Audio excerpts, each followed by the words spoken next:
Punch Audio presents Connor, Farraday Country Book 3. Written by Chris Keniston. Narrated by Orla Cassidy and Joe Knezovich. Copyright 2017 by Christine Baena. Audio production copyright 2021 by Christine Baena. Chapter 1. My heavens, Ralph. Still holding on to the doorknob of the upstairs bedroom, Eileen Callahan took a step back. When was the last time you were in this room? Ralph Brennan, the Farraday Ranch neighbor for longer than Eileen had been with the family, came to a stop beside her. I guess a while. A while? She looked over her shoulder at him. She'd walked the second-floor halls of the well-kept ranch house for the first time since Marjorie Brennan passed years ago. Everything looked exactly the same, including Marjorie's sewing room and the stack of pink fabrics she'd used to make Grace's third birthday party dress. Sucking in a breath and forging forward, Eileen surveyed the remaining rooms upstairs. Dusted and clean, Marjorie would have been proud of him. Time had stood still in the Brennan house. I figure it's time. Eileen's brow arched high on her forehead, and out of respect for the nearly 90-year-old man, she refrained from blurting out the first words that had come to mind. You think? I told Catherine I would be with her soon, but I needed to get this old house in order first. Don't want no strangers pawing through Marjorie's things. It took Eileen a few long seconds to remember who Catherine was, the Brennan granddaughter. Eileen had never met the child, but when Ralph's wife had passed from a long bout with cancer, the little girl had been many a topic of conversation at the Farraday kitchen table. You're going to see your granddaughter? The old man's smile lifted. Yep. She's an important lawyer where she lives in Chicago. Too hard to come to Tucker's Bluff. But I told her as soon as I get things straightened out here, I'll be heading her way for a visit. Eileen looked down the hall. If he wanted to visit his granddaughter before the next millennium, Eileen was going to have to call in some backup. I'll need help. Ralph Brennan squinted. What kind of help? Extra hands, or you won't be seeing Catherine for a long time. Already seen her. The man grinned at Eileen again. When did you leave town? Maybe the old goat wasn't as sharp as everyone thought. Ain't left the ranch. Saw her on that contraption she sent me. Contraption? Ralph turned and walked down the stairs. Eileen figured she'd seen enough upstairs and fell into step behind him. At the bottom of the stairs, he made a sharp right into what she knew to be his office. The room probably held records for a good 50 years or more of Brennan Ranch business, all in handwritten logs. This thing. Eileen chuckled, relieved the old guy wasn't losing his mind. A computer tablet. Ralph shrugged, then flashed a toothless grin. She's pretty as a picture. Looks just like her mama when she smiles. He hit a switch, and a photograph of what Eileen assumed was the granddaughter, now fully grown and with a young child, appeared on the screen. She's lovely. Hope she makes it out this way someday. Don't know about that. I've been waiting almost a year for that to happen and finally gave up. That's when we agreed these old bones would have to go north if we're going to visit. It's better that way for Stacy. The little girl? Her little girl. Cute as a button. A quick frown descended over his eyes. What's wrong? Eileen tread carefully. Ralph wasn't one for talking, so she knew the only way to find out what had his mood turning was to ask and then hope she hadn't stepped on any toes. Not sure. Little girl doesn't smile and doesn't talk. Catherine says she's just shy around new people. Lots of kids are that way. Maybe. He huffed out a ragged breath, rubbed his hands together. I wasn't too keen on leaving, but now that it's been decided, I'm rather anxious to get going. When can you get started? I suppose the easiest place to start is with Marjorie's sewing room. There are lots of folks in town who could use those supplies. Maybe we'll start doing up the quilt tradition again. Marjorie always enjoyed making those baby quilts. Nothing made her happier than being with children. I always thought it was a waste she wasn't mama to a dozen little ones. But guess the good Lord thought one was enough. And late in life at that. Eileen smiled at him. I'm sure there were times we'd have been happy to lend you one of the boys. Or two. You done good with the boys. Made them right men. It does my heart good knowing this place will someday be raising Farraday children again. Again? My great-grandpappy bought this land from the first Farraday. His wife didn't like living so far away from everything. She was from someplace up north, Boston maybe. Anyhow, she had a hard time adapting to the ways of a rancher, but the isolation was the hardest for her. Fearful she was going to lose her mind, he sold this land to my kin on the condition that the house be built close to the property line. That way the ladies were able to visit back and forth. Worked out just fine as both women were city girls. I didn't know that story. Eileen wondered how many more things the old coot had tucked away in the corners of his memory that he'd never shared. Not much more to tell. Faradays and Brennan's been neighbors ever since. No hidden feuds? Eileen teased. Nah. Ralph shifted his weight. Not even a bicker. My sister Edna almost ran off with Sean's Uncle George. That was fodder for the town busybodies for years. Edna was only 14, and she and George had run off to the justice of the peace all the way up in Butler Springs. Really? Eileen would have to ask Sean if he knew the story. Otherwise, she knew what the topic of conversation would be at the next big Farraday reunion. Foolish young kids. 2 years later, Edna married one of the Turner boys and moved to Butler Springs. Eventually, your Uncle George met his Martha and moved to her neck of the woods. That's about all the excitement there ever was. Well, it sounds fun. So, Eileen clapped her hands. Why don't you find something to do and I'll get started upstairs? If you don't mind, it's past my afternoon nap time. I think I'll just have a seat here and watch a little TV. Maria left a fresh pitcher of lemonade in the fridge. Why don't you take a seat and I'll bring us both a glass? Ralph smiled at her. You're a good woman, Eileen. You done right by your sister. And now, you're doing right by my Marjorie. That's what neighbors are for, Ralph. It wasn't often anymore that the memory of her sister's life cut short so young still stung hard. Something about being in this home, where time seemed to have stood still, made the hurt fresher than it had been in decades. Eileen continued into the outdated kitchen. While the Farraday kitchen had been redone just before she'd arrived on the ranch, the Brennan kitchen looked like the set of a 70s sitcom. Harvest gold was the color of choice. The only sign of the modern world was the stainless steel microwave tucked away in the corner. Even the refrigerator was an ancient pull-handle model, a throwback to an even earlier decade. Eileen couldn't believe the dang thing still worked, though on second thought it shouldn't surprise her. The fridge came from the days when appliances were built to last a lifetime, or in this case, several lifetimes. 2 chilled glasses in hand, Eileen returned to the large den. Here you go, Ralph. His eyes closed and lips curled upward in a smile. She didn't see any reason to disturb his pleasant dream. Setting the glass down on the table beside him, an odd sensation skittered up her spine.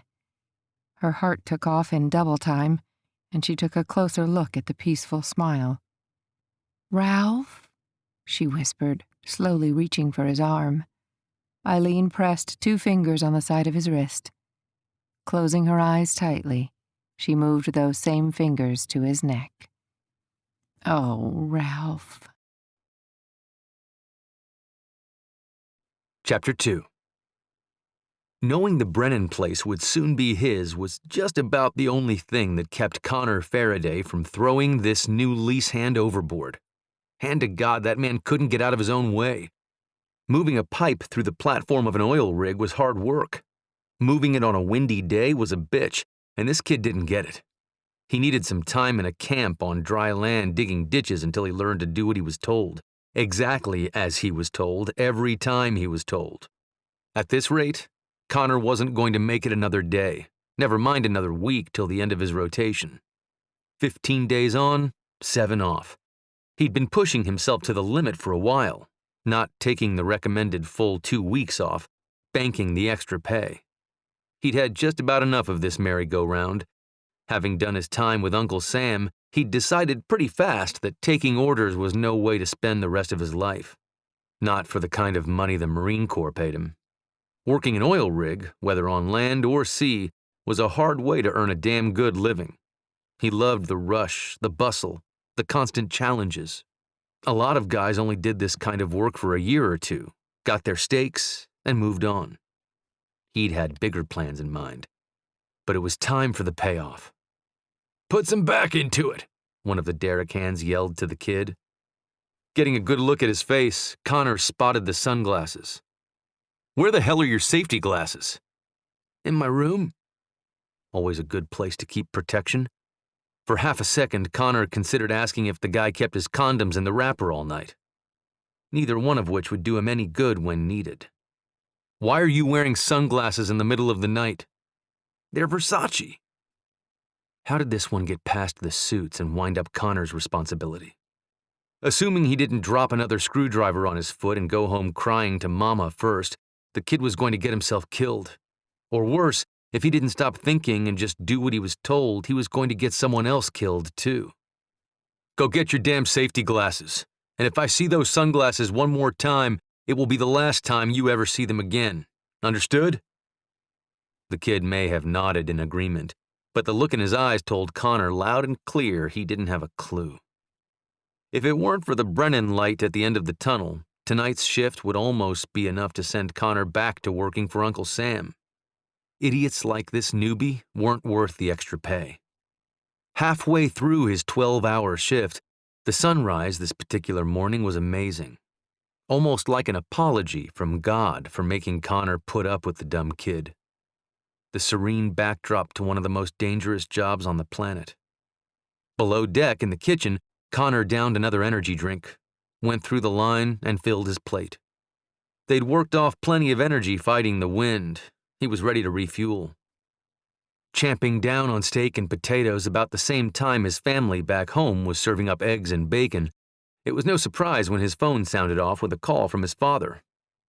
"Hey, Dad, what's got you calling so early in the day?" "Thought you'd want to know. Ralph Brennan passed away yesterday." Connor's fork froze midway to his mouth. "What happened?"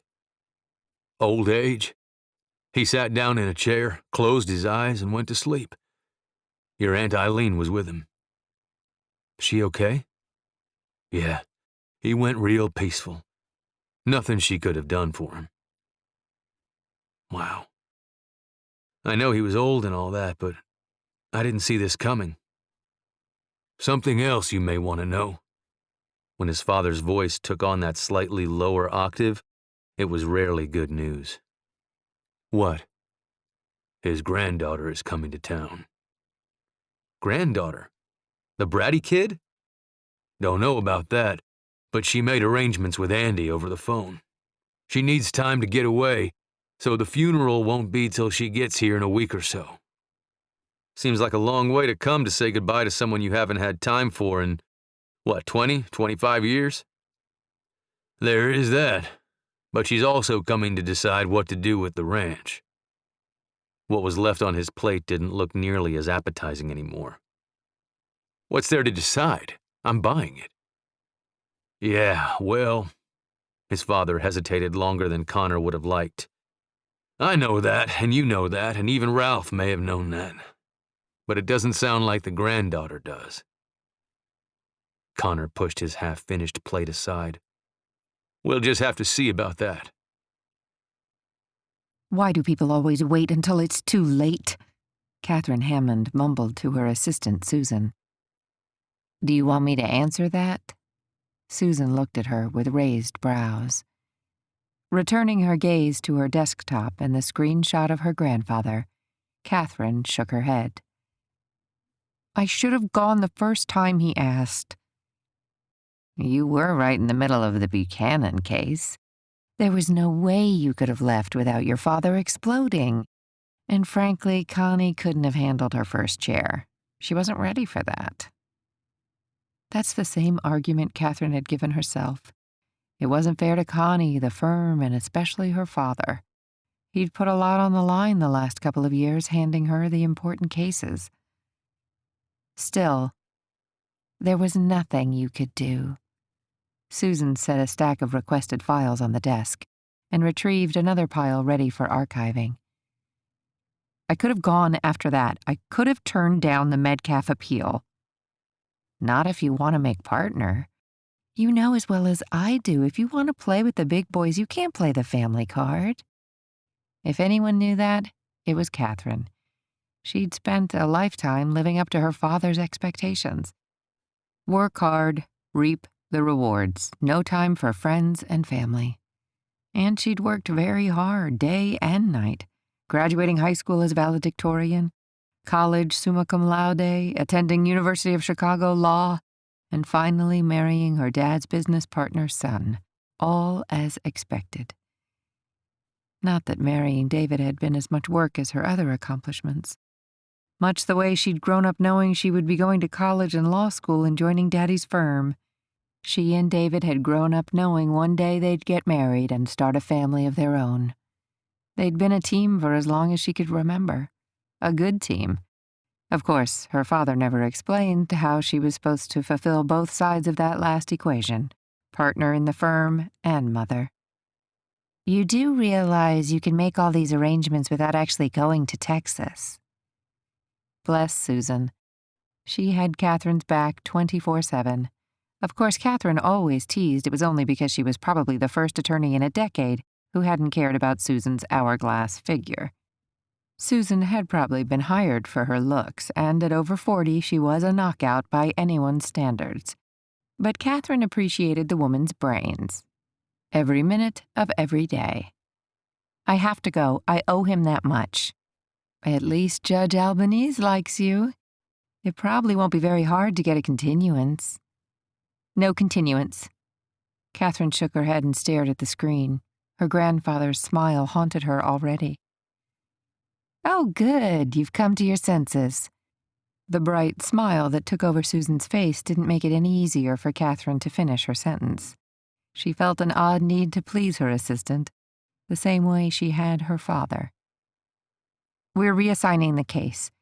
I'll take the rest of the week to get—" She looked out the window a moment, running the names of junior partners through her mind, and smiled. "Connie, up to speed? If she's got the chops, I think she has. She's ready for first chair. This case will be career-making for her." "And breaking for you." Susan tightened her grip on the manila files. "Have you lost your mind?" "No."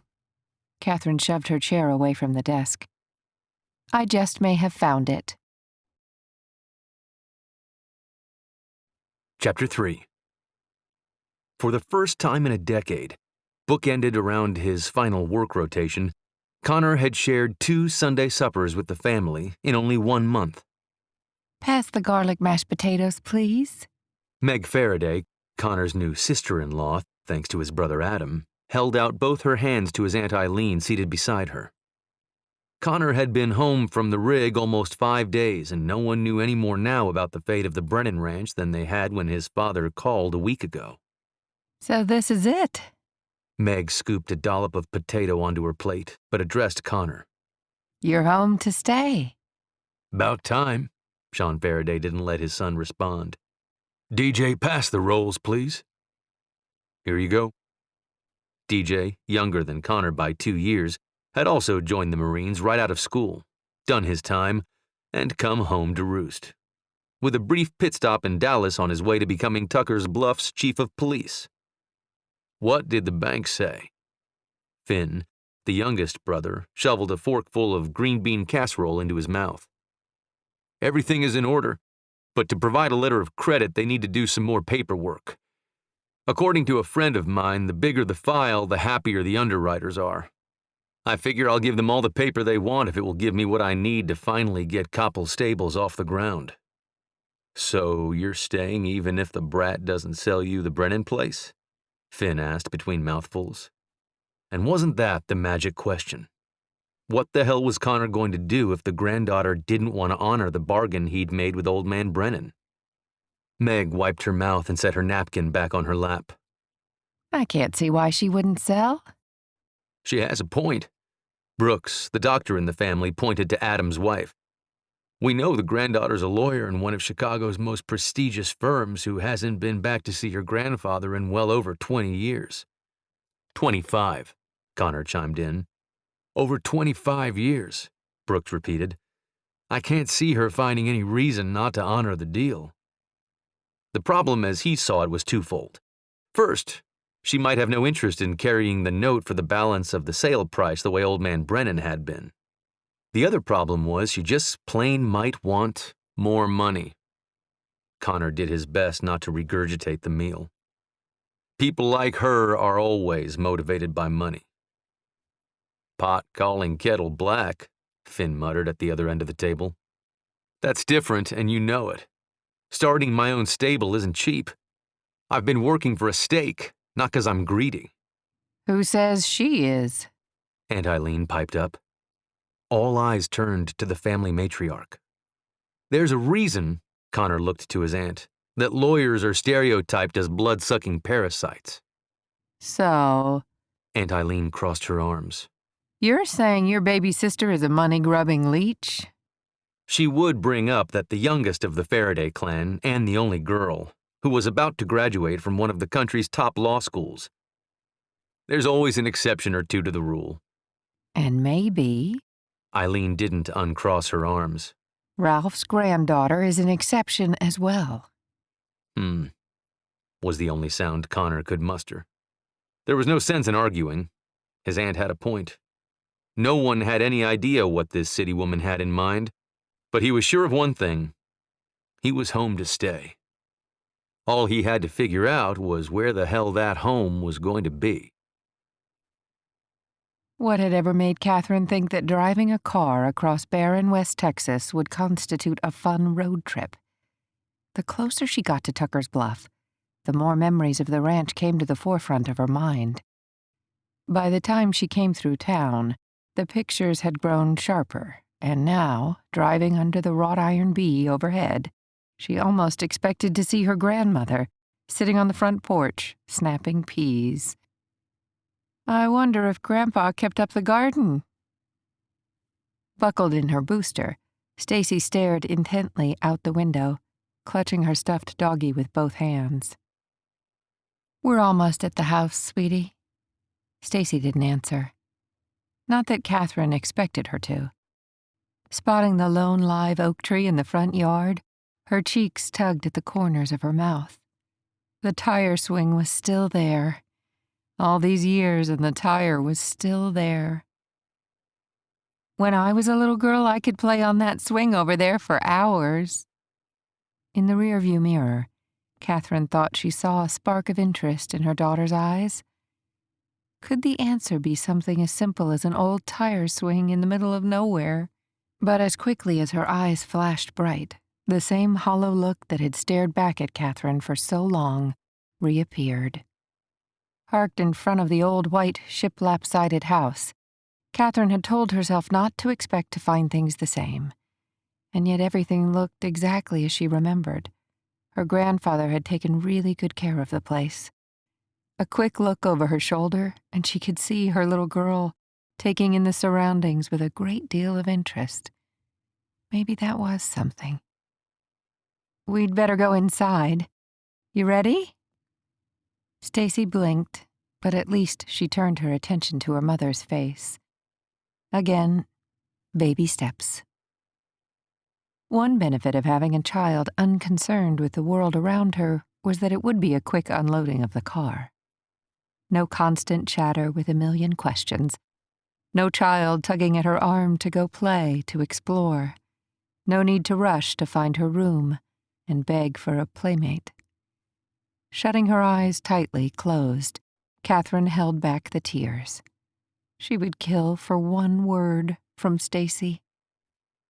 Inside the house smelled of roses and cinnamon. Taking in a deep breath, the familiar scents brought a new wave of memories.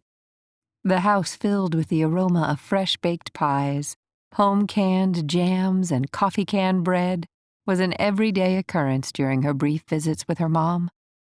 On the days Meemaw wasn't baking, the house smelled of cinnamon. "Come on, Stacy."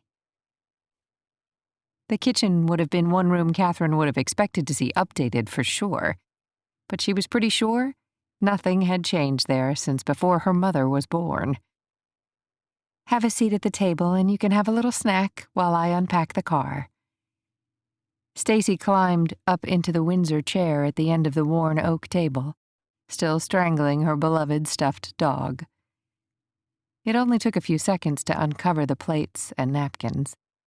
Those were also still in the same place they'd been when Catherine visited as a young child with her mom, probably close to the same age as Stacy was now. Unzipping the small cooler, she retrieved a baggie of sliced apples and a few graham crackers. "Here you go. I'll be back in a few minutes and then—" Then what? Flooded with a monsoon of memories, Catherine didn't have the slightest idea what to do after she brought in the luggage and groceries. Instead of thinking ahead, she leaned over and kissed her baby on the top of her curly blonde locks. At least Stacy didn't flinch at the slightest touch anymore. Having bought only a few staples from the store in town, it didn't take long to put things away in the kitchen. She was actually surprised to find the refrigerator filled with much of what she'd already picked up, as well as covered dishes with reheating instructions taped to them. She certainly wouldn't have found that if her granddad had lived in Chicago. After funeral food, for sure, but a freshly stocked fridge? Unlikely. "Now for the bags." Stacy gnawed slowly on a graham cracker, her gaze steady out the window. "I'll be right back. I'm going to take our bags upstairs, okay?" She didn't know why she asked. Stacy never spoke anymore. The occasional nod would send Catherine's heart soaring with the hope that this would be the breakthrough day, only to be disappointed. She blew out a sigh and shook her head. "Too much quiet," she mumbled to nobody. The best thing she could do was say her final goodbye to her grandfather, hire someone to help her dispose of the belongings, and get back to Chicago where she could lose herself in her work and forget everything she didn't want to remember. One more glance at the past closing in on her, and she had to ask herself if maybe Susan hadn't been right. Maybe, after all she'd been through, she'd simply and unequivocally lost her mind. The nice thing about the days growing longer with the promise of summer was enjoying the evening air after supper. Connor's head was about to explode batting around the what-ifs at the table. He could still remember his mama's words. "If my mother had wheels, she'd be a car." No arguing that one, though it took him a long time to understand. Pharaoh snorted and slowed to a stop. His ears pricked. Connor's gaze immediately scanned the horizon for what had caught her attention. What the... Just on this side of the old fence by the Brennan property line, a fuzzy blur moved over the field. Spotting a coyote, or even a wolf, wasn't an oddity on ranch land. But the colorful little blonde blur scurrying after the four-legged critter was definitely not normal on Farraday land. Clicking softly and with a gentle squeeze of his heels into Pharaoh's side, Connor shot forward. Visions of a starving wolf mauling the little thing drove him and his horse to move as fast as God and nature allowed. Thundering across the pasture, he struggled to pull his phone from his pocket. Every prayer he'd ever learned crossed his lips as he watched the little blonde blur move closer to the critter who had now slowed from a trot to a mere stroll. Crap. close enough to be sure he hadn't completely lost his mind and confirm the colorful blonde apparition was indeed someone's child, Connor slowed at a safe distance from the little girl and slid to his feet before Pharaoh could come to a stop. Now all he had to do was figure out how to snatch her to safety. Inching closer to avoid spooking the child, or what he could now see was a snarling dog, Connor lowered his voice. "Hi there. I bet you're a long way from home." The little girl seemed to stare past him for a moment before taking another step toward the dog, who had now dropped his hindquarters. With his teeth still showing, the canine, no longer in attack stance, did little to reassure Connor, though it struck him that this particular pup seemed more concerned with him than the little girl. More for dinner. "Good boy," he reassured the dog, then, slowing his pace further, turned to the little girl. "Sweetheart, why don't you come over here with me and we'll get you home?" The little girl tilted her head slightly as though debating the pros and cons of following his instructions, and then, straightening herself, a glint in her eyes appeared as she took off running and closed the distance between her and the dog. Oh God! Bolting forward full speed with every hurried step, Connor's mind calculated how much damage those sharp white fangs could do before he could reach the little girl. Not till the child's wiry arms wrapped tightly around the stray dog's neck did Connor fully realize the snarling fangs were not directed at her, but at him. By the time momentum allowed him to slow to a stop, the dog was on all fours, head lowered, hackles up, and growling viciously. The pissed-off animal was most definitely now in attack mode. Swiping at his phone, Connor speed-dialed the house. "Hello?" Finn Farraday answered the phone. "I'm in the north pasture just this side of Brennan's fence by the old heritage path, and I'm in a Mexican standoff with a snarling dog and a little girl." "A little what?" "You heard me. Grab a rifle and get your ass over here now. And don't spook him." Not waiting for an answer, Connor slid the phone back into his pocket and took a step closer, only to have the dog's low rumble increase a notch on the vicious scale. "It's okay, boy." Hands low, Connor retreated a step. As long as the dog was focused on him, he wouldn't have to worry about the little girl whose face was buried in the dirty fur. "Stacy!" A panicked voice echoed from his right. "Stacy!" Off to the side, he could see a slender figure racing across the field. "You'd better slow up," he called. "Stacy!" She screamed again, her face blanching at the sight of the snarling animal at her little girl's side. The woman's hands rose to cover her mouth.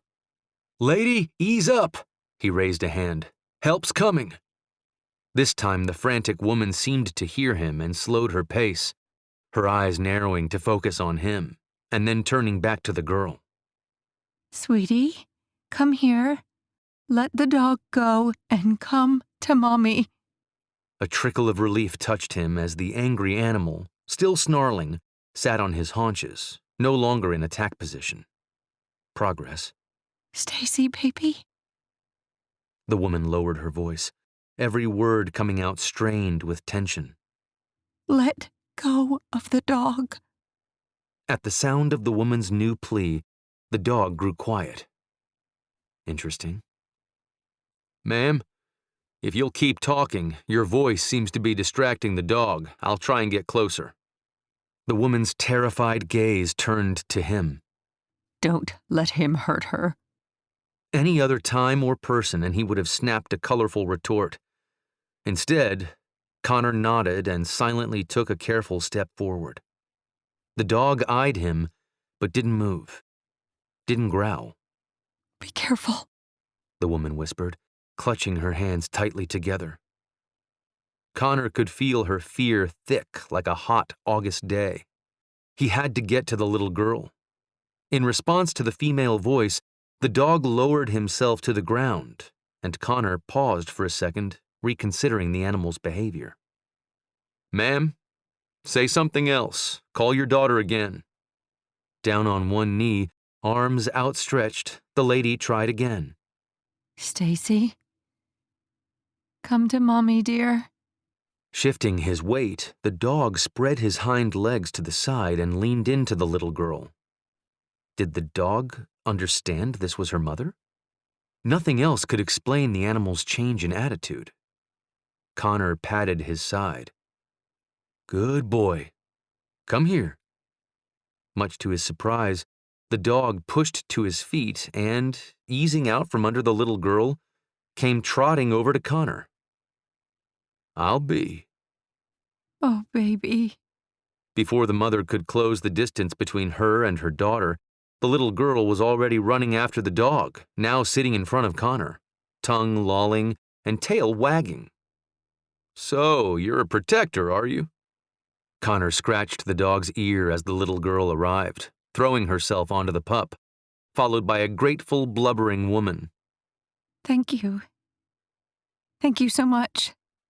The woman, that he now realized was a rather attractive redhead, kissed her daughter's forehead, temple, cheek, then leaning back slightly patted the child's arms as though reassuring herself the little girl was still intact.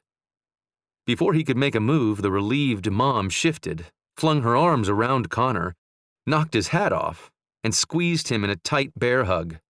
Thank you so much. Instinct kicked in. What else was a man to do when a beautiful woman landed in his arms? Especially a man who spent most of his days on an oil rig sans the company of beautiful women.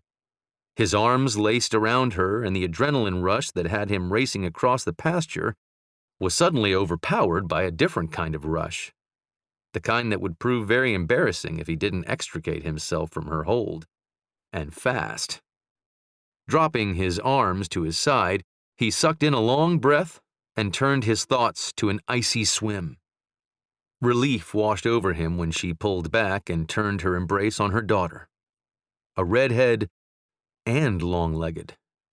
He couldn't tear his eyes away. Slowly, she released her daughter and pushed to her feet, keeping the little girl's hand clasped tightly in hers. The girl slipped away from the mother and, casting a brief smile at Connor, wrapped herself around the dog once again. Connor retrieved his hat and dragged his mind back to the situation at hand. A roaming little girl barely escaping the clutches of a vicious dog. I don't understand, the woman muttered, staring down at her daughter. "You and me both, lady." Hanging on to the dog just in case, Connor met the woman's gaze. "Are you crazy?" Chapter 4. None of this made any sense to Catherine. Stacy didn't just wander off. She played with her toys, watched a little TV, and on occasion tinkered with Catherine's phone or tablet. Chasing dogs and smiling at strange men, even handsome ones, was simply not the norm. Not anymore. "It isn't safe to let kids run loose on other people's pastures. You're just darn lucky we didn't have cattle or horses feeding here today." The man stared her down, his hands maneuvering along the dog's neck and rubbing under his chin. Did dogs have chins? She must have seen your dog from the kitchen window, followed him. The panic at not finding Stacy in the kitchen began to ebb slowly, and in its place, sheer fury bubbled at the danger her daughter could have been in. All over an unleashed dog. Straightening to her full height, Catherine turned on the good-looking cowboy. "You really shouldn't let a vicious animal run loose." "He doesn't seem all that vicious now." The cowboy continued stroking the dog. "And he's not my dog." The big furry animal lifted a paw onto the stranger's legs, and Catherine arched one brow. Could have fooled me. Pounding hooves actually shook the ground beneath her. Looking up, she saw two horses coming straight for them. And like a close-up on an old TV Western, the horses still seemed to be moving as the riders hopped off the side and, landing on their feet, ran toward the crouching cowboy. "This is the vicious animal?" The younger of the two approaching men tucked a pair of gloves into his back pocket and, laughing, hovered behind the other cowboy. "Zip it, Finn." The taller of the two newly arrived men seemed very intent on the dog. his eyes quickly scanning the animal from head to toe. It's him again. Again? The cowboy, still petting the dog, asked. The guy who looked to be as tall as a palm tree responded. The one who cornered Tony's husband. That did so not sound very good. If Catherine hadn't seen the snarling animal for herself, she never would have believed that the dog now snuggled up beside her daughter could be mean to anyone. Good manners suddenly sprang to life. She could sort this all out after she introduced herself. Sticking her hand straight out to the taller man, she said, "I'm Catherine Hammond." Both men who'd arrived on horseback nodded and tipped their hats. She supposed that was the Texas equivalent of a handshake. When she didn't let her hand fall, the taller was the first to reach out. Adam Farraday, pleased to meet you. From behind him, the younger one followed suit. Finnegan Farraday, ma'am. Still crouched by the dog, the man who thought her to be crazy only stared at her with piercing blue eyes that stood out in colorful contrast to his sun-darkened skin. The difference between earning your tan the hard way through ranch work and paying for it. Not till Adam kicked him lightly in the behind did he speak. Connor Farraday. She remembered the ranch next door had boys. A faint memory of one of them being sort of nice to her tickled the back of her mind. But for the most part, all she remembered was hating the ranch, the horses, and the boys who picked on her mercilessly for not knowing how to do anything. Pushing to his feet, the cowboy with the bright blue eyes kept his hand on the dog's head. You're Ralph's granddaughter? I am. We're sorry for your loss. The tall one removed his hat, and the younger brother did the same, dipping his chin in agreement. Well, thank you for your help. Catherine wasn't sure what else to say. For most of her life, she'd thought her grandparents were already dead. Come on, baby. Rather than go with her mom, Stacy clung to the ratty old dog, her cheek on his back, her gaze off in the distance where the horses stood. Sweetie, we have to give this man back his dog.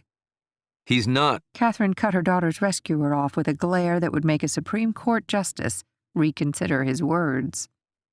Good thing for this cowboy he caught on quick. We have to go, she repeated more sternly. Leaning over, she pulled Stacy's arms from the dog and tugged her daughter onto her hip. After almost 2 years of virtual silence and near total acquiescence, a temper tantrum about now would have been surprisingly appreciated. Instead, leaning her cheek on her mama's shoulder, Stacy merely curled into Catherine. You'll be letting us know if you need anything. The taller one, Adam, called to her as she turned her back to him. Thank you, were the only words she could muster. The kind of help she needed, no one could give. Connor and his brothers kept their eyes on their new neighbor's back as she carried the small girl away. It's a long walk to the Brennan's house. Finn pulled his gloves from his pocket. She didn't strike me as wanting to stick around while one of us went for an ATV. Adam carefully watched the woman unlatch the old gate and walk through. Wonder what's wrong with the kid. The same exact thought had just passed through Connor's mind. He hadn't noticed the little girl's silence right away. At first, he'd been seriously ticked off at the lady for allowing her kid to wander off in unfamiliar territory. Especially a city kid who didn't have the first clue about how dangerous large ranch animals could be, just because of their sheer size. Then he'd been flummoxed by the wave of heat from her nearness. Once he'd gotten his head out of his ass, he'd gone back to being furious for her not keeping a better eye on the cute kid. Do you think she's just shy? Finn turned toward his horse. Where did he go? Dragging his gaze away from the empty pasture, Connor redirected his attention on his brother and, seeing his horse exactly where Finn had left him, pointed at the gelding. He's right there. Not Ace, the dog. Adam and Connor both spun in place, scanning to the left, then right. Son of a... Hands shading his eyes, Adam pivoted from side to side again, searching the distance. Definitely has to be the same dog. He did it again. Did what? Connor was clearly lagging behind on the dog thing. Disappeared. Adam shook his head. It was too dark to get a good look at him out on the road the morning I found Meg stranded outside the Thomas Ranch. But it sure looks like the dog that had Tony's scumbag husband cornered. Yeah, well, if he was as protective of Tony as he was just now with Stacy, then it sounds like the same dog to me.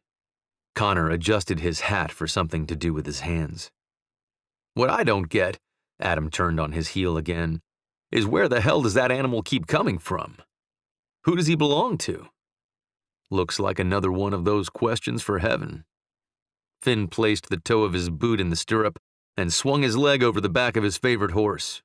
Settled in the saddle, he tugged on the reins. See you back at the house. Aunt Eileen is going to want to know Ralph's granddaughter is here. Adam clicked for his horse. I'm surprised you didn't say anything about buying the ranch. Wasn't the time. Truth was, buying the ranch next door hadn't even entered his mind. The fight-or-flight adrenaline rush that had shot into the stratosphere at the sight of a wild canine and innocent child cleared his mind of every thought but one, saving the little girl. Not that it appears now she needed saving. He didn't even want to think about where his mind had gone when she'd flung herself at him. So didn't want to go there. The instant spark was nothing more than a chemical reaction. It had been a while since he'd enjoyed a woman's company. There wasn't anything special about this woman, nothing at all. You still with us? Adam sat high on his favorite horse. Are you going to camp out here or come back to the house? House, Connor mumbled, walking to where Pharaoh stood waiting for him. Now that he knew who he would be dealing with, it was time he found out what he was up against. Chapter 5. Four ladies, read 'em and weep. Eileen Callahan spread her cards on the table. The moment the Tucker's Bluff Ladies' Afternoon Social Club heard that Ralph Brennan's granddaughter was back in town, a Monday morning poker game was called to order. Sally Mae tossed down her cards with a groan. Even with Nora missing a weekday game for work, I can't seem to catch the hot seat. That's 3 weeks in a row you've been on a winning streak. And I'm a whopping $4.20 richer in funny money. Eileen stacked her chips to her side. They'd been playing penny poker for almost as long as she'd lived in Tucker's Bluff. Using the colored poker chips made them feel like big-time players, but no one was going to get rich or go broke playing cards at the Silver Spur Cafe. I'm not surprised that child turned out to be a looker. Ruth Ann dealt the cards and returned the conversation to the reason the game had been convened. I remember Catherine being the prettiest little thing. Marjorie was so proud of her. The kid inherited Marjorie's smile from her mama. Is she still a carrot top? Sally Mae asked. Eileen shrugged. If you mean a flaming redhead like Meg, no. More of an auburn, definitely not brown, nice red highlights. Reminds me of a sorrel. Just what every woman wants, to be compared to a horse. Ruth Ann tossed a chip into the pot. I'm in. And she didn't give you any hint of what she's doing here or how long she's going to stay? Sally Mae asked. Nope. Eileen anteed up. We only spoke a few minutes after I dropped off the pie. Dorothy looked up from her cards. Blueberry sour cream? No, Eileen laughed. You know whenever I make those you get one. Apple crumb. Dorothy returned her attention to the cards in her hand with a smile. Just checking. So all we know is, Ruth Ann set 2 cards on the table, that she's pretty, she's got a young daughter, and she's tired after a long trip from Chicago? Not much more than we already knew when Andy announced he was instructed to hold off on the services until the granddaughter could arrive. Dorothy discarded 3 cards. I don't think she knows what she's doing yet either. Eileen slipped her new cards into her hand one at a time. I mentioned that I'd agreed to help Ralph dispose of Marjorie's things, and would be glad to follow through with that. What did she answer? Sally Mae asked. That she'd let me know. Sounds like a polite no to me. Looking at her cards, Dorothy held back a smile. Eileen shook her head. I don't think so. She was still pretty shook up after little Stacy ran onto our property chasing after that wild dog. Ruth Ann and Sally Mae pulled their cards close to their breast and stared up at Eileen like a pair of matching bookends. Dorothy folded her cards and put one hand on her hip. You're just getting around to telling us there's a pack of wild dogs around? Not a pack. One, and not that kind of wild, Eileen huffed.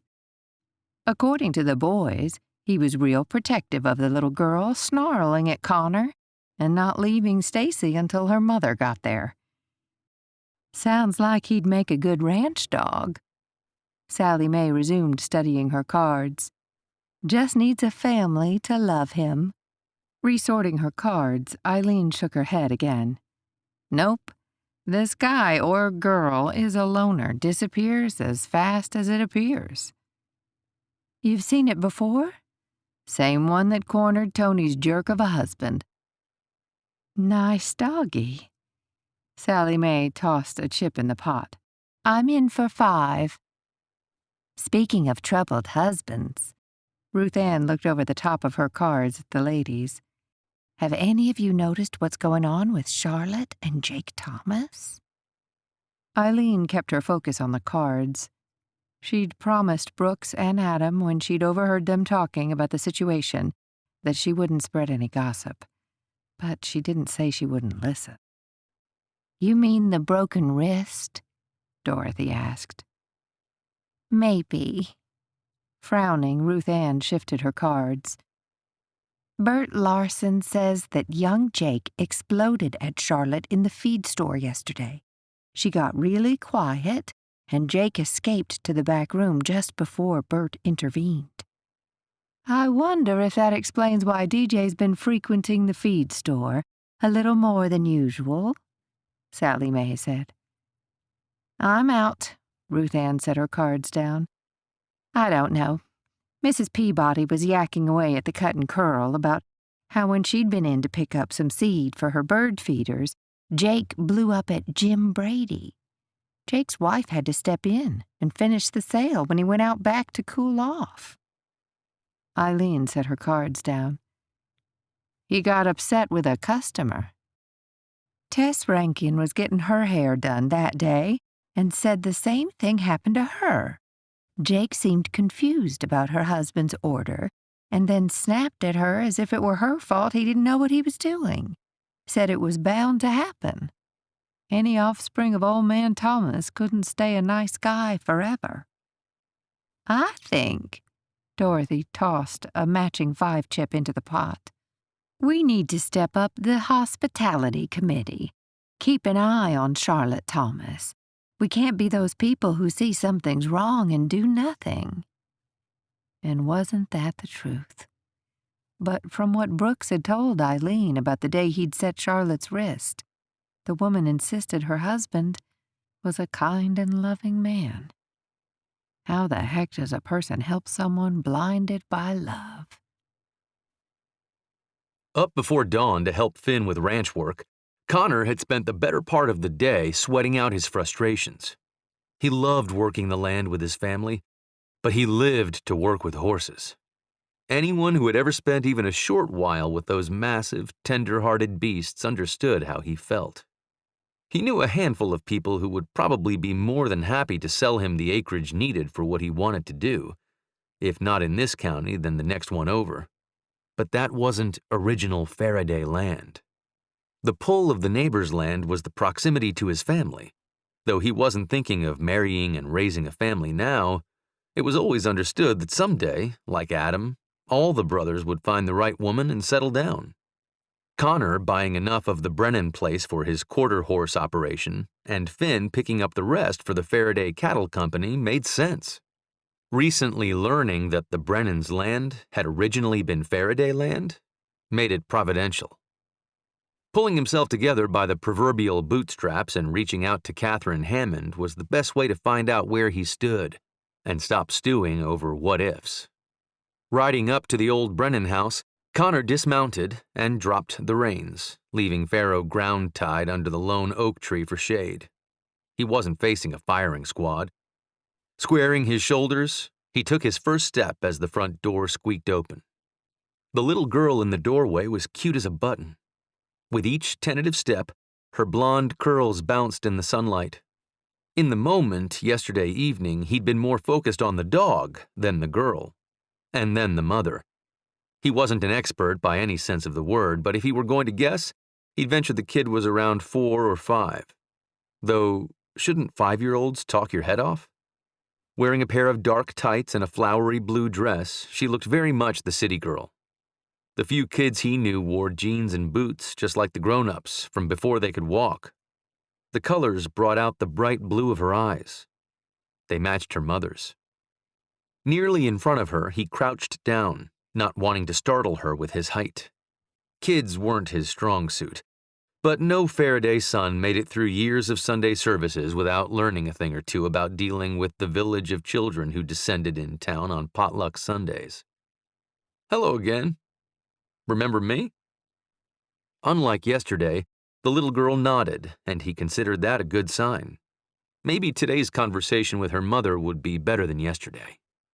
Almost immediately, her gaze diverted over his shoulder to where Farrow gnawed on what little grass there was. "You like horses?" The little girl didn't respond. She merely sidestepped and headed for the horse. Pulling up to his full height, he reached out to her. "If you're going to approach a ranch horse, you'll need to hold my hand. Is that okay?" She didn't nod or speak, but accepted his hand. Even though he knew she was just a child, the smallness of her hand in his still took him by surprise and sent an oddly protective wave racing through him. This little girl certainly didn't take after her mother when it came to horses. No fear in her eyes, she practically pulled him forward. Once they'd come close to Farrow, he slowed his steps. "Okay, sweetie, I'm going to pick you up so you can reach the horse's head. Is that all right with you?" The head of blonde curls bobbed rapidly, and Connor smiled. She may be shy, but she liked horses, and that made her a star in his book. Hefting her up with his left arm, he stopped in front of Farrow. "Here's what you do. Always approach a horse from right about here so he can see you. Unlike people, horses' eyes are on the side of their heads. You don't want to spook them by coming at them from in front. Do you understand?" The little head bobbed again. "Good." He ran his right hand down the side of Farrow's head. "Pet him nice and easy like I just did." Without any hesitation, she leaned slightly forward and brushed her hand down the side of the horse's face, pausing at the edge of his jaw for an extra rub, and then started over again. An odd burst of satisfaction filled his chest, much like the sense of pride that had filled him from head to toe when his sister Grace had taken the prize on a horse he'd raised and trained. "That's the way." Stacy lowered her head, looking down at her hand. Farrow's soft nose gently nuzzled her palm, his whiskers most likely tickling the sensitive skin. A wary smile spread briefly across the young child's face before she flung herself forward and wrapped her small arms around the large animal's neck. Spreading his feet for balance, Connor tightened his hold on Stacy. "Easy. Remember, we don't want to spook him." Not that it mattered. Farrow continued to nuzzle against Stacy, eager to return the affection. "I'll be a—" "What are you doing?" Catherine Hammond's angry voice boomed across the yard. Chapter 6. Twice in 2 days was too much. First a temperamental stray dog, and now this? A horse? A damn killer horse. Get away from that animal. Catherine stomped across the front yard at a brisk trot, her heart racing twice as fast. Who knew coming to Texas would be so dangerous for her daughter? Please. The cowboy from yesterday, Connor, took a reactive step back, but, just like with the dog last night, Stacy had her arms around the neck of another animal, a horse big enough to trample a grown man to death. Let's go see your mama. Connor cooed softly to Stacy, tugging gently at her elbow. Stacy slowly slid her arms away, her gaze still fixed on the horse. Once again, Connor tried to retreat, and Stacy gave the horse a last-minute kiss, and then, smiling, flung her arms around Connor's neck. The unexpected sight of an almost happy child robbed Catherine of all her bluster. Her steps slowed, her mouth went dry, and she was almost blinded by her daughter's bright grin. Almost 2 years without a single smile, and now not one but 2 big grins in less than 24 hours. What Catherine couldn't decide was if the smiles were for the animals or the cowboy. Untethered from Stacy's hold on the massive animal, Connor turned toward Catherine. His gait was slow and easy, and he walked as though carrying a young child was nothing new to him. Oddly enough, it wasn't the blue eyes sparkling at her, or the hard-earned muscles, or the dark curls peeking out from under that white night Stetson that made him look sexy as hell. What made him 100 times more handsome than how he'd looked the night before was the huge smile on her little girl, with her arms wound happily around his neck. Face to face in the middle of the yard, Connor squatted to set Stacy on the ground. We didn't mean to upset you. Pharaoh is as gentle as they come. Stacy could crawl around his legs and he wouldn't move. She'd be perfectly safe. Yeah, right. Catherine stretched out her arm, hand open, silently calling her daughter to her side, a little surprised when Stacy hesitated a moment. Though, considering all the other odd reactions that this cowboy and ranch country had drawn from her daughter, the hesitation shouldn't have come as a surprise at all. Her daughter safely tucked at her side, Catherine addressed the man before her. If you're coming to scold me again— No, ma'am. Connor tipped his hat. Shall we agree to chalk up yesterday's words to a mutual concern for Stacy?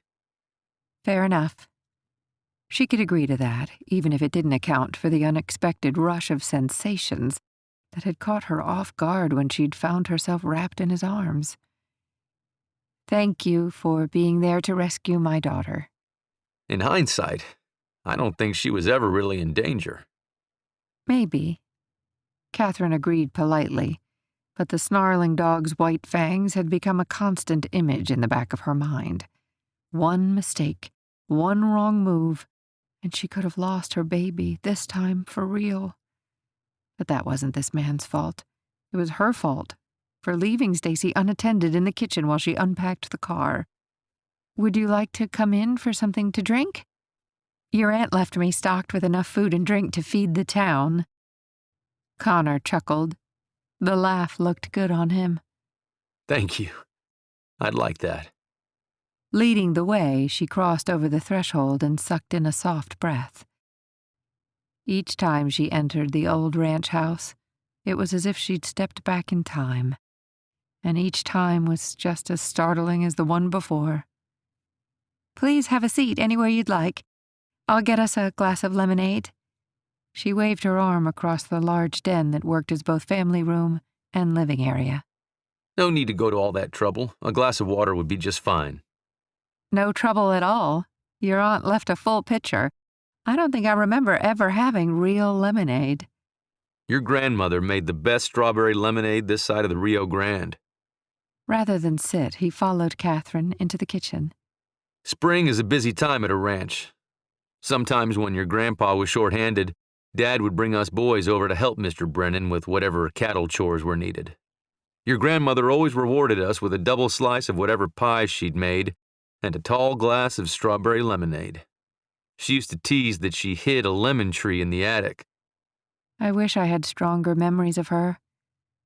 Walking around this house, I see flashes of a woman, hints of a memory that doesn't quite come into focus, but I know would be a good memory. Connor nodded. Miss Marjorie was a nice lady. We were all sorry when she passed. Do you know what she died from? Hat in hand, Connor fiddled with the brim. I was young at the time, so I don't really know, but some say it was a broken heart. Catherine nodded. All she knew from her grandfather was that Mima had gone to sleep one night, not long after her 71st birthday, and never woke up. It was almost ironic that both her grandparents had more or less passed away in the same manner. Closing their eyes, never to open again. No pain, no trauma, just a restful end. The one thing that gives me a touch of comfort is knowing the first thing Grandpa would see when he opens his eyes again is our Lord, and then my grandmother. I could tell he still missed her. Aunt Eileen mentioned you'd reconnected with Mr. Brennan. Again, Catherine bobbed her head. He was supposed to come visit us. I was too busy to come here. She bit back a bitter smile. I couldn't find the time to come see him while he was still alive, but here I am when it's too late. I think it would make him happy to know you're here. I'm not sure what I expected to find, but I knew I had to come. This time, Connor nodded. There wasn't really much he could say to that. Stacy had already established herself at the head of the table with a coloring book and crayons when Catherine gave her a glass of lemonade and then set one down for her guest before pouring herself another. So, she took a seat at the table across from Connor. What brings you over today?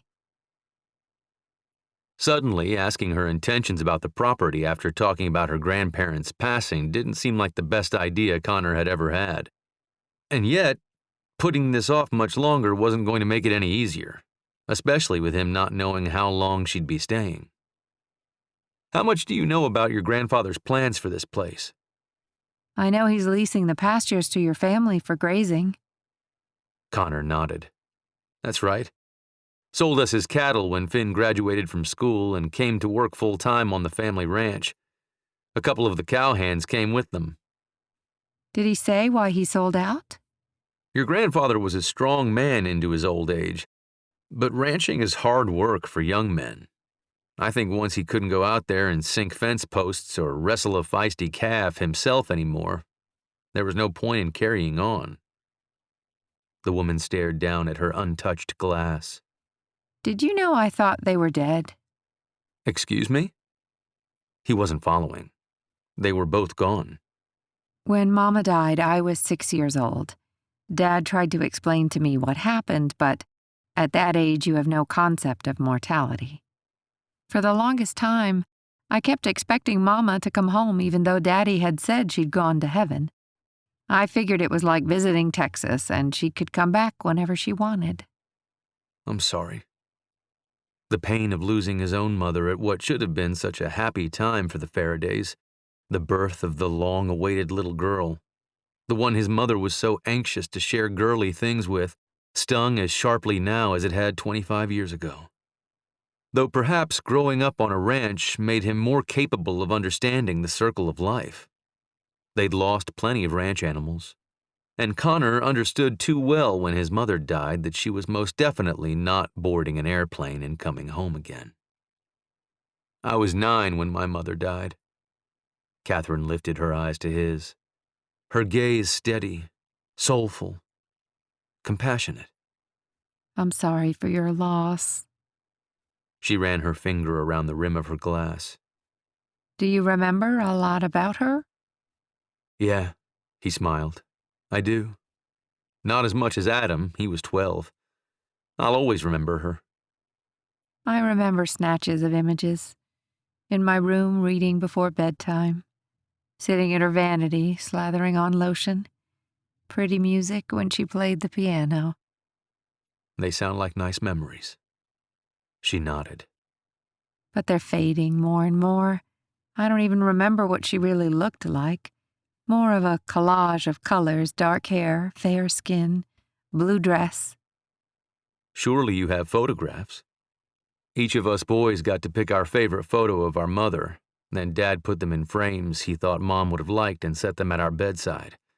That way, when we said our goodnights, we could say goodnight to Mom, too, just like before. Catherine made a scoffing noise at the base of her throat. My father threw out every single photograph of my mother. All her belongings, even her jewelry, was sold. He didn't save anything for you? Her head turned from side to side. It was almost as if she'd never existed. Does this have something to do with you not visiting your grandparents anymore? From what I gathered from my grandfather, very much so. After Mom died, Dad had packed us up and moved us to Chicago, and I never saw or heard from Mama's parents again. I guess I thought when she died, they died. The family plan, he mumbled to himself. I can't imagine the pain of losing a daughter and, for all intents and purposes, a granddaughter as well. Catherine stared at the little girl whose attention was riveted on the scribbled paper. The extent of her father's actions suddenly dawned on him. She hadn't chosen not to come. She didn't know she had somewhere to go. And as for old man Brennan, your father didn't tell them what happened, where you were. No. She raised her gaze to meet him. And two old people didn't understand how to use resources to find out why. You have no idea how shocked I was to receive his letter. Connor could only imagine. I finally got that connection to my mother that had been cut off too young, only to lose that as well. The words, "I'm sorry," rolled to the tip of his tongue, but he held them back. He was pretty sure she didn't want his pity. Have you and Stacy had dinner yet? No. Her gaze bounced to the old kitchen clock on the wall. I decided to start going through Granddad's office first. I didn't realize it's getting to be that time. Good then. Aunt Eileen cooks enough food to feed a small army. Please, join us for supper? Oh, I wouldn't want to impose. Your aunt left me plenty. Please, come. I think any one person can only take so much walking down memory lane on their own before they need the insanity of an Irish family to make them realize how truly sane their world really is. A hint of a smile graced her lips, and Connor felt a burst of pleasure at having helped put it there. Besides, if she was going to tell him that she wasn't keeping her grandfather's bargain, he didn't want to hear it just yet. Chapter 7. She's driving over now. Connor pulled his aunt into the circle of his arms and kissed the top of her head. Aunt Eileen was a petite woman compared to her nephews. Only an inch shorter than Adam and Brooks, Connor towered over his aunt and loved the way she giggled whenever he twirled her like a ballerina before enveloping her in a Texas-size hug. I figured you wouldn't mind. Well, of course I don't. Just like she'd done when they were growing up, she patted his cheek with her hand and then tugged him down so she could kiss the other cheek. The more the merrier. Besides, even though she's grown apart from her mom's kin, I can see the deep hurt at losing Ralph. Did you know that her father cut her off from the Brennans after her mother died? Eileen shook her head. No, but I knew something was up. Ralph wouldn't say an unkind word about a rattlesnake, but from what little he'd said the few times he opened his mouth, I had a feeling it was something like that. Especially since no woman would have chosen to ignore her grandparents as a child and remained out of touch for decades suddenly sends her grandfather a tablet to do video chats with. No, I suppose not. Connor lifted the lid on a simmering pot. Damn, I missed your cooking. The rigs serve really good meals, but it's not the same. Eileen's cheeks flushed slightly pink. With her Irish complexion, it didn't take much to make her blush, and any compliment from her boys was always a surefire guarantee that she would. But he hadn't expected to see moisture pooling in her eyes. I'm glad you're home. You've been missed. Before he could pull her into another hug, She spun away from him and stirred the simmering sauce. "Well, that smells like it will hit the spot." Sean Farraday came down from showering and changing for supper after a long day's work. Even though Finn seemed to be making more and more decisions about the direction the ranch management was going, Sean Farraday was still head of the Farraday clan and the Farraday Ranch. More than 25 years of affection passed between the smiles and nods and Aunt Eileen spoon-feeding his dad a taste of the casserole sauce. Connor wondered how different that scene would be if his mother were still alive. Somewhere in the back of his mind, he could still remember walking into the kitchen and finding his parents wrapped in a heated embrace. Not that he'd realized just how heated it was at the time, but he certainly understood how they'd wound up with 7 children in rapid succession. "You better set the table for an extra 2 places," Eileen said to Connor. Sean glanced at the 4 place settings at one end of the massive oak kitchen table. Once upon a time, there had been 7 boisterous children, 2 overly patient adults, and for a while, his own father at the table. Connor could almost see the memories passing across his father's eyes like a motion picture. "Who were we expecting?" his dad asked. "Catherine and her little girl." Connor's dad nodded. Good. I'll be in my office until they arrive." Setting down the spoon, Eileen waved a free hand at Sean and, returning her attention to the stove, poured the creamy liquid over a deep dish of chicken and ham. The front doorbell sounded. "That must be them. No one else around here would ring the bell." Aunt Eileen shoved the casserole into the oven, slammed it shut, and quickly wiped her hands on a dish rag. "Hurry up now. Don't want them growing roots on the front porch." Connor bit back a smile. He really was happy to be home. Even though his job was weeks on and weeks off, in an effort to save more money during the off time, he'd take on jobs closer to the rigs and rarely come home. But not anymore. The door swung open and Catherine stood in a button-down, loose-fitting lilac blouse with a simple black skirt and pointy shoes that didn't belong anywhere on a ranch. "I thought I'd freshen up for dinner." Her sweet smile made up for the poor choice in footwear, and Connor decided telling her that she looked plenty fresh half an hour ago was probably not appropriate. So instead, he smiled back and led the 2 into the living room. Stacy stood close to her mom, but her eyes scanned the walls and ceilings, and at the sound of Finn stomping down the stairs, her head turned to follow his steps. "Hello again." Finn smiled at Catherine for a few seconds longer than made Connor happy, which made no friggin' sense, before Finn squatted to greet Stacy. "It's nice to see you again." Stacy didn't say anything. Other than her gaze meeting Finn's, she didn't actually acknowledge he'd said anything at all. "She's a bit bashful," Catherine explained away. Finn pushed to his feet and tossed a glance in Connor's direction, his eyes repeating the same question he'd posed last night. What was going on with the little girl? "Welcome to our home." Coming from his office, Sean Farraday walked into the room and offered a welcoming grin to their neighbor's long-lost granddaughter. "I do say you grew up nicely. Ralph would be proud."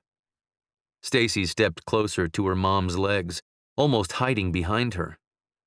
"And you, young lady, are as pretty as your mama was at your age." Sean's smile widened for the little girl.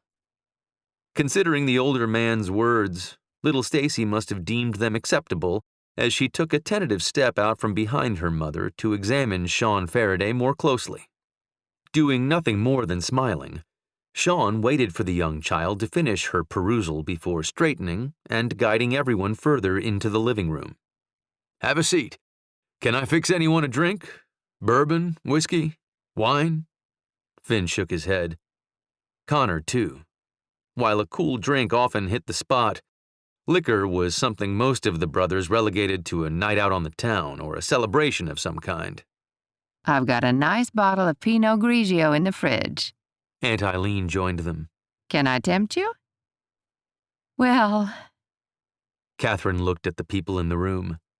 Sean had just finished pouring himself a short glass of bourbon on the rocks, Yes, thank you, that would be very nice. Drinks served, supper in the oven, and a little time to kill, the family chatter began. There was some talk of the weather being especially mild this season. One of the feed trucks breaking down, and separating the cattle this morning for shots.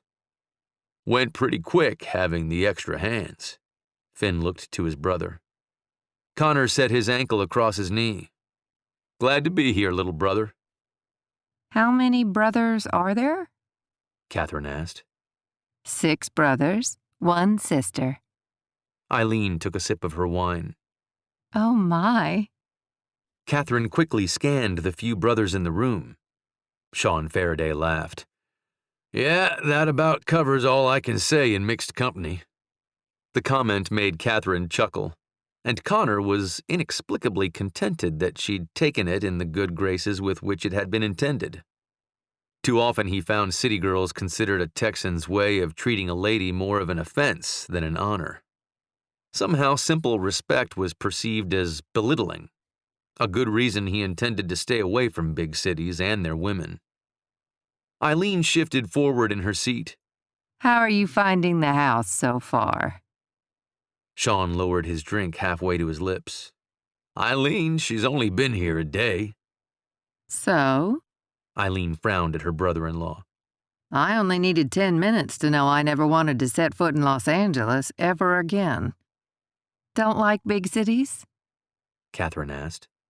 Oh, I love them. But Los Angeles is more like visiting a smokehouse. I started coughing within hours and didn't stop until I breathed fresh air again. Catherine chuckled softly. The air does seem pretty fresh around here. She looked to Stacy, who, clutching her stuffed dog, Woof, had shifted to sit on a nearby low stool and watch the conversation. Sean swirled his glass. You're from Chicago, correct? I was born in Philadelphia, but for the most part raised in Chicago. The Windy City. Will your husband be joining you? Catherine's eyes sparked with surprise. No. He passed away a couple of years ago. Sean glanced over at the little girl. Sorry for your loss. Heads bobbed around the room as a moment of awkwardness settled around them. Grabbing a dish of nuts from the nearby coffee table, Aunt Eileen came to her feet and, smiling, held the dish out to Catherine. What do you do in Chicago? I'm an attorney at my father's law firm.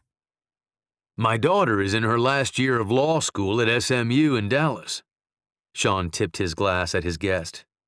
Everyone in the room seemed more at ease with the new direction of conversation. Really? Catherine's voice lifted. Apparently, the Dallas school carried some weight in Chicago, too. And she's going to work around here? The approval in her voice twisted into something between disbelief and disdain. Aunt Eileen's expression fell. Not likely. Anything else she might have added was interrupted by the squeak of the front door opening. Catherine stiffened slightly, but no one else in the room budged. This wasn't the sort of place where ill-intending strangers invaded. Hey, didn't recognize the car outside. DJ's voice carried from the short entry. I tried calling to say I was barging in on supper, but no one... Standing in full uniform under the den archway, DJ's words were cut off by little Stacy shooting to her feet and belting one blood-curdling scream. The child took off running, straight into Connor's arms. It took Catherine a moment to put all the pieces together. While screaming cries in the middle of the night were fewer and farther apart, this was the first time Stacy had made any sound in waking hours since the accident. Muttering to herself, she tore her gaze away from her little girl, curled up in a stranger's arms, her head buried in his shoulder. The way Connor patted her back and cooed comforting words, anyone would have thought they were father and daughter. I'm sorry, Catherine looked to DJ. I think it's the uniform. Eyes wide, DJ took a step back and bounced his attention from the terrified child to her mother. He retreated another step. Aunt Eileen jumped to her feet, Don't just stand there. Let's get you into the other room and out of that shirt. It's probably the badge." Already walking toward her daughter, Catherine nodded at the woman's good sense. "Stacy's so bashful and a little intimidated by uniforms. I really am sorry," No need to apologize. Sean said, focusing on his son and the child in his arms. Concern clearly etched in the elder Faraday's face. "Sweetie?" Catherine brushed a lock of hair behind her daughter's ear. Then, sliding her hands under Stacy's arms, tugged her daughter away from Connor and into her own embrace. "It's okay. Nothing's wrong." She caught the curious glance Mr. Faraday and the remaining sons exchanged. She wasn't about to go into all the changes she and Stacy had gone through. The hiccup of a dissipating sob stabbed at Catherine. What she wouldn't give to take this pain away from her little girl, to go back in time, leave work early and pick Stacy up at daycare that day instead of having David pick her up. Aunt Eileen slowly inched her way closer to the huddle. "I know we haven't had supper yet, but I bet a little taste of dessert would be all right." Stacy kept her face buried in her mama's shoulder. "Apple pie?" Aunt Eileen coaxed. No movement from Stacy. "With vanilla ice cream?" Aunt Eileen moved closer. "Your favorite," Catherine added. Stacy moved her head to see the older woman coming toward her with a smile. "Maybe with a little chocolate sauce, too," Eileen said. Chocolate sauce was the key. Stacy lifted her head and sucked in a long, ragged breath, stifling the last remnants of the short crying jag, and shimmied off her mother's hip. But instead of following Aunt Eileen as Catherine had expected, Stacy stuck out her hand to Connor. Connor's face reflected the surprise Catherine felt. Slowly he folded his hand around Stacy's and led her to the kitchen. While Eileen scurried after the pair, Sean Faraday made no effort to move. Brows buckled with concern, he turned his attention to Catherine. She could see his mind processing the scene, working his thoughts. The man took a step back. Whatever is going on with you and your daughter may be none of my business, but I owe a great deal to your grandfather. He was a good man, a good neighbor, and a good friend at a time when I felt very much alone in the world." Much to Catherine's relief, his shoulders relaxed. Do you want to tell me what that was all about? Catherine's head shifted from side to side. Very well. He studied her a second longer, and his expression softened. You don't have to tell us anything if you don't want to, but I am going to let you know. Whatever it is, whatever you need, you can count on every Faraday to stand at your side. Most of the men in her life would have said their piece and walked away, with little doubt that she would do as expected and follow their lead. Not so Sean Faraday.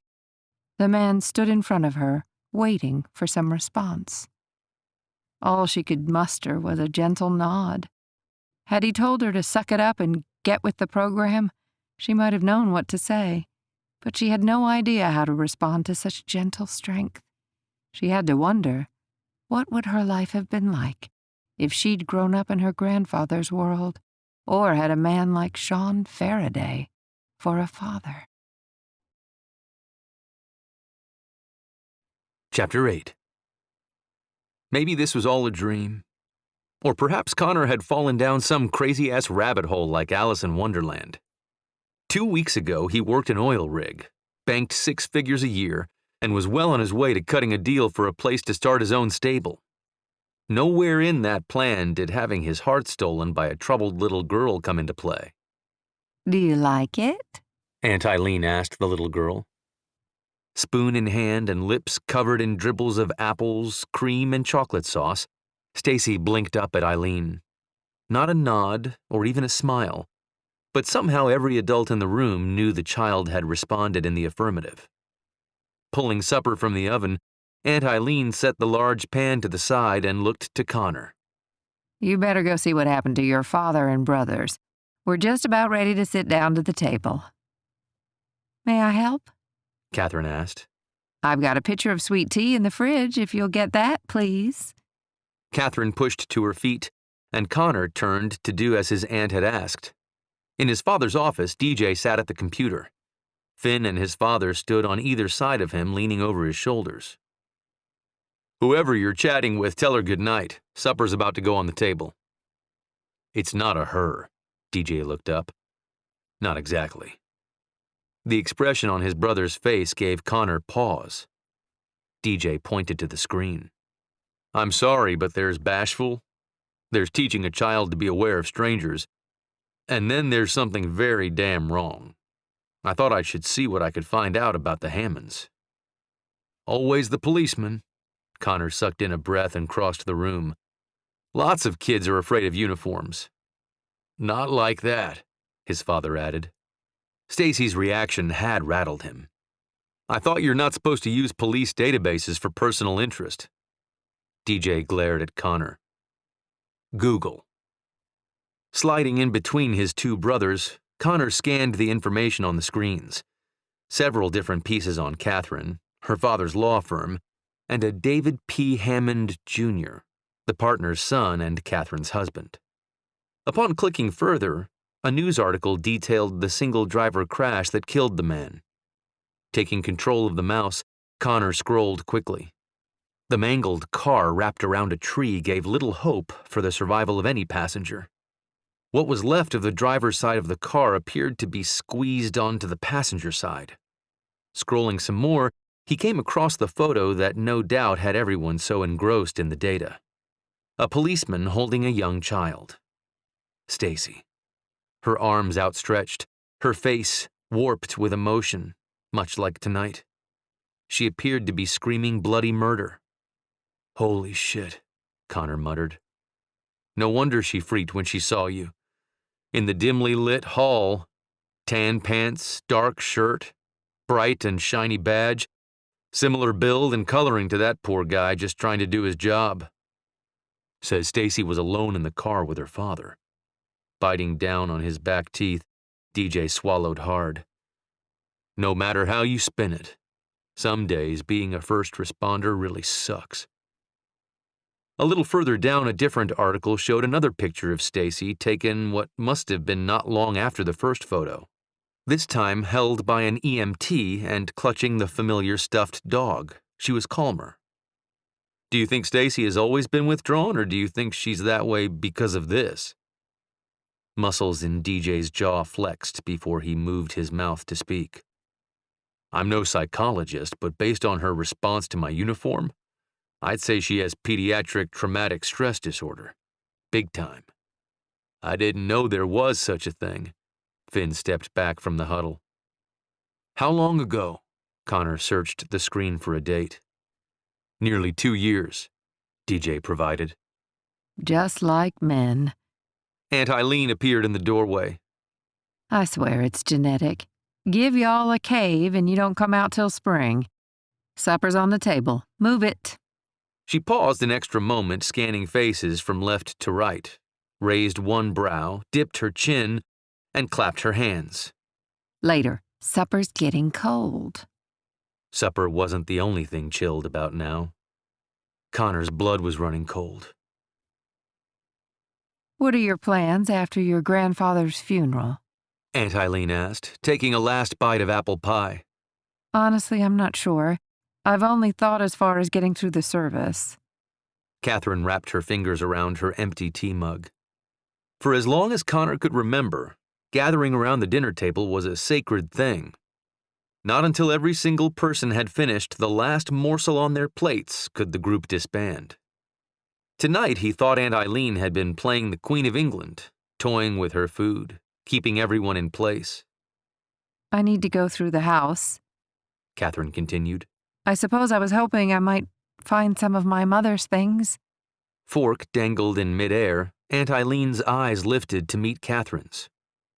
Honey, have you looked through the rooms upstairs? Catherine shook her head. Not all of them. We're using the guest room off the kitchen. I've been focusing on Grandfather's office, getting a handle on his business affairs. Every time I intend to look around more upstairs, something pulled me away. All eyes at the table turned to Catherine. Fortunately, she didn't seem to notice the interest she'd drawn at the mention of Ralph's estate. Well, if you want to learn more about your mother, I suggest you explore the second floor. Last room on the left. Catherine smiled. Really? Really? Aunt Eileen smiled back and pushed to her feet, collecting the empty pie plate. It's a lovely night, Connor. Why don't you show Catherine and Stacy around some of the nearby buildings? Stacy would probably enjoy seeing the falls. Oh, that won't be necessary. Catherine eased away from the table. It's getting late. Nonsense. Aunt Eileen shook her head and looked to her brother-in-law. Eileen's right, Sean said. There's been lots of changes round here since you last visited. I'm sure, but I'm not. Better hurry. Aunt Eileen jerked a thumb over her shoulder. Your daughter's got a jump start on you. The screen door to the back porch was wide open, and a flash of Stacy's brightly colored dress floated over the threshold, seconds before the wood-framed door slammed shut with a loud slap. Stacy, Catherine called, rushing across the expansive kitchen. Knowing that Catherine was less than fond of ranch life, especially animals, Connor kicked his seat back, pausing at the sight of Finn's smug smile. What's so funny? Just déjà vu, brother. Finn shook his head. Just a little déjà vu. Eileen pressed her lips tightly together, smacked her youngest nephew's shoulder, then turned to Connor. You never mind. Go get those two. Yeah, brother. Finn's smile grew. Go get 'em. Halfway out the door, Connor heard his aunt smack Finn again and mutter, Mind your manners. Stacy, sweetie, wait for Mommy. Why in heaven's name had Catherine dressed for dinner? Running after a 5-year-old in heels was never fun. Doing it on uneven ranch terrain was a sprained ankle in the waiting. For such a little kid, Stacy was already more than halfway to the barn. I'll get her. Connor whizzed past her just as Stacy turned the corner into the open barn door. Oh, God, the animals. Catherine hiked up her skirt and rushed to catch up. Ever since the car accident, her once smiling and bubbly child too easily withdrew into her own little world. In a near-breathless panic from running and a spike of adrenaline, Catherine was all set to snatch her little girl from the perils of the big, bad ranch animals. Except there was no big, bad anything. Stacy had bypassed all the other stalls along the way and gone straight to Pharaoh. At Stacy's side, Connor squatted, balancing on his boot heels, a big smile on his face. The upper half of the stall door was open, and Pharaoh's head hung out and down. The horse's lips were moving, and Catherine's first thought was that the horse was going to bite her too trusting daughter. But before Catherine could scream a shout of warning, her mind processed the full picture in front of her, and she realized that Stacy was giggling. Not just making eye contact, not simply lifting her lips in a smile, her newest thing since arriving in West Texas. Outright giggling, cute, silly little girl giggles. Oh my God. Connor sprang to his feet. It's okay. He held up his hand to Catherine. She's perfectly fine. Any fool could see that. I don't like horses, she mumbled. They're dangerous. I remember. Connor inched closer to her. You do? She was sure none of the brothers remembered her. No one had said anything that gave the slightest indication to the contrary, except for Mr. Farraday. And why did knowing any of them remembered her make her feel all calm and settled inside?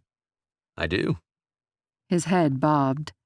You never wanted to play with us kids. Yes, I did. She had.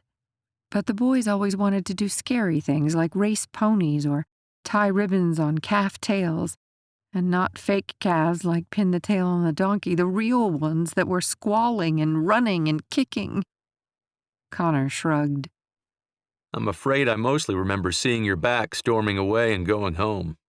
I see. He was probably right. The last time she was here with her mother, she couldn't have been much older than Stacy. And those horses looked so big. And the cattle. Your father yelled at me. Really? One dark eyebrow lifted high over very deep crayon blue eyes. You guys were doing something with the cows. I didn't have anything to do, so Mima and my mother brought me here to play. I thought we could play hide and seek or go fish. Somehow I wound up not quite knowing where to go or what to do, and the next thing I knew, your father had scooped me up and scolded, something I don't remember, just as this big black cow stomped on his foot. He tried not to show it, but I could tell the animal hurt him. Connor nodded. Broke his foot. A several 100-pound heifer will do that to you. Your father laughed it off and said he'd been kicked worse by his horse. She shook her head. She'd had nightmares with cows and horses running over her for months. And my grandfather couldn't understand why I didn't like them. You didn't grow up on a ranch. I'm sure you were given a task that would have been easy for you. Help with the gate? But she'd gotten curious and walked closer. Connor bobbed his head again. Makes sense. But I'm guessing Dad kept an extra eye on you. Adam, too, probably. Maybe I don't want... Catherine pointed down the barn to the empty spot where her daughter no longer stood. Oh my God! She must have opened the door! Heart lodged in her throat, the memories of almost being stomped on by an enormous ranch animal still vivid in her mind. Catherine's feet took off before her mind could process the horrors she'd find. 1 foot forward, strong fingers manacled her arm. Slow down. If you go charging off, you'll only spook the other animals. Or Pharaoh. Connor shook his head. No. If Stacy's in the stall with him, Pharaoh will know not to move. I've trained him. He's very gentle. Still holding onto her arm, Connor guided her down the center of the barn to the next stall. Inching forward, she didn't know if she'd find the strength to look. Not having heard her daughter scream in fear or pain was the only thing stopping her from racing to her baby. 1 step ahead of her, Connor released his hold and, coming to a stop, shifted to face the stall. A big smile sprouted on his face. Told you.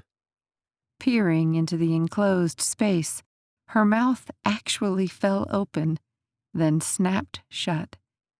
Should she be doing that?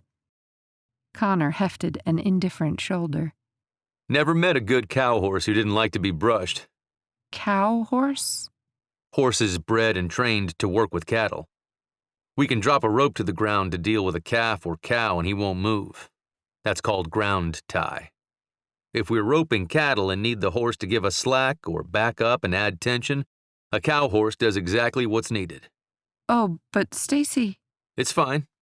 He nodded, his attention on Stacy's every movement. Make sure you don't step behind the horse, okay? He said softly. The little girl barely bobbed her head. Topping out at only halfway up the huge horse's hindquarter, with 2 hands, Stacy ran the brush from her highest reach, down and then over slightly and back again. The scene before Catherine was both horrifying and amazing. Everything in her screamed to carry her daughter out of here to safety. And yet, Stacy was nodding and responding, and the horse did look cooperative. He seems so docile. Pharaoh's a great horse. Good cow horses are worth their weight in gold. You should see Ginger. She's some of my foundation breeding stock. Breeding stock? He bobbed his head. For the Koppel stables. I'll be breeding and training the best quarter horses in the country.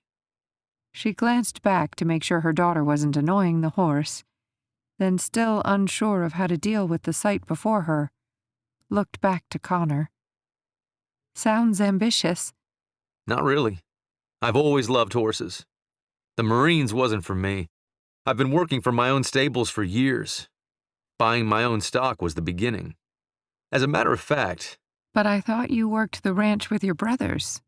we all work the ranch from time to time, but Dad and Finn are the only ranchers. Adam, who you met last night, is a veterinarian. DJ, you know, is the police chief. Brooks, who you haven't met yet, is a doctor. Ethan is a Marine helicopter pilot in theater, so we don't see much of him. And you know Grace is in law school. Yes. Catherine glanced back at her daughter and was almost willing to swear the horse was falling asleep. Scanning the area, she didn't see anything that looked like horse care products. Where did she find that? Pointing a finger at the next door over, Connor shook his head in a display of as much surprise as she'd felt. She must have gotten the brush out of the tack room. Is she doing that right? He nodded. Good enough. How does she know what to do? Those amazing blue eyes twinkled. Lady, your daughter inherited the Brennan genes.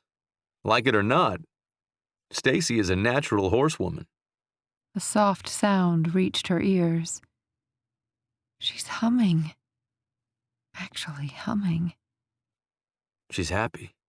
He said with the casualness only someone who didn't understand what that sound meant to a mother who had only heard nighttime screams since that horrible day. Yes. Yes, she is. And now what the hell was Catherine supposed to do about that? Chapter 9.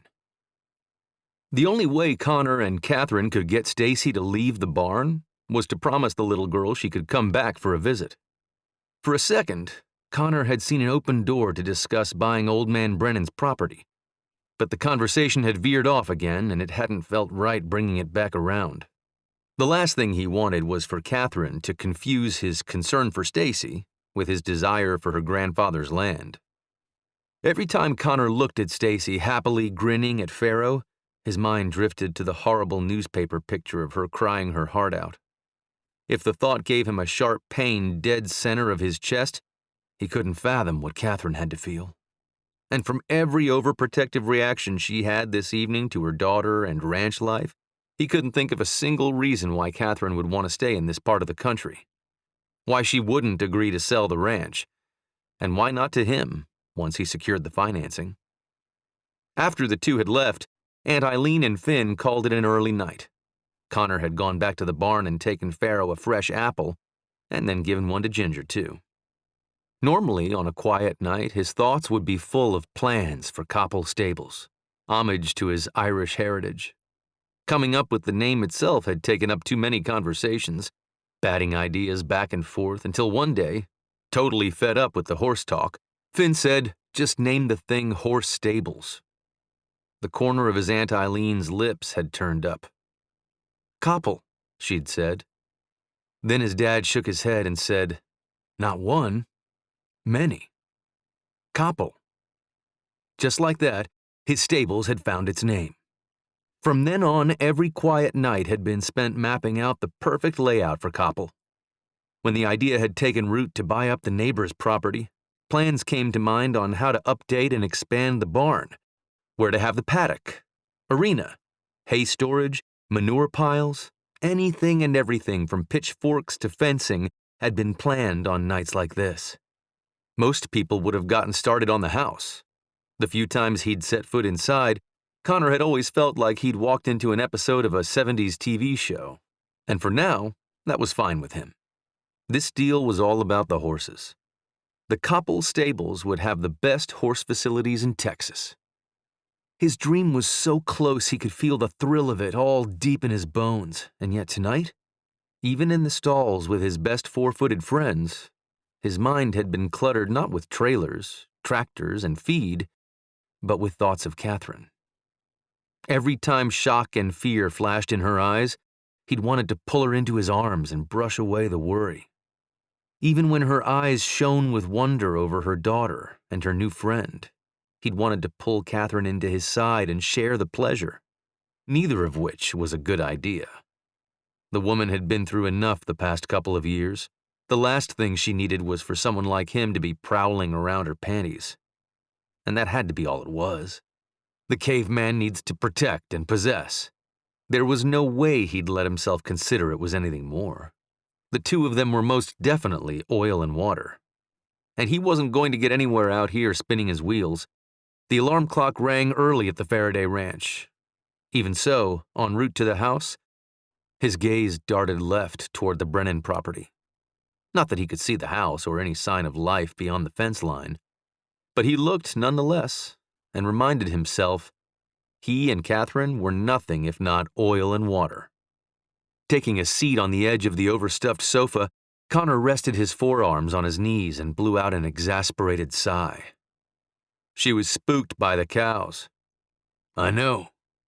In his favorite leather high-back easy chair, Sean Farraday closed his book and removed his glasses. She'd crawled into the pen just as Adam was about to open the gate and let the cows in. That was how you broke your foot. His father shrugged. Not the first time one of those critters got the best of us. Connor agreed. There had indeed been plenty of injuries through the years. Nothing life-threatening, and all of them a lesson learned for next time. The Farraday patriarch studied his son for so long, Connor wondered what exactly the man was thinking.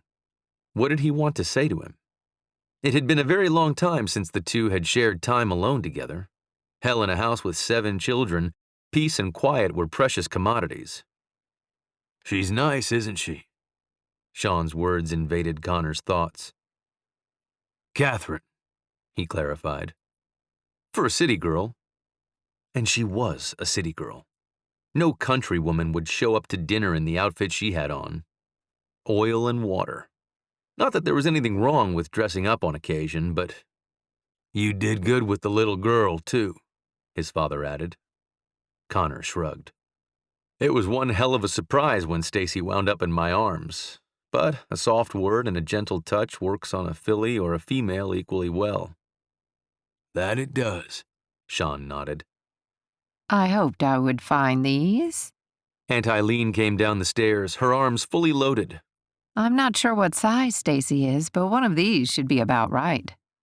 Sean Farraday frowned at his sister-in-law. What are you doing up in the attic at this time of night? It's only 8 o'clock. That's not late for regular folk. Around here, regular folk are ranch people, and 8 o'clock is no time to be rummaging in the attic. I wanted Stacy to have something better than those sneakers to wear next time she comes to visit the horses. Bet she'd love to ride one of the ponies. Aunt Eileen was partly right. Stacy definitely would enjoy being on one of the horses. Her mother, on the other hand, would probably see to it that Stacy viewed the animals from behind protective glass. Eileen shoved the footwear at Connor. Why don't you run these over in the morning after breakfast? By breakfast time, he'll have put in hours of work, and smell like it, too. Maybe you should run them over. Aunt Eileen didn't have to say a word. The stone-like expression on her face made it perfectly clear her suggestion was not a request. Or I can do it. Connor reached for the boots. Instantly, a bright smile bloomed on his aunt's face. Good idea. Actually, his aunt's idea probably wasn't a bad one. Dropping his sister Grace's old boots off for Stacy to use would be a good excuse to chat for a bit about her plans for the property. Even if he didn't have the bank approval yet, he could at least ask about the ranch. The future home of the Koppel stables, Connor Farraday, proprietor. Daddy, I don't want to go over this again. Catherine pinched the bridge of her nose and paced the large wood-beamed living room. You don't hand off a prime case to a junior attorney to go off on some foolhardy trip to the middle of nowhere, her father rumbled. Grandfather's funeral is not foolhardy, and Connie is better than you think. She's hungry and smart, a lethal combination. Not that most of the men in that firm would notice, especially not her father. The sole reason Catherine's gender had been overlooked by him and others at the firm was that William Everett Baxter didn't have a son. Assign Ted Collins as second chair. He'll hate it, but if it comes from you, he'll do it. Her father blew out a deep sigh. The client doesn't want Connie or Ted. He wants you. Catherine stopped mid-step. I need you back, ASAP. No more dilly-dallying in the wilderness. Resuming her pacing, she looked out at the expansive front window to the endless view of black velvet.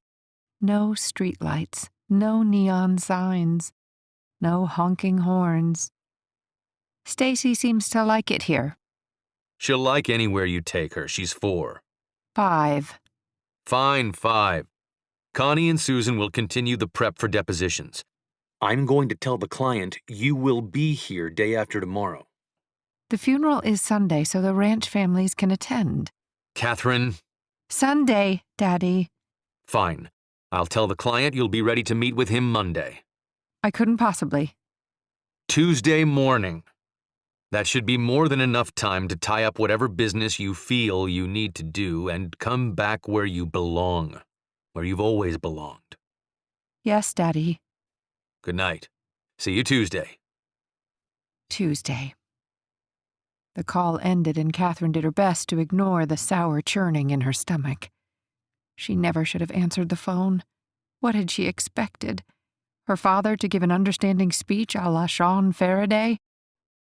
To ask her how she was handling the loss of an old man she'd barely begun to know? What she thought of the house she hadn't seen since childhood? The neighbors? The cowboy who had come rushing out to save Stacy from a wild beast? The same man who had tenderly soothed her distraught daughter in his arms. The one who followed his dreams. The one who... Catherine stopped in her tracks. She couldn't be thinking of Connor Farraday. Not like this.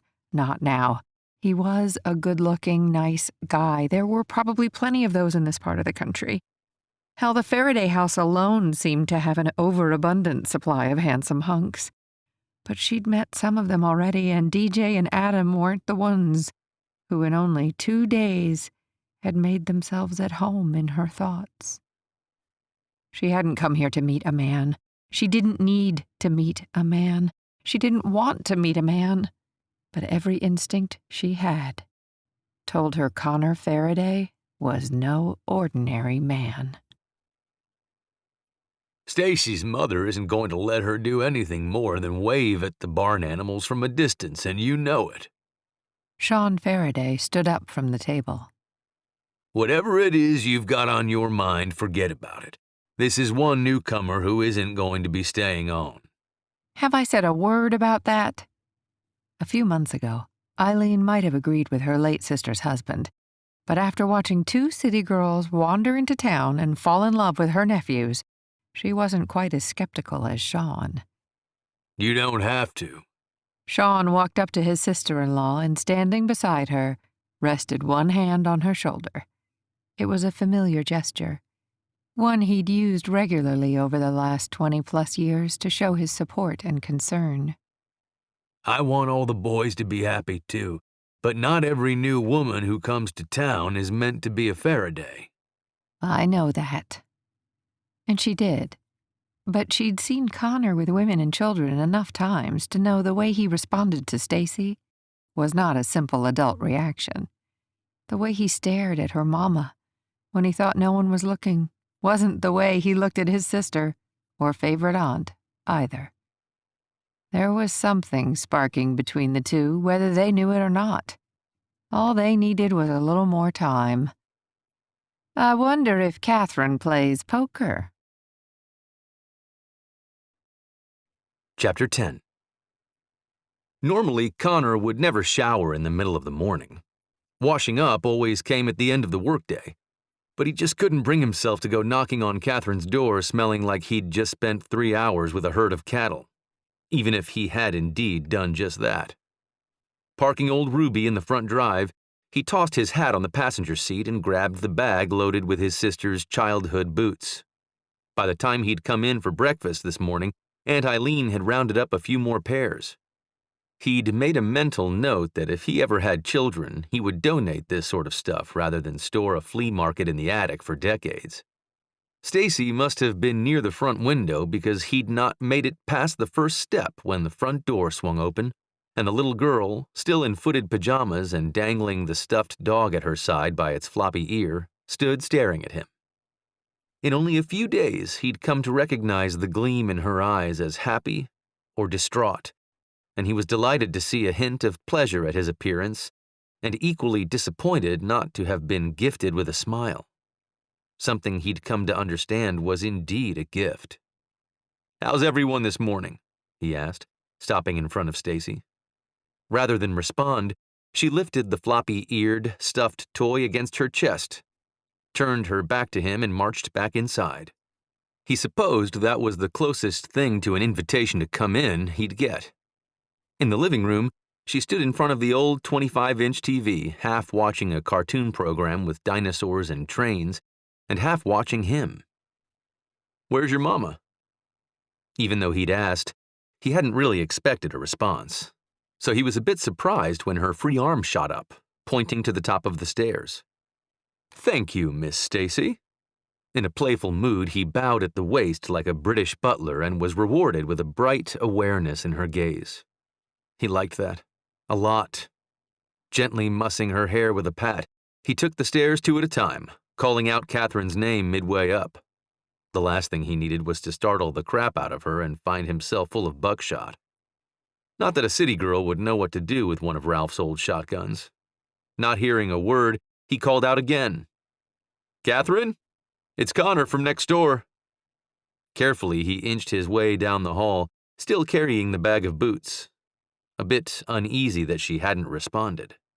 Feeling more and more like a nervous cat burglar peeking into vacant rooms, he called her name again.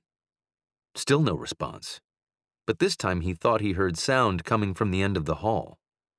Last door on the left in the middle of the room, surrounded by books, books, and more books, Catherine sat staring intently at one in her lap. "Excuse me," he rapped on the door jamb before venturing in. "Looks interesting." Catherine seemed to finally hear him and glanced up, not nearly as surprised as she should have been to suddenly find herself accompanied by a man. "Oh, I didn't hear you." She set the book down, and then, looking up again, waved her arm across the room. "They never changed it." A quick glance told him he was in her mother's room. A wall of trophies from her barrel racing youth. High school pendants, mums from prom. Those suckers seemed to get bigger every year, decorated with more bling and ribbons than the year before. The dresser held a variety of girly-looking perfumes and photographs of a woman who might have passed for Catherine's younger sister. "What are you looking at?" "Mom wrote stories." She slid an envelope from a nearby box into the pages and closed the spiral notebook. "They're all over the place. I had no idea. Dad never said." Leaning to her left, she grabbed a bound book and sprang it open somewhere in the center. A yearbook. More kids than I would have thought for this small town.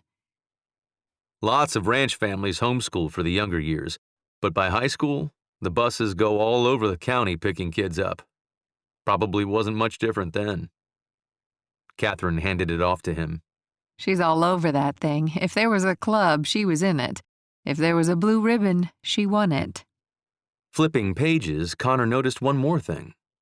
If there was a horse involved, she was on it. "She looks happy." "Yeah, she does."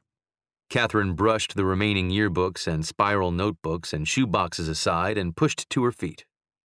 "I found these things last night. The yearbooks were on the dresser, but the notebooks and shoeboxes were in the closet. There's so much stuff in there." "You planning on going through all of it?" He closed the yearbook. "I don't know. I have to be back in Chicago on Tuesday." Tired eyes scanned the remnants of a life long gone. "I don't know how much I can get done by then, but I'm realizing just how daunting sorting through generations of family history is going to be." That did not sound good for Connor. Not if he wanted to start work on the barn and have it in suitable shape before winter kicked in. "Didn't Aunt Eileen and some of the ladies from the social club offer to help?" "They did, She nodded. and I was going to take them up on it, but now I think I want to go through it all myself. I don't want to miss anything." Connor took another look around. The closet was indeed packed with years of clutter, but how hard could sorting through old clothes and shoes and miscellaneous teenage sundries take? "And you should see the attic. I don't know that the Brennans have thrown anything out since the birth of Christ. Asked and answered. Sorting through years of family history was going to take longer than from now till Tuesday, which meant even if the bank came through for him quickly, his chances of getting the land anytime soon were next to nil. Damn. A tiny pump jackhammered at his temple. That bank letter might be the only chance he'd have to set a light under her. He glanced around at the mounds of her mother's belongings. Or not. What do you have in the bag? Catherine lifted her chin in the direction of his right arm. Oh, Aunt Eileen sent these over. He handed over the boots. They were my sister Grace's. She outgrew most of them long before she ever wore out a pair. Catherine pulled out a tiny cowboy boot, turning it left, then right. They're for Stacy, he added before his brain could filter the stupidity of the statement. I see. I think it's a safe bet Stacy will be pleased. She smiled at him and then returned her attention to the remaining contents. It was a nice smile. A very nice smile. One he wouldn't mind seeing again. There's an entire hall closet filled with clothes, she said, replacing a boot in the bag and turning toward the door. I'm thinking by the length of the pants they belong to my mother. Her mom is much shorter than her in the photos I found. Connor looked at several family photos side by side. Mrs. Brennan was indeed a petite thing. From what he remembered of her, until she got sick, she was strong as an ox, and anyone who only took in her size learned fast not to underestimate her again. The word fireball comes to mind. A slow, lazy grin pulled at one side of Catherine's mouth. I like that. I've heard that word used a time or two to describe me in the courtroom. I wouldn't mind thinking I inherited that from my grandmother. You should be proud. Everyone loved her. I am. Catherine took a step forward. Have you had breakfast yet? Yep. A rancher's breakfast. The kind that would stick to his ribs and keep him energized for hours of hard labor. Just a bite. Good. I'm not much of a cook, but I've been told I make a mean omelet. Join us? Thank you, I will. No one ever died from eating 2 breakfasts. At least not that he knew of. Everything is set for Sunday. Catherine nodded to the table of women in her kitchen. I must say, deciding on some of the details has been more challenging than I'd expected. Like what? Aunt Eileen leaned forward. Well, someone has to give a eulogy. I didn't know if Grandfather had any close friends. Catherine paused for a breath in case the women had a suggestion she was unaware of. I've been looking through things around the house, but don't see any sign of a close friend from recent years. He was close to Clinton Farley, Sally Mae said, but he passed a good 10 years ago. And sometimes he'd go into town and chew the fat with Ned at the service station, Ruth Ann chimed in. But come to think of it, didn't they have a falling out over something? 2 sets of eyes glared at Ruth Ann. Okay, maybe Ned isn't the best idea. I had a feeling, so I thought perhaps I could convince Mr. Farraday to give the eulogy. They've been neighbors a long time, and that's a wonderful idea. Sean will be happy to. Your grandfather was a good and respected man who simply kept to himself these last few years. Oh, good. There was no way Catherine could express what a relief it was to have that taken care of. Next, the pastors suggested Grandpa's friends would want to attend the graveside service. 3 heads bobbed. Yes, sirree, that's the way it's done around here. The pastor also suggested refreshments at the church after the services. If Grandfather doesn't have many friends left, maybe we can skip.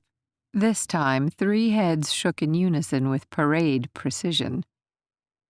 I don't want to tell you how to plan your grandfather's services. Eileen reached over and covered Catherine's fisted hands with her own. Ralph may have been a solitary old man, but he had friends.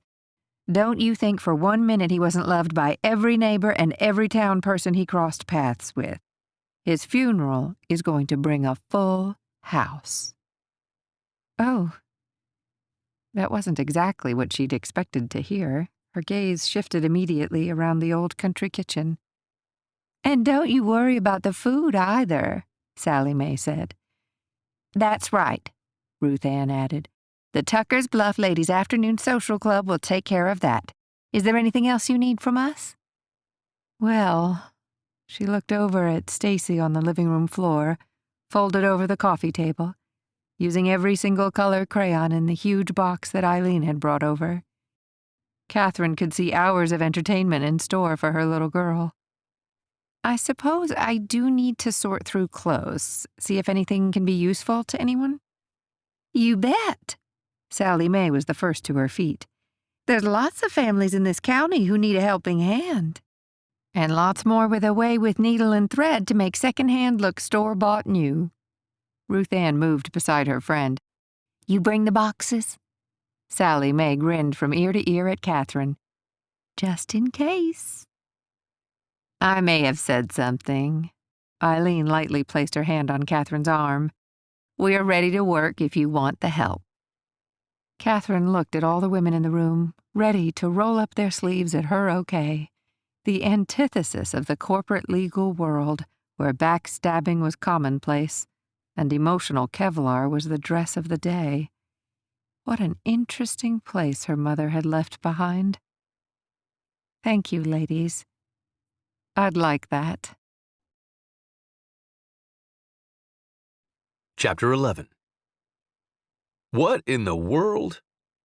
Connor wiped his boots at the back door and hung his hat on the nearby hook. Finding Stacy at the kitchen table was not what he'd expected. Immersed in her work, the little girl didn't look up. Connor scanned the kitchen and glanced down the hall. No sign of anyone. Beside the kitchen sink, a large platter of oatmeal raisin cookies rested next to a huge pitcher of lemonade. He didn't need to have a PI license to know what his aunt had been doing this afternoon. Snatching a couple of cookies from the plate, he moved over to stand beside Stacy. That's really good.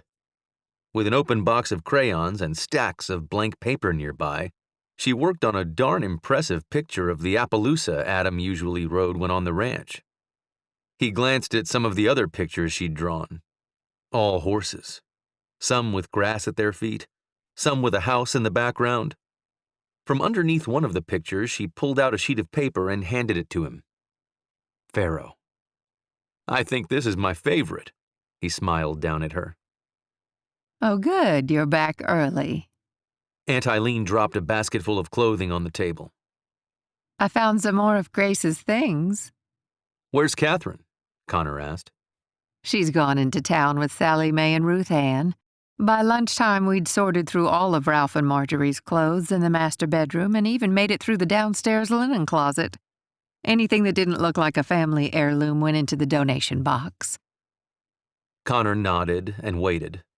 There were enough boxes to just fit in the back of Sally Mae's Suburban. We all figured it would be a good thing to take the load into town and dole out the treasures. Figured little Stacy here would have more fun coloring and watching TV than traipsing around town with a bunch of old ladies. Now things were starting to make sense. And you volunteered to bake cookies with Stacy. Well, it seemed like a good idea once we got here. His aunt smiled. Sweetie. Eileen turned to the little girl. I think it's time to feed the babies again. You ready? Stacy bobbed her head, put the crayon back in the box, and slid off the chair. That's when Connor noticed she was wearing a pair of the boots he'd brought over, as well as a pair of jeans. Her mother dressed in jeans? Aunt Eileen shrugged. I found a few pairs. She waved at an open box on the other side of the kitchen stacked on top of a few more boxes. I also found some of her riding gear. Riding gear? There's a pair of buttersoft chaps that should be just about... Chaps? What could she possibly need chaps for? So the calves don't kick her. This wasn't going well. Connor rubbed the back of his tired neck. She's not going to be near any calves. Of course she is. How else will she learn to tie the tails for next month's ranchathon? They're going home after the funeral. And even if they weren't leaving right away, Stacy has never been around ranch animals. She wouldn't know what to do with a calf or a mutton. And even if she did, there is no way on this green earth her mother is going to let her participate in the ranch games with the other kids. You never know. His aunt shrugged casually. Implied indifference from his aunt was never a good thing. Aunt Eileen? Oh, don't be such a sourpuss. Stacy's been waiting for you or Finn to get done with your chores so she can see the foals. Maybe brush down some of the smaller animals. Learn a thing or two about feeding. Shall I teach her the pros and cons of fall calving in our spare time? Aunt Eileen smacked him on the arm. Don't get sassy with me, young man. Bright blue eyes stared up at him. Stacy had watched the conversation with invested intensity. He could see how badly she wanted to do whatever his aunt had said. And though he might pay the price when her mother found out, there was no way in hell he was going to disappoint her. Sticking his hand out, he blew out a breath. Ready to go? Stacy's tiny hand slid into his. Folding his large hands around hers, he worried they might be too rough against her soft skin. But before he could reconsider and pull back, she was practically dragging him out the door. Grabbing his hat as they crossed the threshold, he shook his head. Her mother was going to kill him. On a ranch as big as the Faradays, there was one thing to be sure of. With every season of new life, there would be some loss, which meant at any given time there would be a calf or foal without their mama. Inside the barn, he squatted down to be at eye level with his new charge. There are lots of rules on a ranch. To his surprise, Stacy nodded. Maybe his aunt was onto something. For now, you stay by me and do exactly as I say. This time she blinked, but he recognized the affirmation in her eyes. Never walk behind any of the animals. He waited, and when she realized he wasn't going to say anything more without some reaction from her, she nodded. His heart did a quick two-step. Never get close enough to touch an animal without a grown-up at your side. She nodded again. We're going to give Pharaoh and some of the other horses a little snack. Then we'll check on the foals, okay? This time, she only blinked. He wished he knew what constituted being worthy of a nod and what only warranted a blink, but 2 out of 4 were pretty good odds. Grabbing a handful of treats from the tack room, he put them into his pocket and took Stacy to Pharaoh's stall first. Immediately, the big animal dropped his head to meet her. She looked up at Connor in a silent request to approach the horse. But before Connor could respond, Pharaoh had inched forward and nudged her shoulder with his nose. A move that could have frightened most children unfamiliar with animals had Stacy giggling. Immediately, her arms swung as far as they could reach around the horse's neck. Easy there. Connor waited a second before pulling her back and placing her palm flat against his neck. Every horse appreciates a good rub along here. As though stroking a stray house pet, Stacy passed her hand along Pharaoh's side over and over. Okay now, Connor squatted beside her. Hold your hand out flat. Stacy quickly opened her hand. Connor deposited the treat, and bless Pharaoh for being a patient fellow, he waited while Connor continued to explain. You're going to place your hand under his nose so he can eat the snack. His lips may tickle your palm, but you keep your hand in place till he's done, okay? Eyes twinkling, she nodded. Connor sucked in a deep breath and watched the little girl do exactly as she had been told, her cheeks pulling back into a broad smile as the horse's lips covered and retrieved the hard, apple-flavored nugget. When the horse was done, without instruction, Stacy returned to stroking his neck, her smile intact. The kid was definitely a natural. Moving down the stalls, Stacy had made friends with Brooks Appaloosa when Finn rode into the barn, his face covered with surprise. Dismounting, Finn ran his hand between the horse's front legs. He need cooling down? Connor asked. Finn shook his head. Walked him in. You've already got Pharaoh put away? Yeah, I finished up with the west pasture early. By the spigot, Finn grabbed a bucket and filled it with water. I see you had a helper. Connor shook his head. We've just been visiting. From the moment Finn had ridden in, Stacy had watched him intently. Her gaze followed the way he'd slipped his feet out of the stirrups and climbed off the horse, to what he'd done with the reins and how he'd checked if Ace had cooled off enough before getting him a drink. Aunt Eileen made cookies, Connor said. Finn's eyes widened with interest. Chocolate chip? Oatmeal raisin. That'll work, Finn smiled. Connor looked at Stacy again and ran calculations through his head at lightning speed. How old had all the Farraday children been when they'd learned to care for a horse? What had his aunt promised the little girl? And how much time would he need to outrun Catherine when she found out what he was about to do? Why don't you go on inside? We'll put Ace away. One eyebrow shooting up higher than the other, Finn glanced at Stacy, then back to his brother. You sure? Connor nodded, and Finn shrugged, patted his horse on the neck, whispered in his ear to behave, and turned on his boot heel for the house. Clapping his hands together, Connor turned to Stacy. Ready to take care of Finn's horse? For venturing into the dangerous territory of potentially really pissing off the woman he wanted to buy the stable land from, Connor was rewarded with a smile and a nod. Things were looking up. First, we need to give him some water. Connor intentionally filled the bucket only half full, hoping it was light enough for Stacy to handle. Here you go. She grabbed the handle and, carrying it with more ease than he would have expected, she held the water in front of the horse and shot Connor another grin as Ace slurped up the contents. When we get to the stall, we'll give him some more water if he wants. Stacy's gaze narrowed on the bucket, and Connor knew she had a question and waited foolishly, hoping she'd simply ask it.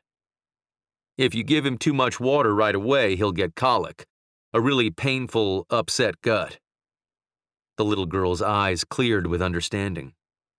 With Stacy at his side, they undid the tack, removed the saddle, and even though Connor carried the brunt of the weight, Stacy held on with both hands, her brow furrowed with concentration. The kid had grit. For the next 10 minutes or so, he and Stacy brushed the animal using the same soothing strokes she'd used the other night on Pharaoh. This, he explained, is to bring up all the dust and dirt and sweat that gets caught up in his hair while working. Stacy didn't nod or answer. She didn't break her concentration to look at Connor. But he knew, as with everything else they'd done, she was processing every word and action. Next, Connor used the stiff brush to flick off any loose dirt, and then, with the pride of a trainer on race day, watched Stacy use the soft brush on Ace's face and feet. If he didn't know better, he'd have sworn she'd been around horses all her life. While he went from foot to foot cleaning out the hooves and removing any rocks, Stacy leaned against him. Having led the horse into his stall, Connor handed Stacy an apple half he'd grabbed from the tack room. Why don't you give him this as a reward for being such a cooperative boy? Intentionally, he didn't say anything, curious to see what Stacy would remember from before. Confident that even if she'd done something differently, Ace wouldn't pose a threat. But he needn't have worried. Opening her palm with the apple centered, she held her hand under the massive animal's muzzle and waited patiently as he nibbled, then gobbled the fruit. Since Ace wasn't quite as enamored with Stacy as Pharaoh and hadn't dropped his head for her, she simply reached up and rubbed the side of his jaw. I still have to clean his tack. You ready to go back inside with Aunt Eileen? The hint of a smile that had graced her face slipped. For a split second, he thought that maybe Ace had moved and somehow hurt her. But then it hit Connor. Do you want to help me? She gave a slight bob of her head. All right, then. He smiled at her and held out his hand. Saddle cleaning lesson 101 coming up. Chapter 12. It was nice of you to give me a lift back to the house. Catherine had spent the better part of the afternoon accompanying Ruth Ann to various homes in the outlying area. Most of the items she'd brought in had been left with the pastor, but he'd given them a list of some folks who had expressed a need for assistance. Adding some of her donations to bundles already waiting, Catherine and Ruth Ann went off in one direction, and Sally Mae and another church lady in the other. It was Catherine's good luck to have crossed paths with DJ, who was heading out to the ranch. Ruth Ann doesn't live far from the ranch by West Texas standards, but I was heading that way anyhow. You spend a lot of time at the ranch? Some days more than others. DJ tapped his finger on the edge of the steering wheel. Catherine didn't know this Farraday brother well, but she'd been reading witnesses and jurors long enough to recognize a man with something unpleasant on his mind. Tough day? You could say that. His finger continued to tap on the wheel. Catherine was pretty sure he didn't realize what he was doing. His gaze focused on the emptiness of the road stretching out in front of them. Whatever was going on in that Farraday mind was none of her business. But she took a shot at it anyhow. Business or personal? DJ slanted her a glance. In a town this size, business is almost always personal. The place isn't that small. Driving around today, she'd realized Tucker's Bluff and the outlying homes, technically in the town's limits, were as big as many suburbs of Chicago. Just a little more space spread out in between. Getting bigger every day. Why is that? Oil keeps us busy, and the business and people who come with it. But we're pretty far from the big cities. At least it felt that way when she was driving here from Dallas. We are. When I was young, every kid in town dreamed of escaping the redneck lifestyle. Even you? Even me. And like me, folks are coming back, finding a way to make life and family work in the less hectic pace. Dorothy and Oz, there's no place like home. DJ nodded. Something like that. So who has you all twisted? No need to mention names, not that I'd know who they are anyway. It's a matter of public record. I had to make a call today. Domestic abuse. Catherine waited. I went to school with the guy, salt of the earth. And now... Now there's trouble in paradise. DJ's head nodded up and down. He's cooling off in jail. Something told her locking up his high school buddy wasn't all that was bothering him. Surely this isn't the first time you've had to arrest someone you knew. He shook his head. I'll figure it out. I'm sure you will. And she was. It was obvious he cared about the people in his town, and that concern was what made the best cops. Glancing out the side window, her mind wandered back to Stacy and all that had happened in just a few days. I hope my daughter wasn't too much for your aunt? That'll be the day. DJ huffed with amusement.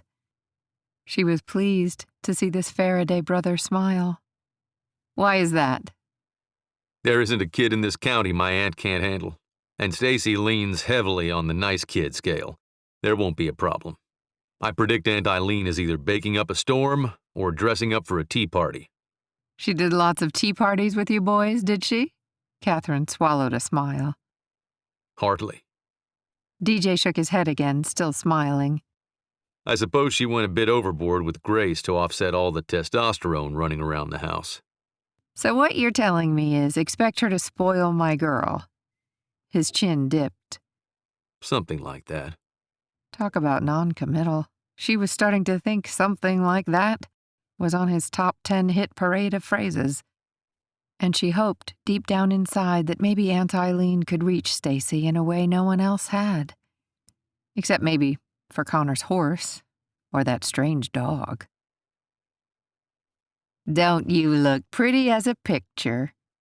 Aunt Eileen surveyed Stacy in one of the ruffled dresses she'd made for Grace when she'd thought she wanted to take square dancing lessons. That fad had lasted all of about an hour after the dress was finished. Connor remembered the incident clearly, along with the forgotten piano lessons and ballet classes.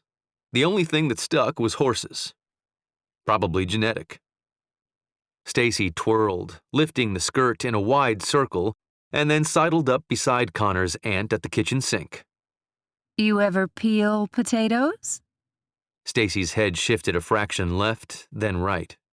Not a full-fledged shake, but enough, and Connor wondered if it was merely a case of losing her bashfulness, or if spending time with the animals was really helping.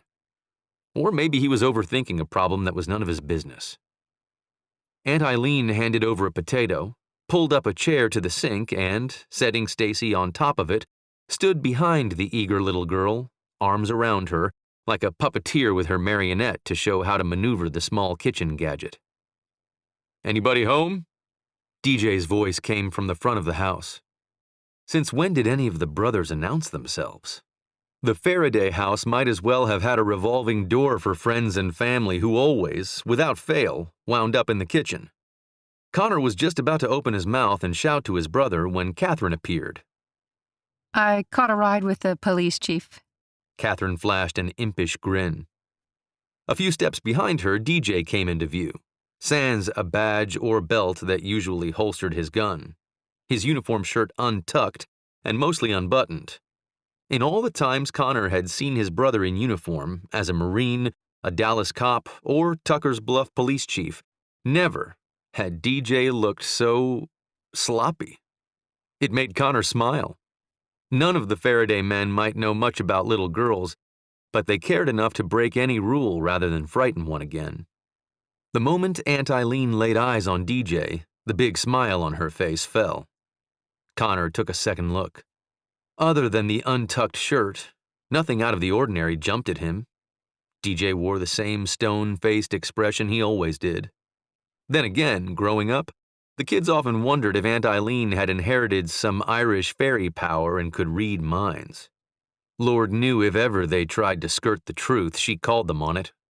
And if she didn't call them on it, she taught them a lesson later. "Where's Dad and Finn?" One of the wranglers noticed a calf stuck in the pond. Sean and Finn left a few minutes ago.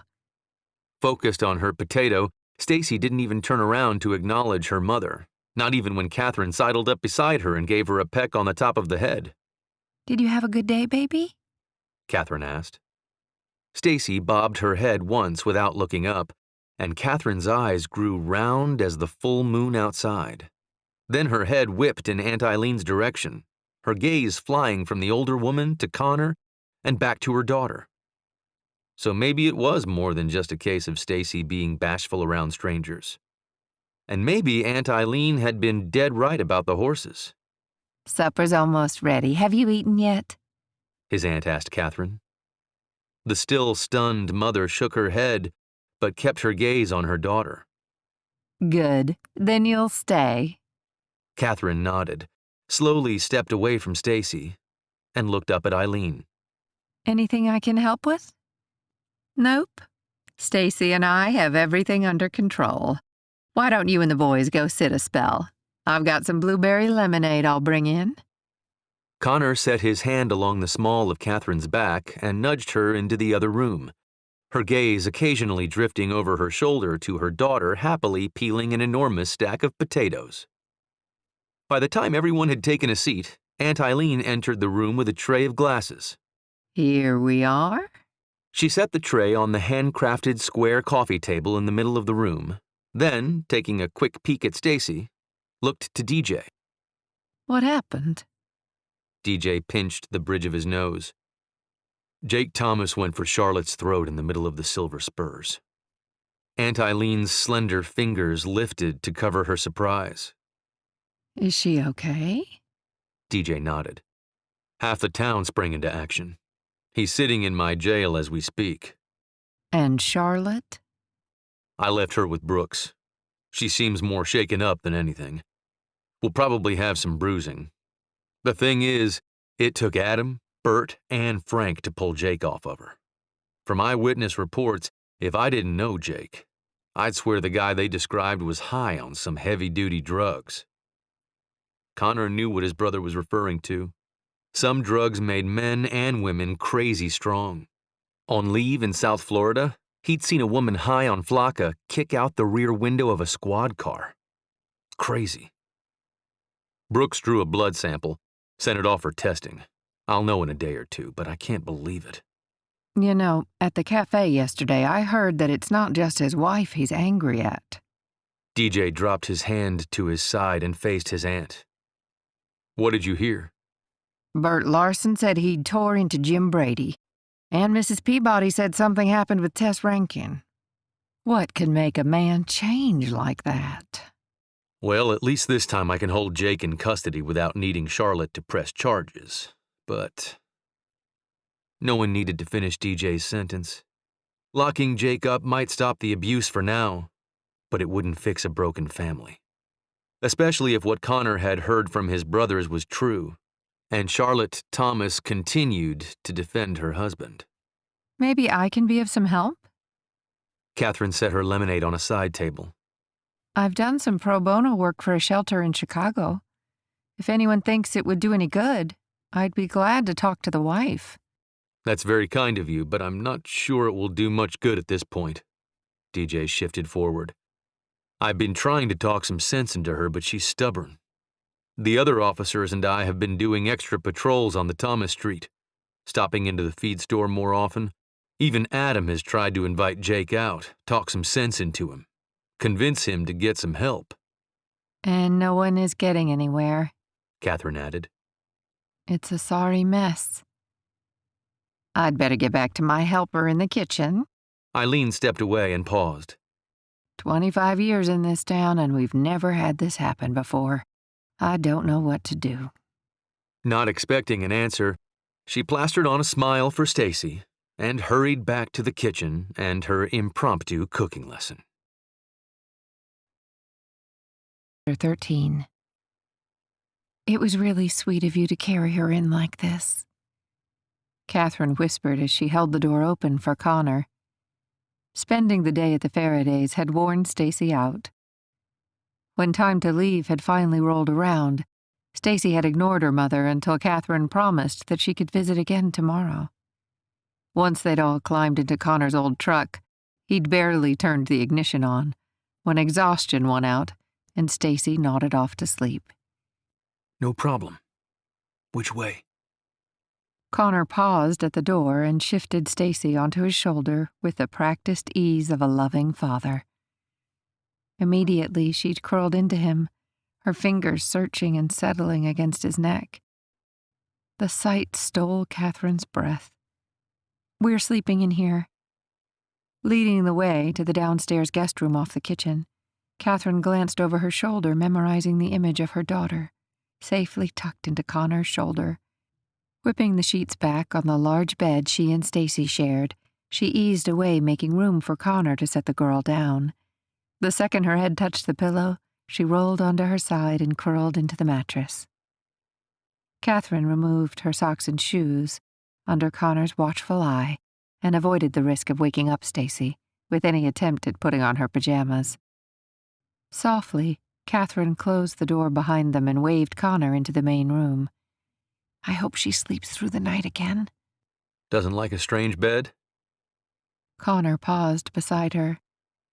Maybe, but she's had trouble with nightmares since her father died. They've lessened with time. Used to be every night, sometimes twice a night. Now it's dwindled to a couple of times a week. She'd slept through the night before we left Chicago and hasn't woken up since we arrived here. If she sleeps through the night, it may be her longest streak of good night sleeps yet. I'm sorry to hear that. His gaze drifted toward the closed door of Stacy's room. She's such a sweet kid. She used to be really happy, I won't kid you. My husband and I worked insane hours. I guess you could say we were two workaholic peas in a pod. 80 hours was a short work week for us.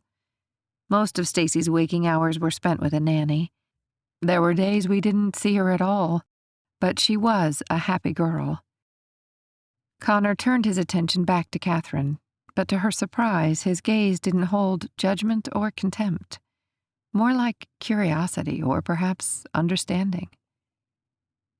I'm sorry. I didn't mean to dump on you. Working crazy hours left little time for developing friendships, and her father certainly didn't want to hear anything that remotely sounded like a complaint. All her life she'd been raised to have a thick skin and take it like a man, and she had, except when it came to Stacy. I've said too much. No, I'd like to hear more. Catherine nodded. She wanted to share her little girl with someone besides a therapist making vain and empty promises. Let's take a seat on the back porch. That way I can hear if she wakes up. A step behind, Connor followed her out to the porch, waited for her to take a seat on the old glider, and leaning against the rail, crossed his ankles. What happened? Catherine steeled her spine and thought back to life 2 years ago. She loved people, and she adored her father. David wasn't really very playful. Neither one of us was the kind of parent to play games or roughhouse. A walk in the park was just that, a walk. The few hours we could steal as a family were spent at a museum or gallery, rather than a park or playground. But mostly, quality time meant Stacy on David's lap, while he read a Louis L'Amour novel out loud, or read her Dickens. You read Dickens to a toddler?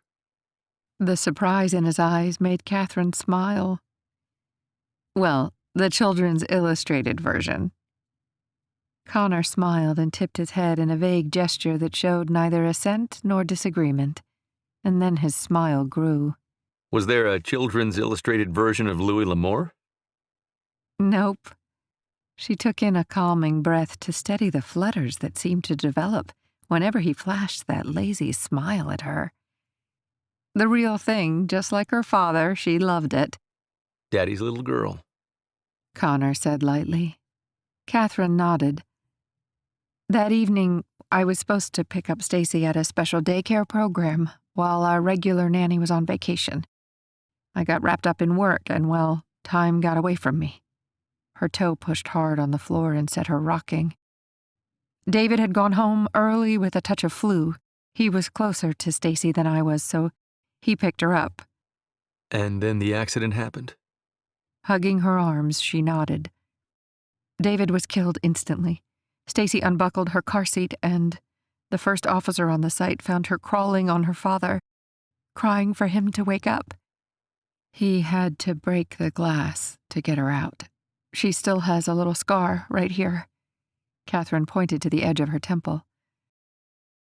She hasn't said a word since. Connor blinked long and hard. I'm sorry. I don't know what to say. There's nothing to say. It happened. We're dealing with it. Are you? 2 words had her feet flattening on the wooden porch and stopping the glider's motion. She'd tried a few therapists, psychiatrists, even herbologists. None of it had helped. And now it looked like she was going to try fresh air and country living. I can't let anything happen to Stacy. She's all I have left. Nodding, Connor bobbed his head. What about your father? Dad eats and breathes the law. Maybe he was different when my mother was alive. She shrugged. I wasn't much older than Stacy when my mother died. I've never known Dad to be any different. No other grandparents? Dad's parents traveled a lot. When they're not, home is an old brownstone in Philadelphia. As for my mom's parents, Dad never mentioned them again. I guess I just thought they died with Mom. Connor bobbed his head and looked off into the distance and back. I'm sorry. The Brennans were nice people. You would have liked them. I know. At least I got a little while with my grandfather thanks to modern technology. There is that. He smiled. What about you? Catherine leaned forward. She'd had enough of a walk down her own memory lane. You mentioned wanting to breed horses? Connor bobbed his head. Yeah. As a kid, when everyone else was gathering cattle or separating calves or mending fence lines, I liked to sneak off and watch the wild mustangs. He smiled, more of a sly grin that made her want to smile too. I could watch them for hours. Got pretty close to them a time or two. Sometimes it was almost as if I could read their minds. He shrugged. Turns out horses like me too. On her feet, she crossed the small porch and leaned against the rail beside him. What do you mean? I have a knack. If there's a troubled horse, a difficult horse, folks would bring him to me. I'd work him through it. You mean like a horse whisperer? Connor's smile burst into a rumbling laugh. Not really. It's just a matter of understanding equine mentality. Earning the horse's trust. Too many people want to break the will of these majestic animals. He shook his head and sighed. Leaning back, Catherine studied the strength of his gaze. Eyes are the windows to the soul. In Connor's, she could see a steel will and the heart of a lion. Her ability to read people all these years had served her well. You'll get what you want. Only inches apart, his gaze latched onto hers. Heat and hunger stared back at her. Everything around her faded into the distance. The air between them sparked with electricity. He sucked in a deep breath, closed his eyes, and then opening them slowly, lifted his finger to her cheek, blew out that long-awaited breath, and whispered, Will I? Without any thought, her chin dipped, nodding agreement. The question was, would she get what she wanted too? Insanity had taken over. That was the only explanation for why all reason had vanished, and the only thing that Connor felt or thought was the undeniable need to taste this woman. His fingertips burned and his heart slammed against his ribs. This was so not a good thing to do. Not smart. Kissing her could only lead to trouble. And he so didn't care.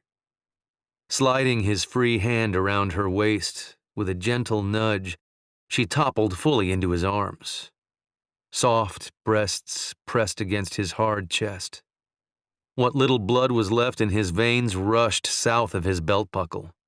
And still, he didn't care. A startled breath caught in her throat, the sound heightening his senses. Slowly, in complete contrast to the urgency racing inside him, his lips met hers, soft, pliable, and perfect.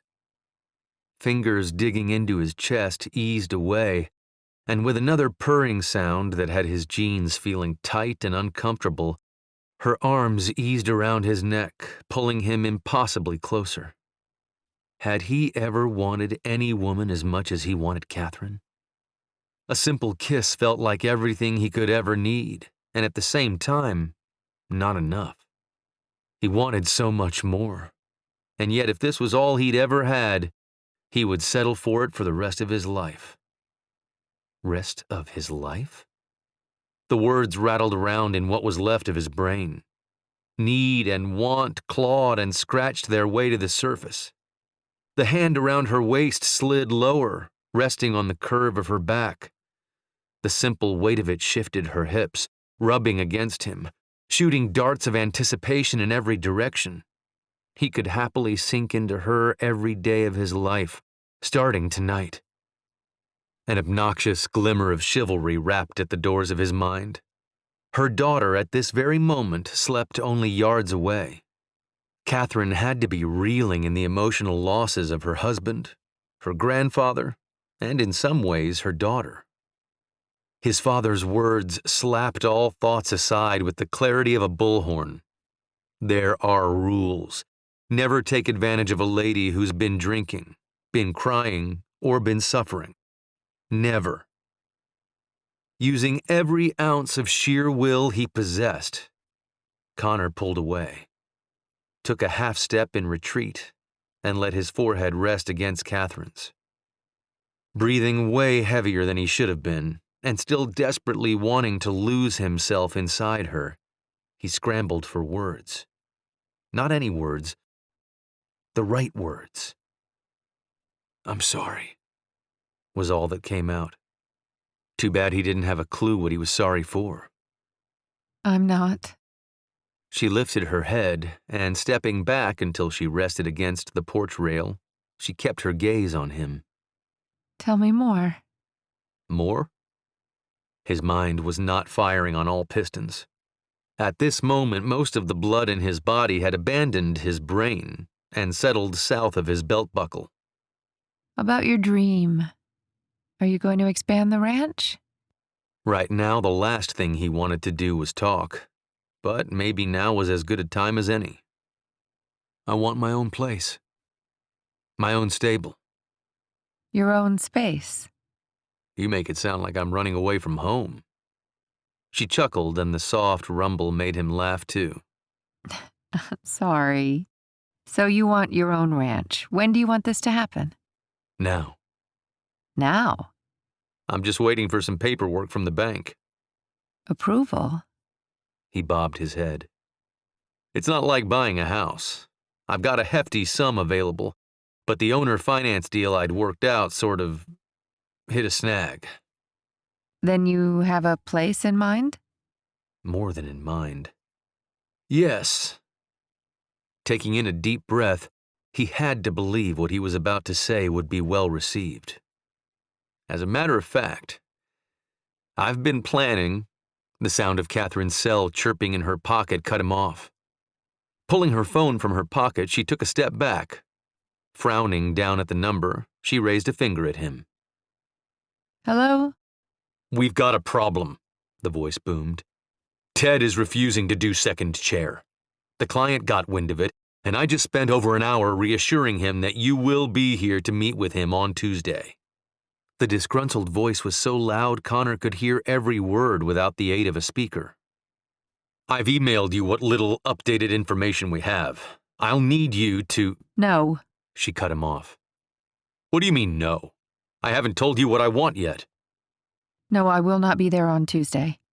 She took another step and shifted away from Connor. Stacy nodded at me today. That's nice. Being my daughter will only get you so far, young lady. Daddy. No. Listen. Even the man's heavy sigh could still be heard through the line. You're not your mother. You don't belong in God's country. Neither does Stacy. These are people who deal with this sort of thing every day. They can sell the ranch and everything in it. If you want fresh air for Stacy, we'll buy a country house. But it's time to come home. Her free hand fisted at her side. I'm not selling anything. 4 little words, and Connor's hopes and dreams for Brennan's land shattered into painful shards of glass. I don't understand it, but I'm not leaving until I do. I'm sorry, Daddy. Without another word, Catherine tapped the phone, placed it back in her pocket, and, taking another step away, wrapped her arms around herself. Brushing away the evening chill, or perhaps something far cooler, she faced him again. It's getting late. And that was it. It was getting much later than she thought. Having put more distance between them, Connor wasn't sure what hurt more, losing his stables or her. Chapter 14. Well, good morning. Brooks waved his brother over. Didn't expect to see you in town at this hour.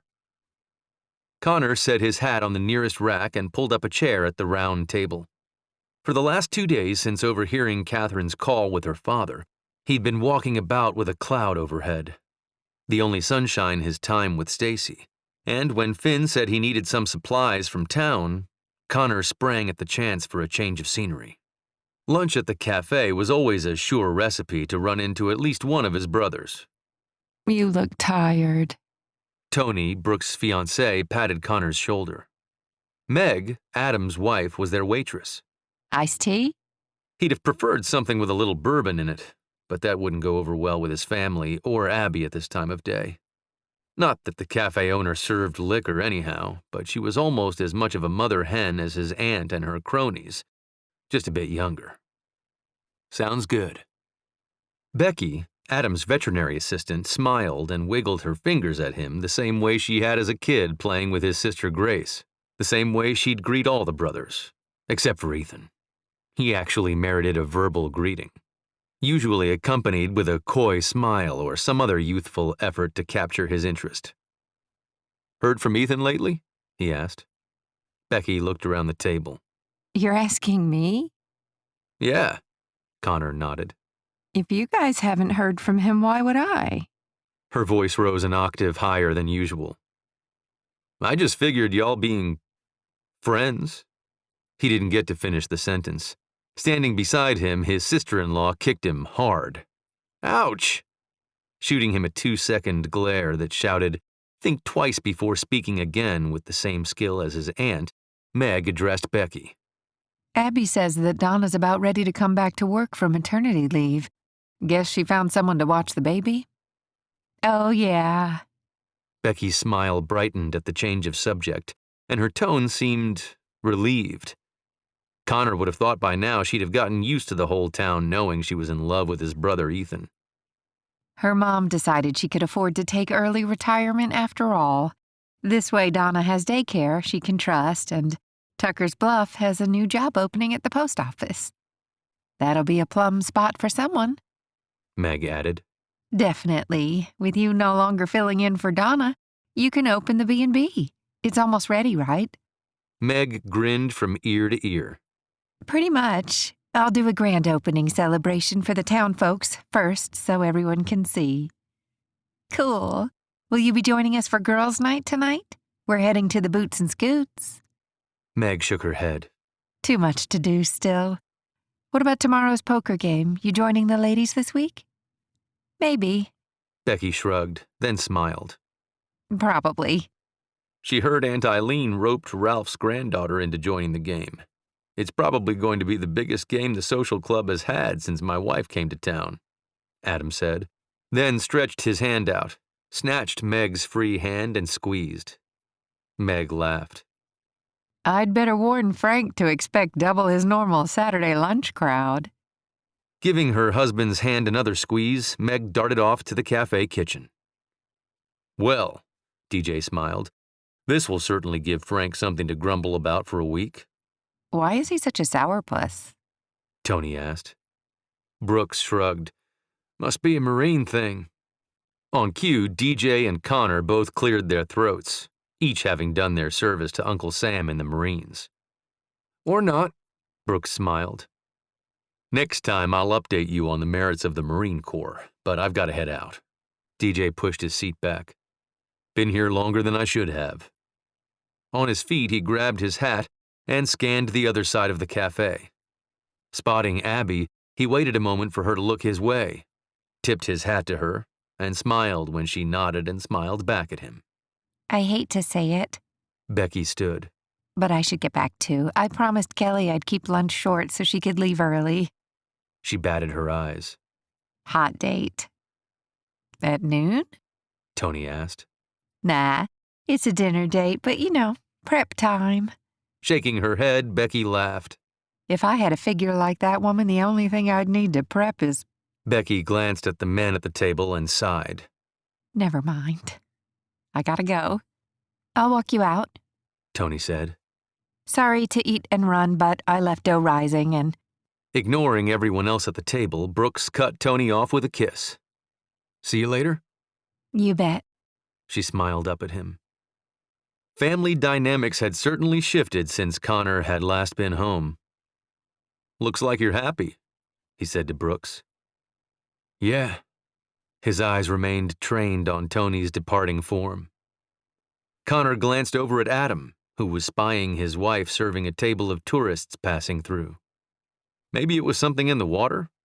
He looked down at his drink. Or the iced tea. How long did it take you to know? He asked no one in particular. Both brothers turned to face him. He hadn't even realized he'd said the words out loud. Suddenly very conscious of where they were, he glanced around to see if anyone else had been within earshot. The only table close enough had plenty of dirty dishes, but no people. Want to be a little more specific? Brooks asked. Adam chuckled. Who is it?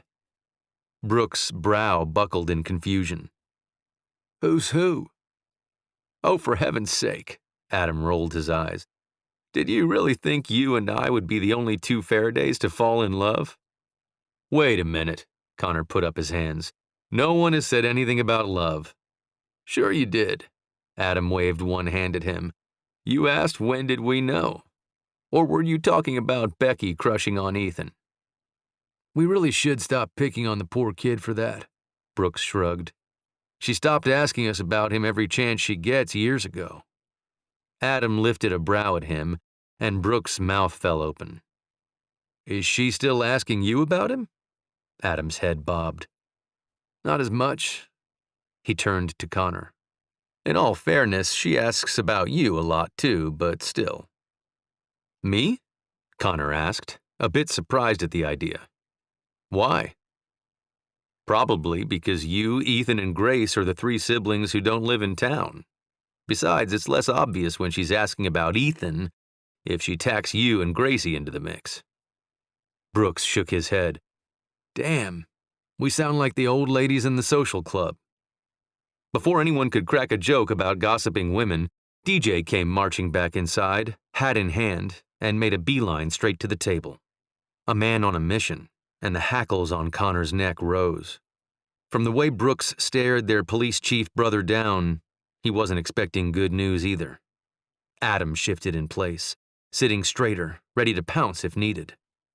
What's up? Shaking his head, DJ blew out a clearly frustrated breath. Just got pinged. The blood tests are in on Jake Thomas. And? Brooks prompted. Clean. No drugs. Adam leaned on an elbow. I'm not sure if that's bad or good news. Fighting an addiction isn't easy. But sometimes it's easier than fixing mean, DJ answered. Brooks bobbed his head, and Connor could almost see his thoughts running in 100 different directions. Hopefully one of those thoughts would figure out what had gone so god-awful wrong with Jake Thomas. And though he wasn't happy to hear about the trouble in the Thomas marriage, he was at least glad the conversation had drifted away from his love life. Or lack of one. Connor wasn't ready to think about love, and certainly not with a woman he'd known less than a week, and who came fully equipped with a 5-year-old daughter and plenty of baggage. And yet, the last few evenings when Catherine had come by to pick up Stacy, there was only one thing he was positive about. He wasn't sure of a damn thing. At first, Catherine had been a bit hesitant to take Eileen up on her offer to keep an eye on Stacy in the afternoons, so she could get through her grandfather's things sooner. But even if her daughter still wasn't nodding or smiling at Catherine, she was different. Lighter. Happier. Catherine could tell, and after almost 2 years of a sullen, lost child, she simply couldn't deny Stacy afternoons coloring and baking with the closest thing to a grandmother she'd ever know. Catherine just wished she understood what the hell was going on with Connor. For a couple of days now, he'd kept his distance, which was her own fault. She hadn't reacted well after the kiss. Frankly, she'd been almost as startled by the action as the reaction. But she hadn't meant to completely turn him away. At least she didn't think she had. Now she'd yet to find a place or excuse to talk to him about it, so all she got from him was a nod or wave from across the room. Sitting at the opposite end of the dinner table from her, he'd only speak if someone else started the conversation. The only responses she got were a nod or a shake of the head. Stacy helped with the blueberry pies. Eileen waved at 2 pies cooling near the windowsill. The delicious aroma of fresh-baked goods had hit Catherine the second she'd walked in the door. Smells wonderful. Where's Stacy? Eileen's gaze darted to the rear door and back. Connor took her to pick some peas for me from the garden. Oh. Catherine sneaked a peek out the window and resisted the idea of volunteering to go help her daughter. And Connor. If only she could get that damn kiss out of her head. Her grandfather hadn't thrown a single piece of paper out since the day he took over the ranch from his daddy. And he hadn't sorted or filed a blessed thing in what seemed like forever. As much attention and concentration as it required to sort through all of that, every so often she'd find herself thinking of Connor's arms around her waist, the weight of his hands on her bottom, the feel of his lips maneuvering across hers. Then she'd snap out of her reverie and realize she'd made more of a mess with the filing system than what she'd started with. A pea-filled bucket in her hand, Stacy appeared smiling at the back door, her knees covered in dirt and her shirt dusty, and Catherine wondered what kind of garden Aunt Eileen had. Smiling behind her daughter, Connor came in equally covered in dirt and dust, and all Catherine could think of was how much fun it would be to strip him out of those soiled clothes. Blast. Connor had said he was sorry for kissing her. She wasn't quite sure if he was being gallant or if he truly regretted getting involved with her. Not that one kiss was involved, but usually one kiss led to another, and then more kisses led to more touching, until two people ended up hot and sweaty under the sheets. She didn't think there was a man alive who didn't want to get hot and sweaty with a woman. Any woman. Then again, maybe women like her only appealed to men in suits. "I'll take those. You two go wash up."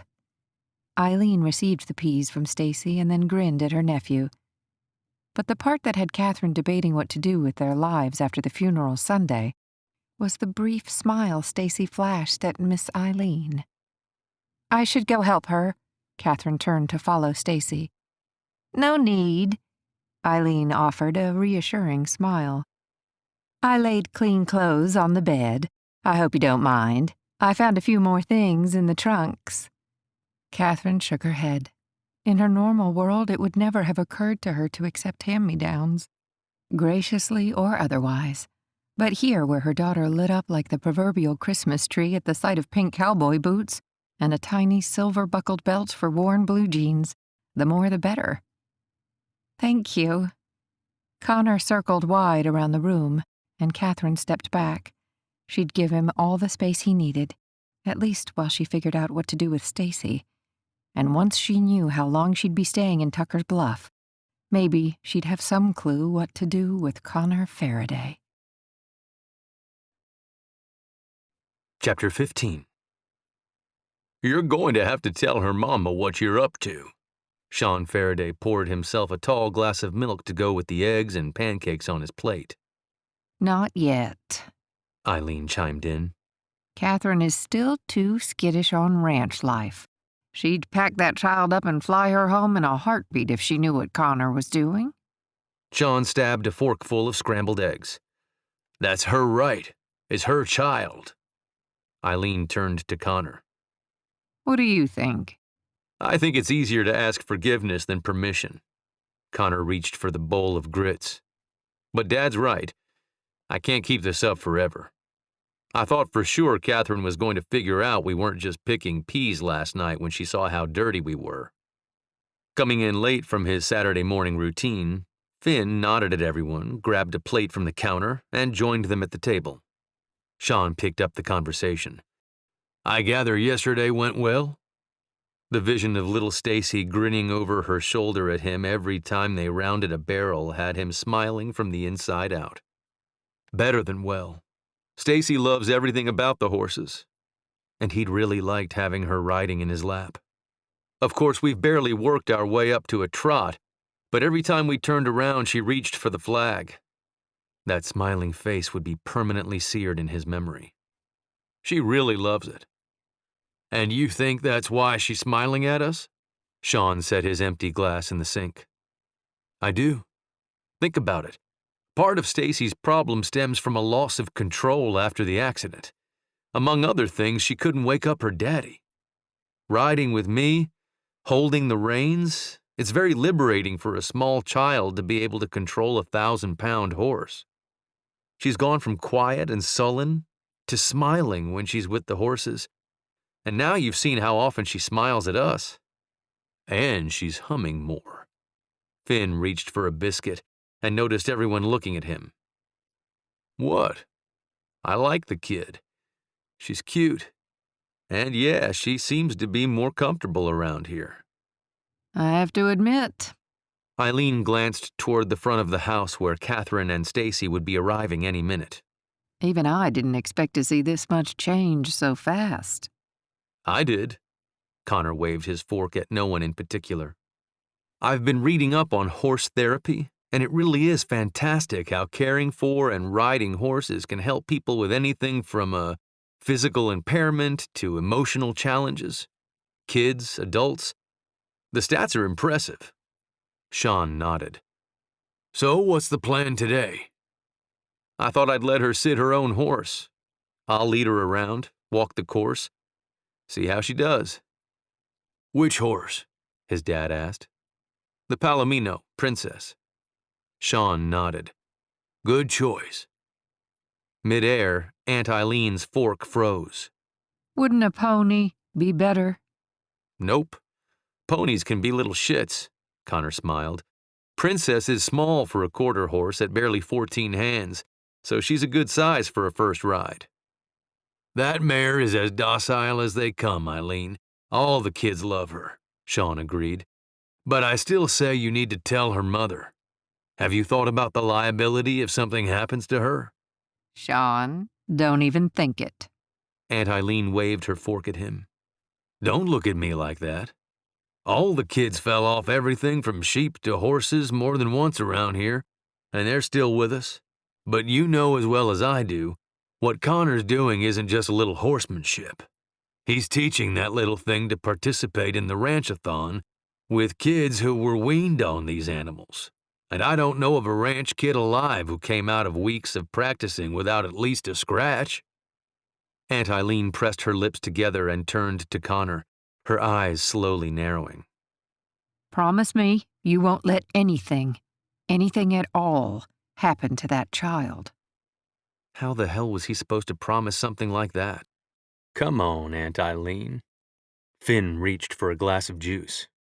It's not like Connor's putting her in a bull chute at the rodeo. He's being as careful as he can. And not that anyone has asked me, but I agree with you and Connor. The way that sprig has caught on to handling horses, she'll be able to tell her mother for herself what they've been up to. Their father shook his head and pushed away from the table. It's up to you, son. But you'd better keep in mind there ain't nothing stupider than tangling with a mama's cub. Sean Farraday locked gazes with Connor long enough to make sure he'd gotten his point across. Then reached for his hat. I've got to get back to work. Finn turned to his brother, shrugged, then pushed to his feet. Wait up, Dad, I'll come with you. The doorbell rang at the same time the front door squeaked open and tiny footsteps clacked across the hardwood floor, her mother's heavier step following. Holding a new drawing of what he suspected was supposed to be his bay, Pharaoh, Stacy tugged at his sleeve. Crouching down, he scooped her up into his arms. What have we got here? Sporting a wide, toothy grin, she pressed the picture in front of his face, and with his free hand, he accepted the precious gift. The best picture of Pharaoh I've ever seen. Thank you, sweetie. Turning the picture to show Catherine and his aunt, alarm prickled the hairs on the back of his neck at the wide-eyed expression staring back at him. Quickly looking back at Stacy, he eased her away, checking to see if perhaps he had scratched her with his buckle, or maybe gripped her too hard. Not seeing anything, his gaze shot up to her still smiling face. Nothing out of place.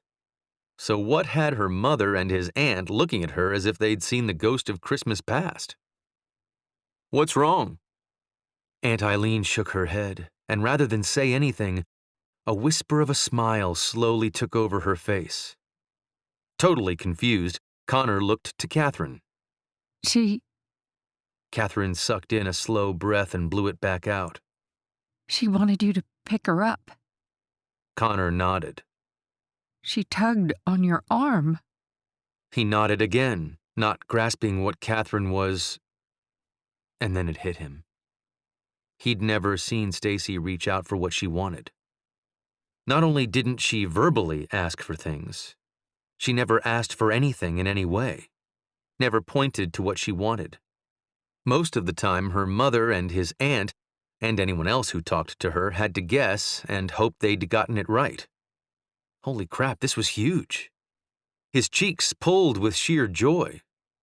Oh yeah, no way Catherine could be mad at him when he finally told her what he was up to. Maybe. Between Eileen's casual banter and stories of grace, the youngest Faraday's barrel racing days, and Catherine's wandering thoughts on how much Stacy had opened up since arriving in West Texas.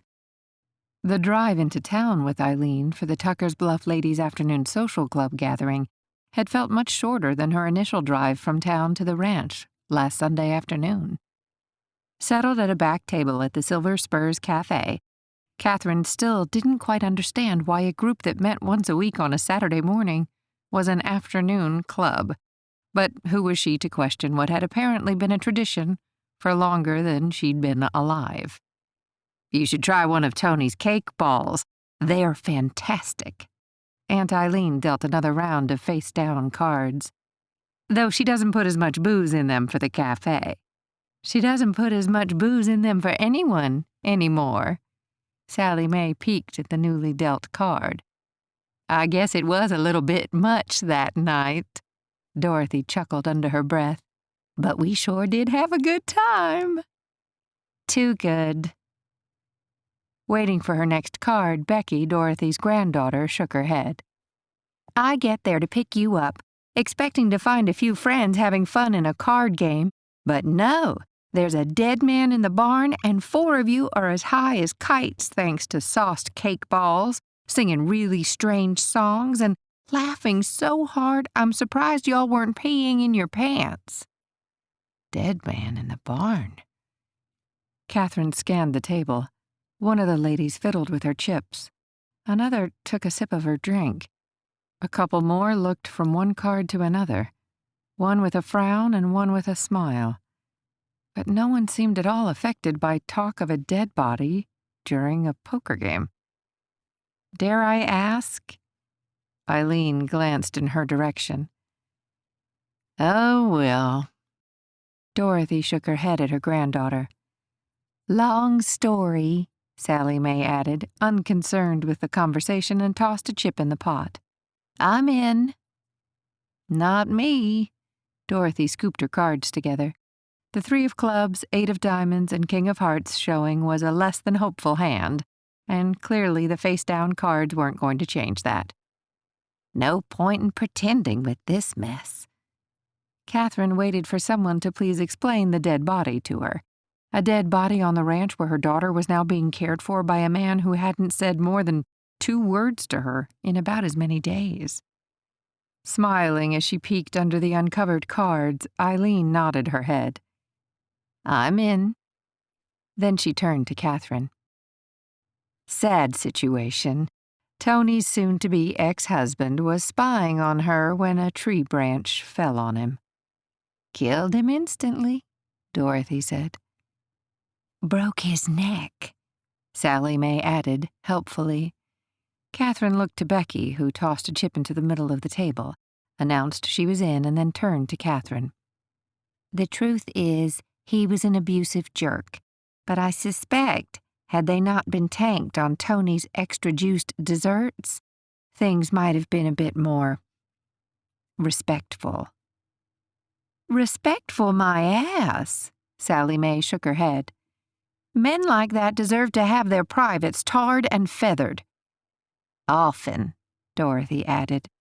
And they all seemed like such nice, sweet ladies when the game had first started. "Sorry I'm late." A curvaceous younger woman hurried around to an empty seat and glanced in Catherine's direction. "I'm Kelly." "Nice to meet you. I'm Catherine." "So?" Becky looked expectantly at the newcomer. "Not much to tell." Kelly set her purse down and began counting out chips. "The guy had plenty of rhythm on the dance floor. We scooted around for hours. Conversation wasn't bad either.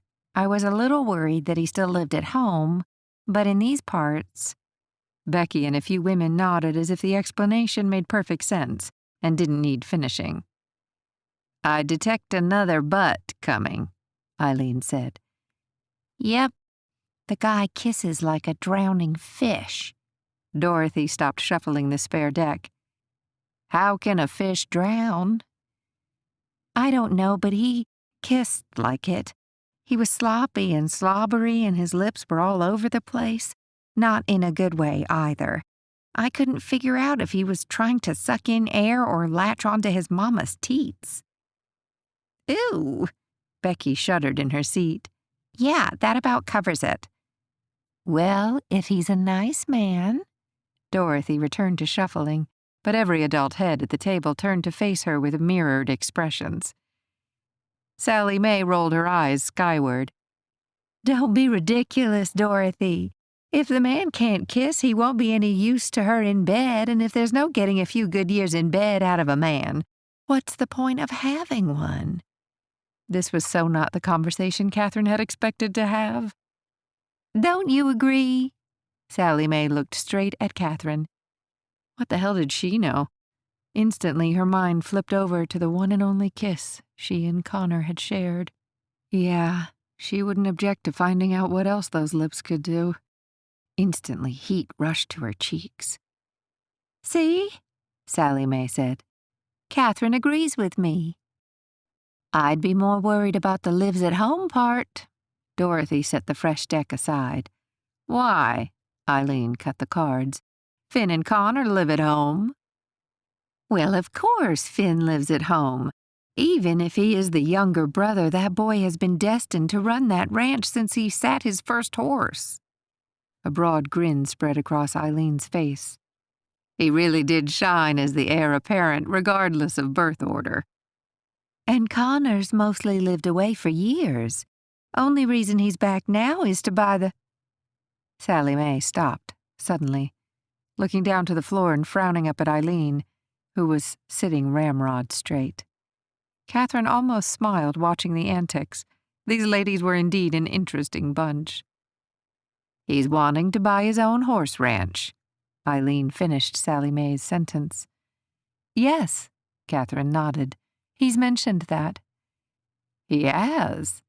Eileen's voice rose slightly, and Sally Mae shot her friend a look that could have meant anything, from "I told you so" to "what's your problem?"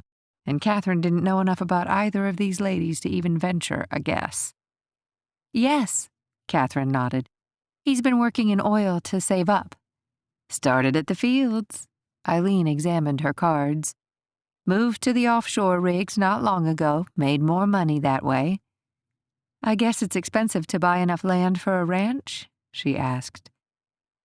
"Depends on where you're buying and what you're buying," Dorothy put in. "Is there water or a creek nearby? That's going to cost more, because we don't have that many creeks running through these parts. Are you in a grassy part of the state or dry? Some places where the grass is plenty, you can raise a cow on an acre of land. Further into this side of the state, a rancher could need 100 acres. It all varies, and it all affects price." Sally Mae fanned her cards. "What's going to cost Connor big is good stock. A good horse can cost a small fortune. He's already picked up a couple, but for his plans, he needs more." "And that costs." Catherine thought she got it. "Big time." Becky chimed in, then shrugged. "At a veterinary clinic, you hear people talking about more than hoof and mouth.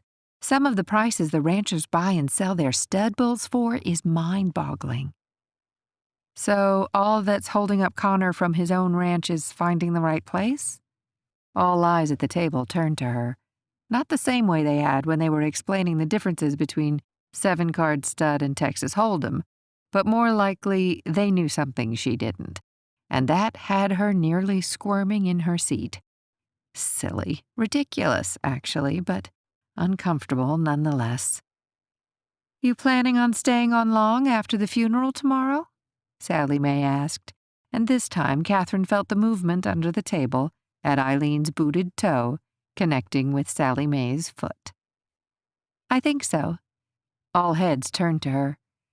My daughter is really liking it here. A lot will depend on my work." Assuming she even has a job when she doesn't show up on Tuesday.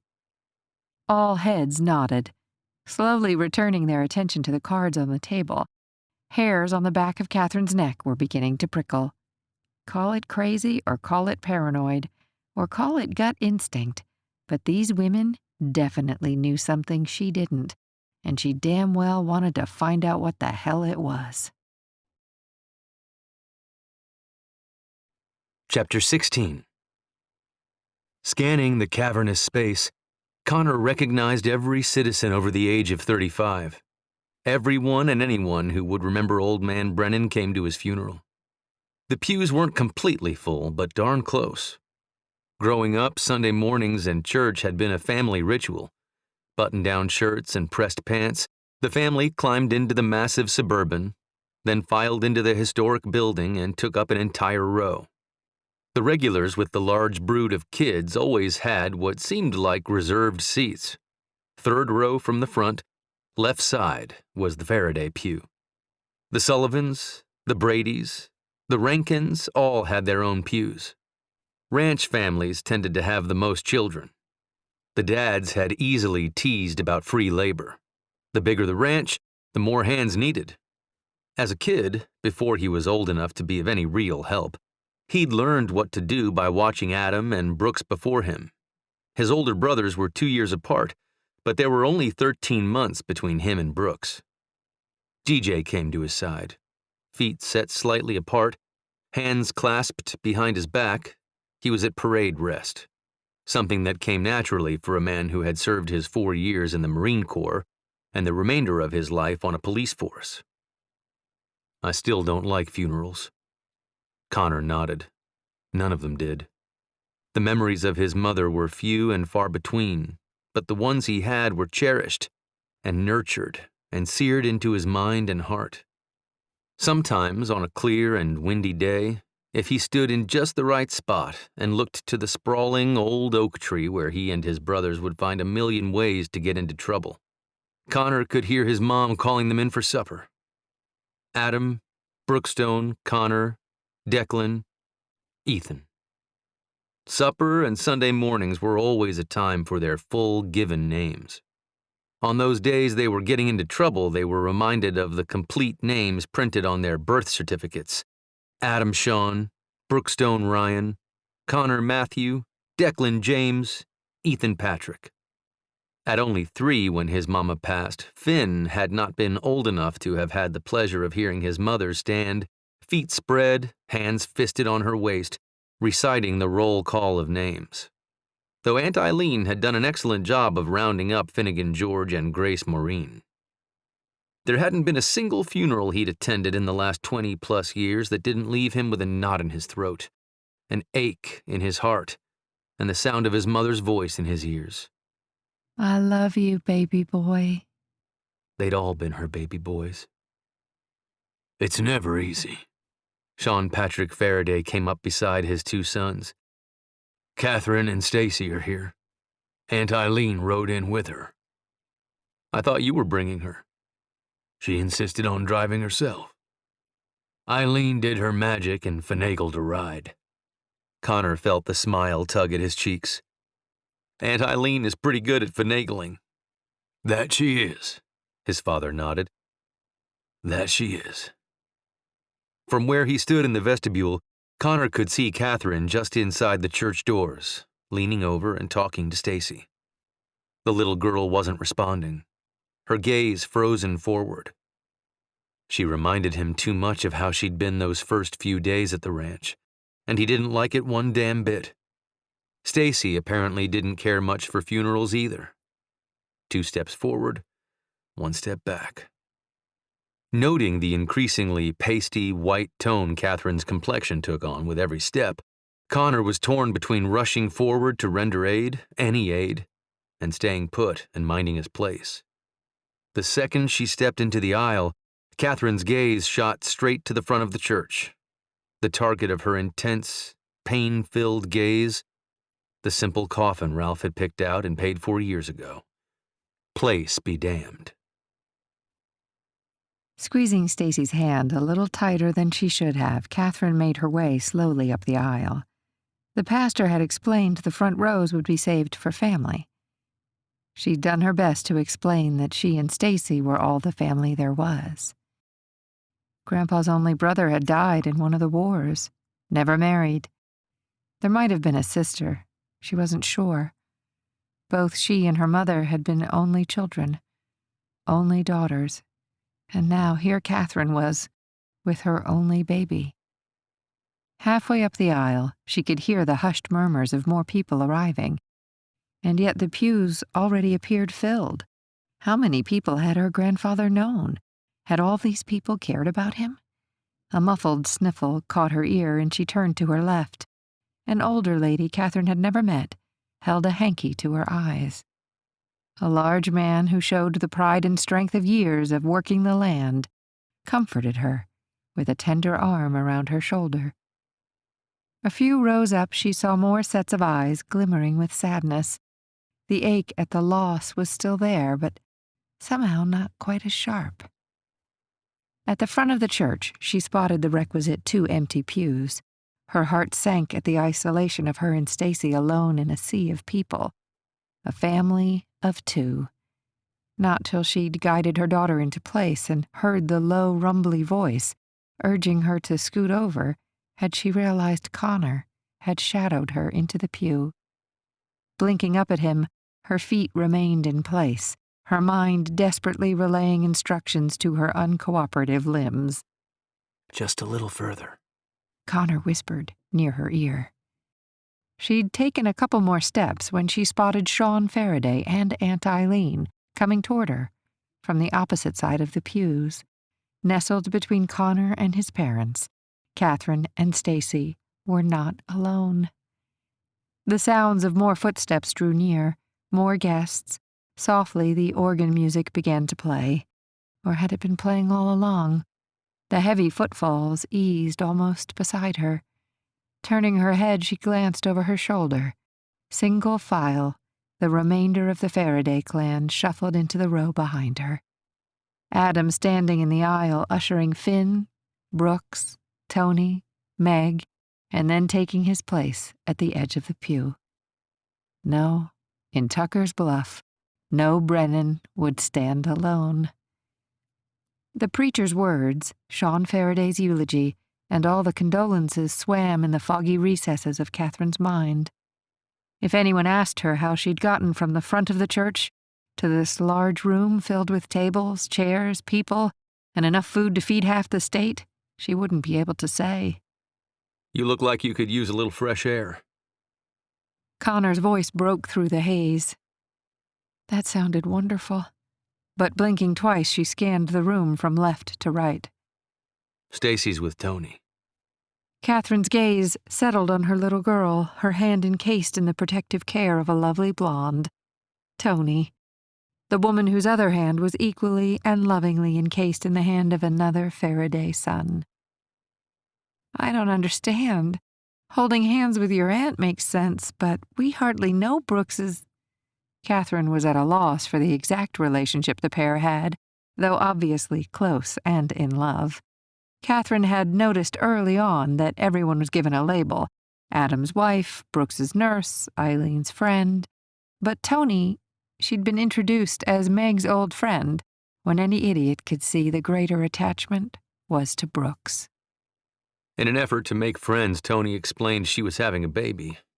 That appears to have created an instant bond between them. And would explain why my daughter is staring at Tony's flat tummy. Connor chuckled. I suppose. She must not be far along. Not very. He gently cupped her elbow. There's a really nice garden this way. Confident Stacy was in good hands, Catherine followed Connor's lead. Oh, wow. The small courtyard was a botanical haven in the middle of barren cattle country. A thick green lawn sprawled to shrub-lined fences with a variety of colored vines and splashes of bright blooms. In the center, a massive oak tree created a shady canopy over a curved stone bench. It's hard not to feel at peace here. Connor nudged her toward the tree. Thank you. Catherine lowered herself to the stone bench. I needed this. I figured. Connor sat beside her. I considered sneaking you a glass of sacramental wine. Father Tim probably wouldn't have noticed, but as sure as her name is Eileen Callahan, my aunt would have found me out. It's okay. I'm more of a white wine girl. Connor bobbed his head, and Catherine had the feeling he was committing it to memory. Reading some of Mom's stories reminded me of how much I loved to write when I was young. That's nice. A connection with your mom. That's what she'd thought. I wrote a story yesterday. Why had she shared that? Really? One corner of his mouth curled upward in a lazy smile all the brothers seemed to have, but only Connor's had a way of making her almost fluster. Really, nothing for a Pulitzer Prize. What's it about? Well, she couldn't very well say nothing now. She had been the one to bring it up. A girl's first kiss? The lazy smile spread to full-blown and Catherine's stomach did a somersault. Tell me about it. Served her right. I don't even think it was that good. The story or the kiss? Eyes bright with amusement twinkled back at her. It's fiction. Uh-huh. It is. She resisted the urge to cross her arms and stomp her feet. Trust me, most first kiss stories are a blip on the radar. Unless an author is writing humor about locked braces, they're rarely worth writing about. I don't know. You remember your first kiss? Connor nodded. You? You go first. So you do remember? She didn't stomp her feet, but she did cross her arms. Patty Cantrell. It was behind the barn after the annual ranchathon. Connor paused to glance away and smile, then look back. I'd finaled in all the events that day. Was thrilled. Patty congratulated me, and puckering my lips, I gave her some good old sugar. His smile widened. I was 8. Catherine laughed. That wasn't what she'd expected. Started chasing skirts young. Hefting a shoulder, Connor shook his head. Not really. We all dated a little in high school, but I think Brooks was the first with the rule of not dating a local girl. At least not after high school. He'd dated a gal who worked at the cafe at the time. After he broke up, we all got the worst service. Often wondered if she'd spit in our food, too. That rule made a lot of sense. Does it still? It's worked well so far. Connor tipped his head back for a better look at her eyes. What about you? First kiss? Catherine rolled her eyes. I'd hoped you'd forget about that. That bad? That unmemorable. Johnny Talon, 7th grade. I'd developed rather well at an early age, and someone dared him to kiss me. He didn't have a clue what he was doing. A little chuckle escaped. Fortunately for him, neither did I. That's a shame. Are you saying Patty Cantrell rocked your world at age 8? Connor shook his head, laughing. Honestly, neither of us could figure out why all those people on TV wanted to kiss so much. I'd say you figured it out. Open mouth, insert foot. Why was she being so blasted honest with him? You would, huh? One brow rose high on his forehead, and that earlier twinkle in his eye reappeared. Oh, what the hell. She nodded. Connor's attention shifted to some distant spot, then back again. His hand moved on top of hers, and those blasted sparks of anticipation shot up her back and down again, settling low in her already fluttering belly. Closing his eyes, he sucked in a deep breath, then his gaze bore into hers. So would I. One hand remained at his side, the other clung to hers. Only his mouth touched hers, a soft, sweet kiss that had her breath catching and her insides melting into a puddle of wanton mush. Only his lips had her heart racing and her mind empty. Only his lips started the signs of a 4-alarm fire. Only his kiss, and all too soon those delicious lips eased away, her chest heaving in large gulps of air, lifted and dropped in rhythm with his deep, long breaths. His forehead leaned against hers, and he squeezed her hand. If Aunt Eileen will babysit, would you do me the honor of joining me for dinner tonight?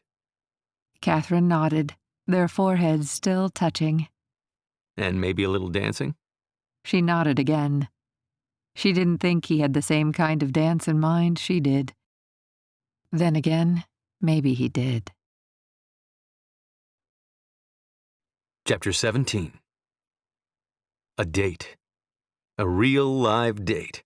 Not a pickup in a local bar. Not one of the many groupies of sorts who hung out waiting to spend a little, or a lot, of time with one of the men who had worked hard for weeks and was ready to play hard. He was doing dinner and dancing West Texas style with Catherine Hammond. It took a moment for Connor to shake his thoughts loose. He wasn't a damn teenager. Neither was she. Unlike a big city where he could stop at the supermarket and pick up a small bouquet of roses, his only choice was to snip a few of his aunt's blooms. No big deal. Even if he was trying to impress a city girl. And, like it or not, he wanted to make a good impression. A really good one. Sucking in a deep breath, he rapped on the door and waited what seemed like too much time for Catherine to open it. The deep furrow between her brow and the way she hurried him inside didn't bode well. Stacy's not feeling well. She turned and scurried quickly down the hall to the room they were staying in. What's wrong? Connor had to shorten his stride to not reach the room before her. I don't know, something she ate, maybe a bug. I was stepping out of the shower. Connor's mind almost wandered off into its own little version of Catherine stark naked in droplets of water when he shoved the inappropriate thoughts back, and his gaze landed on the little girl curled up in bed, a trash can at her side. She threw up at my feet. I should have known she wasn't feeling well. She'd been so pale, but... Catherine sighed. I guess I just thought if she didn't feel well, she might actually say something, so I didn't pay enough attention. I can call Brooks. He'll come take a look. Connor inched closer to the bed and ran his hand along the downy curls. Stacy didn't move. Her eyes closed. She's sleeping. I think so. She's been calm for almost 20 minutes. I guess exhaustion finally won. That's a good sign. He pulled out his phone to send for his brother, and Catherine's arm shot out. Fingers seared his skin through his sleeve with the same intensity of a branding iron. Don't. If she's stopped, she's doing better. You sure? He held his phone out and smiled. Brooks loves to save the day. He was rewarded with the whisper of a smile. I'm sure. We'll still have to make sure she doesn't dehydrate. Catherine's eyes widened in surprise. You know about kids and stomach aches? Not exactly. If he weren't so worried about Stacy, he might have laughed. My brother is a doctor, my aunt is a nurturer, I have 4 younger siblings, and animal husbandry is a great way to learn all the facts of life.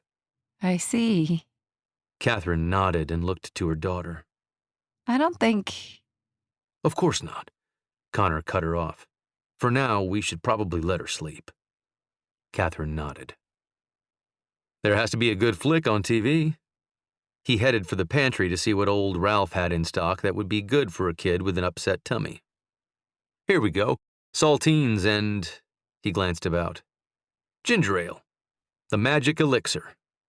He grabbed both and backed out of the closet. And I'll call my aunt. When Stacy's tummy settles, I'm betting Aunt Eileen has some chicken broth in the freezer for just such an occasion. My daughter getting sick? Anyone getting sick. Chicken soup is the cure-all for whatever ails you. Catherine's gaze shifted to the guest room door. That sounds like a plan.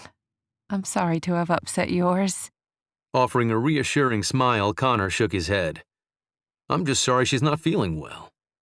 It's not fun. Well, plan B? I have a ton of fresh leftovers in the fridge. Do you have a preference? King Ranch casserole? She stuck her head in the fridge. Chicken cordon bleu casserole? Her rounded rear end waved at him like a red flag taunting a bull. I can't see what this one says. Something with mac and cheese. King Ranch is fine. Anything was fine if she'd get her head out of the fridge and straighten up. I'll set the table. I'll just stick this in the microwave. She stared at the microwave as the timer ticked down. Aunt Eileen and the other ladies said you worked oil rigs for years to save money? He nodded. Not new information.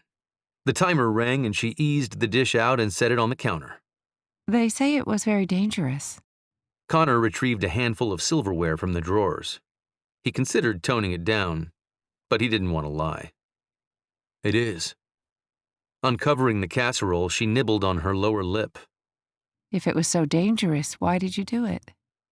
He'd have loved to have said for the money, and it was, but there was more to it. I loved it. The excitement, the challenges, the rush. And you don't get that from ranching. She set the dish on a trivet. Sometimes. It's different. Not for everyone. He set 2 plates beside the silverware. And you're leaving it behind for horses. He smiled at her. Horses have always been the goal. Yes. She nodded. You don't think you'll be bored in comparison? Not for a minute. He moved the dish to the table and wondered what all the questions were about. Working with horses was an entirely different kind of thrill. Like kissing Catherine. Catherine got the glasses and a bottle of wine from the fridge. This okay? Without really looking, he nodded. Anything to keep her out of that fridge. Seated across from Catherine, Connor dug into his food and did his best to wipe his mind of all images that had nothing to do with a chicken casserole. Then I don't have to worry about you falling off and breaking your neck and never seeing you again. Catherine dangled a forkful of noodle in front of her. I mean... Connor covered her hand with his. I'm not going to break my neck. But those horses are so big. Has anyone ever told you that you worry too much? Catherine sputtered a laugh. In my line of work, worrying means taking care of business. Well, you don't have to worry about me. No more dangerous work for me. Your only job is making sure your daughter gets better. And if I were a betting man, I'd say it was just something she ate. That would be the best case scenario. There were a lot of sweets this afternoon. Yeah. She smiled. There were. Her cheeks turned a delectable shade of pink. Connor set his fork on his plate, pulled out his phone, swiped to an app, clicked, and set the apparatus down as Shania Twain's You're Still the One played into the room. He pushed to his feet, skirted the edge of the table, and, bowing slightly at the waist, extended his hand to her. More pink filled her cheeks as she stood and accepted his hand. In an easy twirl, she curled into his arms for a lazy 2-step around the kitchen. Somewhere around verse 2 or 3, he was getting high on the gentle feel of her when she leaned in a bit more. Another chorus and her head eased against his shoulder. He could easily do this the rest of the night. The faster beat of Vince Gill's Feels Like Love kicked in, and loosening his hold, Connor led her into an honest-to-goodness 2-step, circling the spacious kitchen. Spinning her out and winding her back in, he relished the soft giggle. I'll have you know I've always had 2 left feet, maybe 3. She smiled up at him. Could have fooled me. He twirled her once again and didn't mind at all when the next tune on his playlist turned out to be yet another upbeat dance song. It gave his head time to clear, time to think, time to realize that he still didn't know her plans for the ranch, and she still didn't know his intentions for it either. If he didn't speak up soon, this would be a rocky road between them. But right now, tonight, none of his plans seemed as important as making Catherine Hammond smile. I'm selfish enough to admit I love having a little one in the house again. Aunt Eileen smiled at Catherine from across the Farraday kitchen table. And I'm so glad to see her feeling so much better. Poor thing looked so pitiful last night when I brought over the soup. Thank you. I really appreciate your taking the time to come over. I have to admit, it was incredibly reassuring having you there to back up my diagnosis. That's what friends are for, dear. Once her tummy was empty, she just needed a little rehydration and nourishment. Today, she's already right as rain. Catherine wondered how much help her neighbors in Chicago would have been. Though she and David had little time to offer them, more than a nod and a smile, after the accident, she'd been showered with food and the sporadic comforting word, but she doubted an upset tummy would have garnered the same attention. And Eileen continued. She does seem to be coming out of her shell, don't you think? I'm not sure if I should credit the time you've spent doing all the things I'm sure my grandmother would have done with me, or the quiet West Texas air, or a combination of both. But either way, I know I need to stay here a little longer and find out. Let whatever's happening play out, see if Stacy continues to improve. And if her daughter did show more signs of becoming the bright-eyed child she once was, Catherine would need to consider how returning to Chicago would change things. Would all the newly made progress remain in West Texas? The way the old Stacy seemed to still be trapped in the automobile wreckage on a dark suburban Chicago street. She does seem to love it here. Aunt Eileen glanced at the little girl happily drawing away at the large square coffee table in the other room. So you're thinking of staying permanently at the ranch? I don't know about that. My life is in Chicago. Assuming she hadn't shot her career in the foot regardless of who her father was. But we have all summer to figure it out. Aunt Eileen lit up. So the plan is to stay the summer, and then sell. The woman watched her carefully over the rim of her teacup. Maybe. But the longer Catherine stayed, the more she uncovered of her family history, the less inclined she was to let go of the last tangible connection she had to her roots. I thought I'd look into what it would take to keep the ranch as a summer home. Continue to lease the land to your family, if you'd like to continue, but come out to the house for vacation time. Eileen nodded slowly. Her eyes narrowed in thought. For the life of her, Catherine couldn't tell if they were good or bad thoughts. But regardless, she felt like the woman was privy to something she wasn't. Oh, good. A glint in her eyes, Eileen slapped her hands together.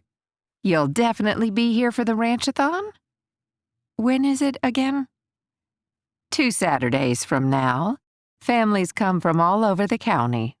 It's like a mini rodeo. All the ranchers around here get to strut their stuff and battle for bragging rights to best whatever until next year's ranchathon. Really? I thought it was just for the children. Eileen shook her head. Dear, did no one ever teach you the only thing that separates the men from the boys is the price of their toys? Before she could stop it, a tiny rumble in her gut rose, bursting out a laugh. No. Catherine held her hand to her mouth in a vague effort to slow her mirth. That is pretty funny. What is? Connor came in the back door and hung his hat. Aunt Eileen's eyes rounded, her brows arched high, and her shoulders lifted and fell in a casual shrug. Just girl talk. Connor's gaze shifted from his aunt to Catherine and back. Shaking his head, he'd clearly made up his mind that whether he believed his aunt or not, he had no intention of venturing down that particular rabbit hole. We were talking about the ranchathon. It's in a couple of weeks, Aunt Eileen added. And, his aunt looked at him, her expression a tad more serious. Catherine was telling me she's thinking of keeping the ranch for a summer home. Washing his hands at the sink, Connor froze a moment, closed his eyes, and without a word, resumed rinsing. Catherine's mind ran off in a multitude of directions. The first and most disconcerting was that Connor found her just fine for kissing in the garden or dancing in the kitchen, but not for having around long term. And that stung just a bit, as one of the things that made staying so appealing was the idea of summer evenings and maybe nights with the rugged cowboy who had her crushing like a schoolgirl. Whether she wanted to admit it or not, last night when they danced in the kitchen and snuggled on the couch with some old movie they barely saw between make-out sessions and tending to Stacy, she'd felt an aching loss watching him cross the front yard to his old truck. The only feeling stronger was the anticipation coursing through her this morning at the hope of catching a glimpse of Connor around the house. And maybe even stealing a kiss. Or a hug. or simply losing herself in his smile. Damn, she had it bad. Chapter 18. You two are looking pretty cozy. A beer in hand, Finn pointed at his brother Brooks and then took a long swallow. Brooks glanced over his shoulder to the women sitting on the front porch, chatting and laughing. The scene had become typical at Sunday supper. Tony and I were going to wait till we spoke with Father Tim, but a broad grin took over his face. We're getting married. DJ and Connor's booted feet dropped to the floor with a synchronized thud. Finn choked on his drink, and springing forward, Connor slapped his coughing brother on the back and had to snap his mouth shut rather than let his jaw hit the floor. Christ, Finn gasped for breath. I only meant to razz you and then Connor here. Finn swung around to pin Connor with a piercing stare. Don't tell me you and the brat are getting married too. She's not a brat, Connor spat back. Oh shit, Finn's eyes grew wide. You're thinking about it. Am not. At least he didn't think he was. With each passing day this week, he and Catherine had spent a little more time together than the day before. Every afternoon when she came to pick up her daughter, they would stay for supper. Somewhere along the way, a new routine was formed of sitting on the back porch while Aunt Eileen and Stacy went through a ritual of doing dishes, then slathering their dishpan hands with lotion. Aunt Eileen, of course, doing all the talking. Outside, he and Catherine gazed at the stars and filled each other in on most of their lives. She'd tried not to cringe at some of the oil rig stories, and he resisted the urge to snarl at the retelling of her lackluster courtship with her late husband.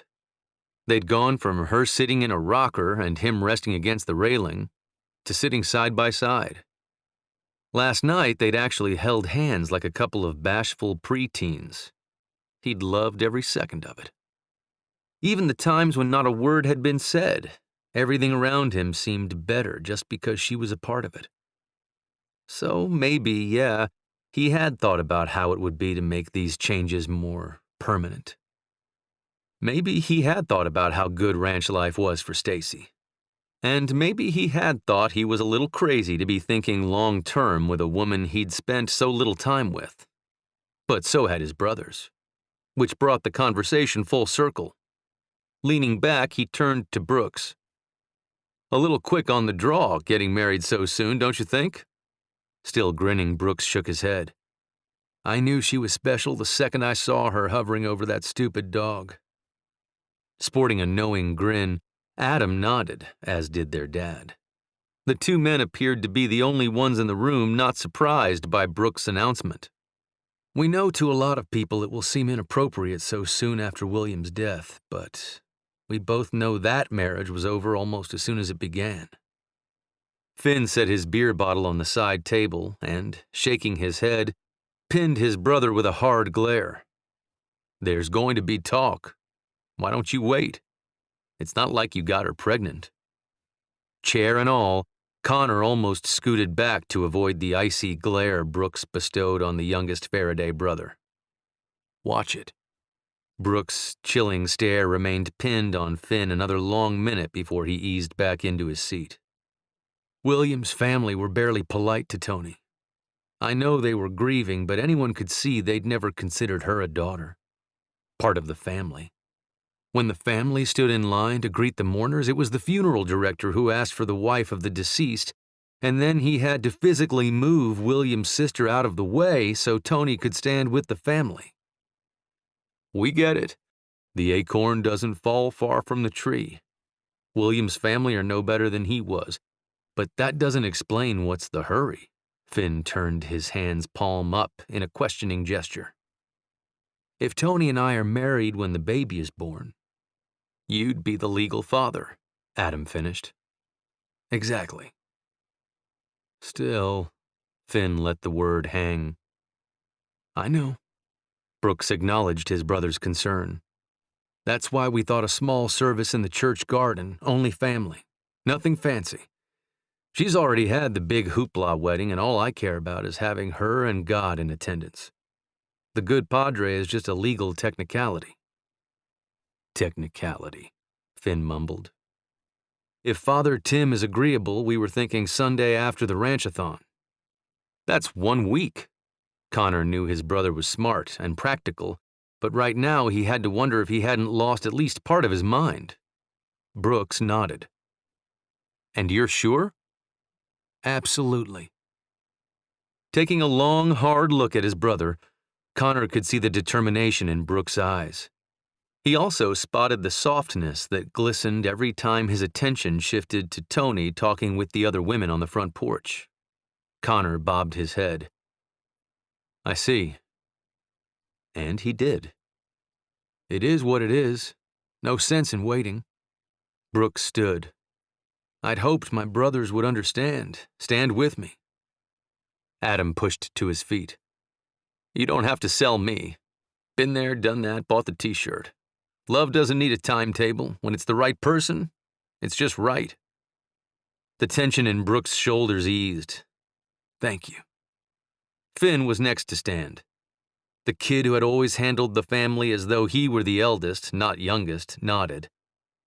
I'll skewer the first person who says anything untoward about my new sister-in-law. A wisp of a smile touched Brooks' lips as he patted Finn's arm in appreciation. Thanks. I'm sure it won't come to that, but thanks.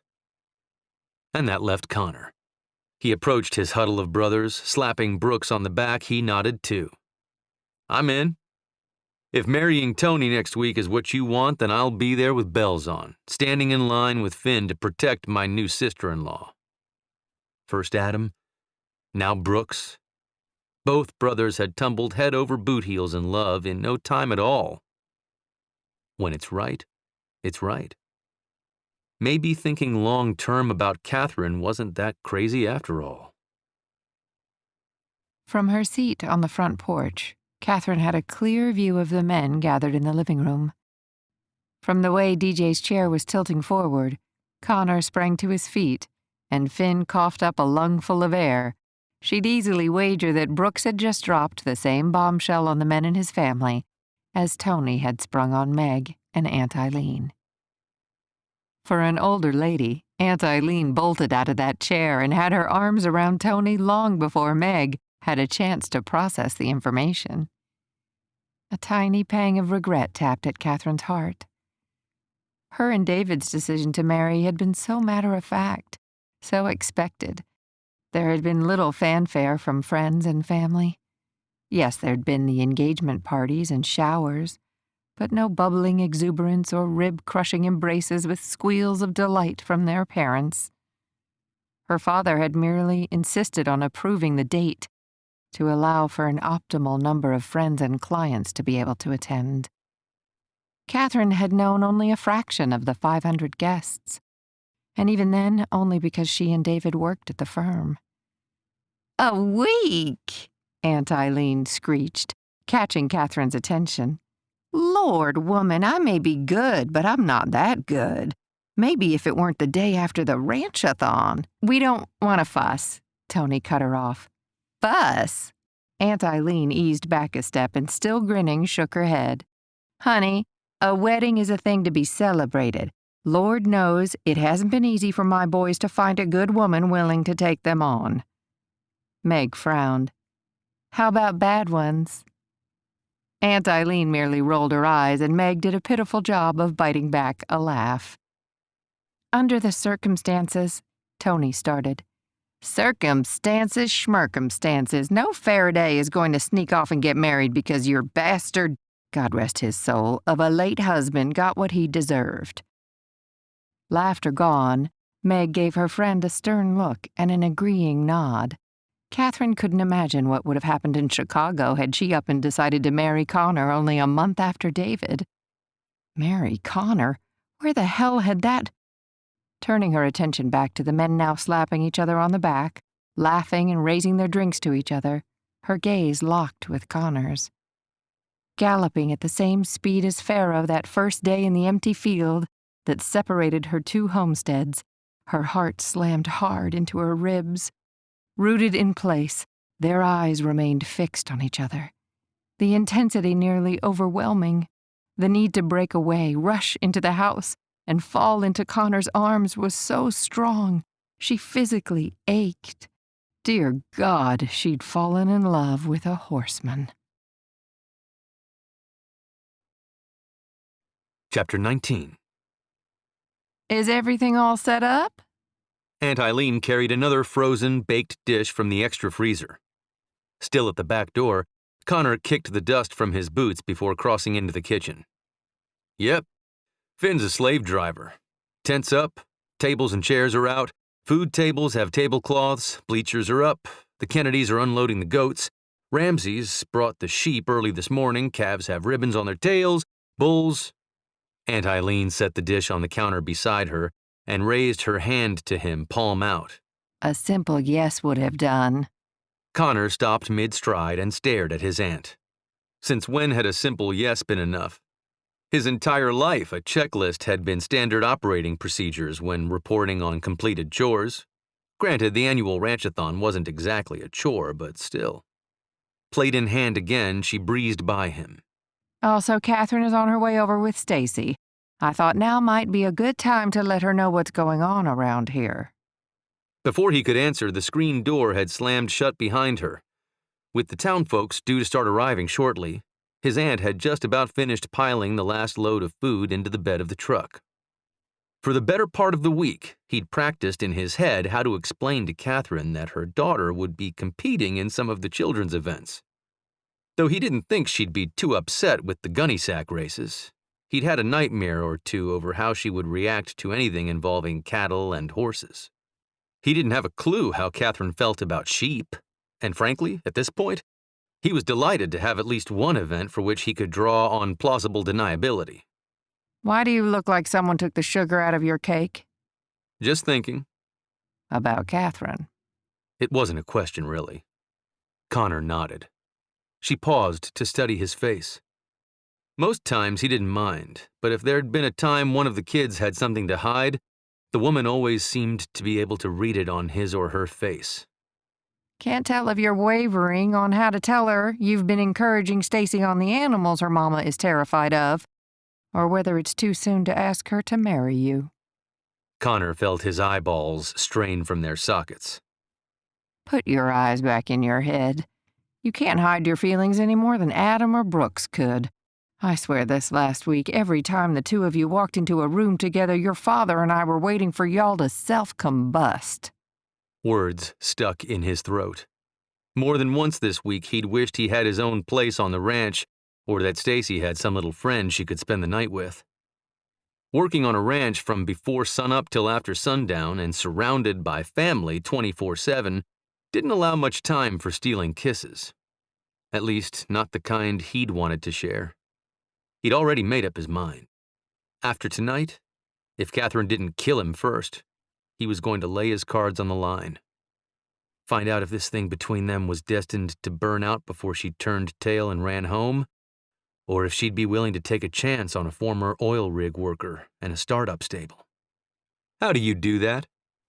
Aunt Eileen sprouted a huge, toothy grin. It's a gift. So which is it? There's no marriage proposal in my mind or anywhere else. The crestfallen look on his aunt's face almost made Connor laugh. After a moment of silence, she bobbed her head and, turning away toward the freezer, muttered loud enough for him to hear, Thought I'd raised you boys smarter than that. Doesn't anyone believe in dating in this house? Courting? I don't know, do they? Meg came in the front door with an armful of trays that Connor was pretty sure were Tony's now famous cake balls. Just mumbling. That's okay, you mumble away. But as someone who loves you, I have one piece of advice. Connor raised a brow. All the time and dating in the world isn't going to turn any old person into the right person. When it's right, it's right. She came up close to him, set the trays on the counter, and after placing a gentle peck on his cheek, leaned back and smiled. And when you find her, you'll know it. Aunt Eileen came out of the back with another covered dish, and Meg picked up the trays she had just set down. Tony's bringing some more when she and Brooks come out. Adam's in the barn with Dad, and I'm here to see what you need. You're a blessing, Margaret Colleen Farraday. Meg grinned up at his aunt. She blended right in, even called his father Dad, and apparently had no problem offering sisterly advice either. But she was definitely growing on him, especially when he saw how happy she made Adam. Following his aunt out the door again, Meg paused to look at him over her shoulder. Remember what I said. Connor chuckled. What had he started? The immediate issue at hand was not his love life. It was how to break the news to Catherine that in a few short hours, Stacy would be one of many kids competing for prizes. Knock, knock. Catherine's voice carried from the front door seconds before Stacy barreled into him. Instinctively, he tugged her up into his arms and laughed when she kissed his cheek. That had been something new, and from the wide-eyed look on Catherine's face, something he probably should have mentioned last night instead of stealing make-out moments on the back porch. She's been kissing me goodnight for almost a week. Didn't realize she was sharing the love. If not for the smile on Catherine's face and in her voice, Connor might have been worried at the remark. This just started yesterday. I thought it might be a fluke. In the 2 weeks since the funeral, Stacy had grown more and more responsive and interactive, and now she was willing to show even more affection. The only thing that still separated her from any kid in town was her perpetual silence.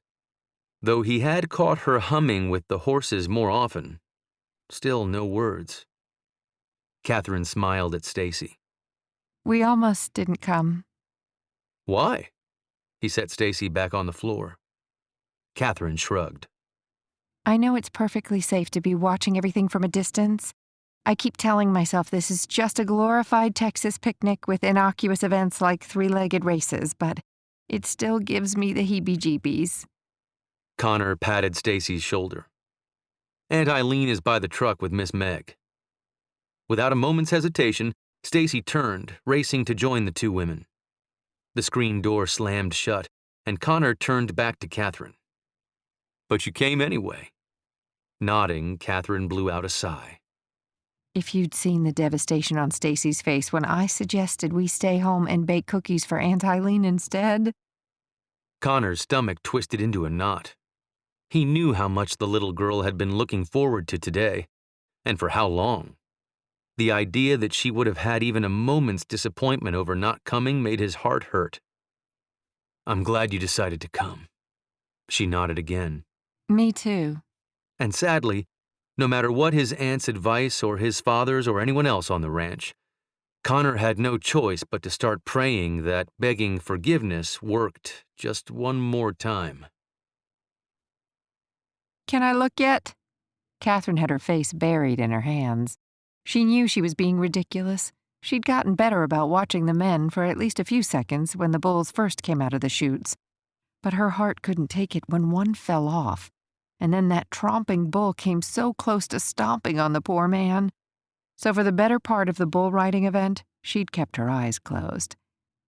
It's perfectly safe, Meg said from her left. When Catherine shot her a you-have-to-be-kidding look, Meg shrugged. That's what they keep telling me. Right. After watching cattle roping, barrel racing, and now bull riding, Catherine's nerves had been through just about all they could stand. When are the sack races? Folks are already lined up, Tony said from Meg's other side. As soon as they clear the ring, the races will start. I see women down there. The number of folks who had come in for the day had totally amazed Catherine. The trucks seemed to wind up the property and out the gates like a scene from that baseball movie Field of Dreams. One of the pastures had been turned into a parking lot, and eventually the army of arriving people subsided and the competitions began. Oh yeah, Adam tells me there's no such thing as sexism on a ranch. Daughters grow up ranching just like sons. Which means ranch wives can keep up with their husbands? Tony asked. I guess. I think there's a city girl exclusion. I've heard the guys say Aunt Eileen is really good at opening and closing gates, but she draws the line at actually doing anything with the cattle. I can't say that I blame her, Catherine added. Oh, look. Tony pointed to the left side of the ring. There's DJ and Abby. Isn't that Adam with Dorothy's granddaughter? Catherine was getting better at matching names to faces. Yep, that's Becky, Meg confirmed.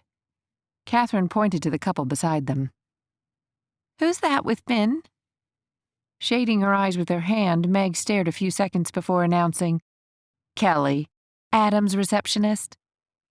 Oh my, Catherine pushed to her feet. Is that Aunt Eileen with Mr. Farraday? Meg nodded. I think it's some kind of tradition for all the heads of family to participate. Looks like it. Tony pointed to a spry older couple who had been pushing 70 or more. Catherine wondered why the hell anyone that age would do anything so dangerous. I sure hope they don't fall and break a bone. Tony shrugged. I know a good doctor. Besides, it's all in fun. Can't live life if you're always afraid of getting hurt. Ain't that the truth? Meg nodded. Catherine bobbed her head too, more out of camaraderie than agreement. There was fear and there was common sense, and nothing about running in a sack race as a senior citizen made sense. Then again, neither the hell did wishing she could run the same damn race with Connor instead of... Who's that with Connor? Meg's gaze narrowed. That would be Molly Carson. She's rather popular with the ranch hands. Really? Now Catherine really wished she weren't so damn scared of anything that had to do with ranching and animals. Maybe then she'd be the one sidled next to Connor. Even from where she sat, Catherine could tell the blonde was channeling her Marilyn Monroe. Eyes batting, cute smiles, and way too much heaving bosom for Catherine's liking. The thought of marching down the bleachers across the ring and shoving Blondie out of the way currently held a great deal of appeal. The longer Catherine watched Blondie putting the moves on Connor, the more her blood boiled.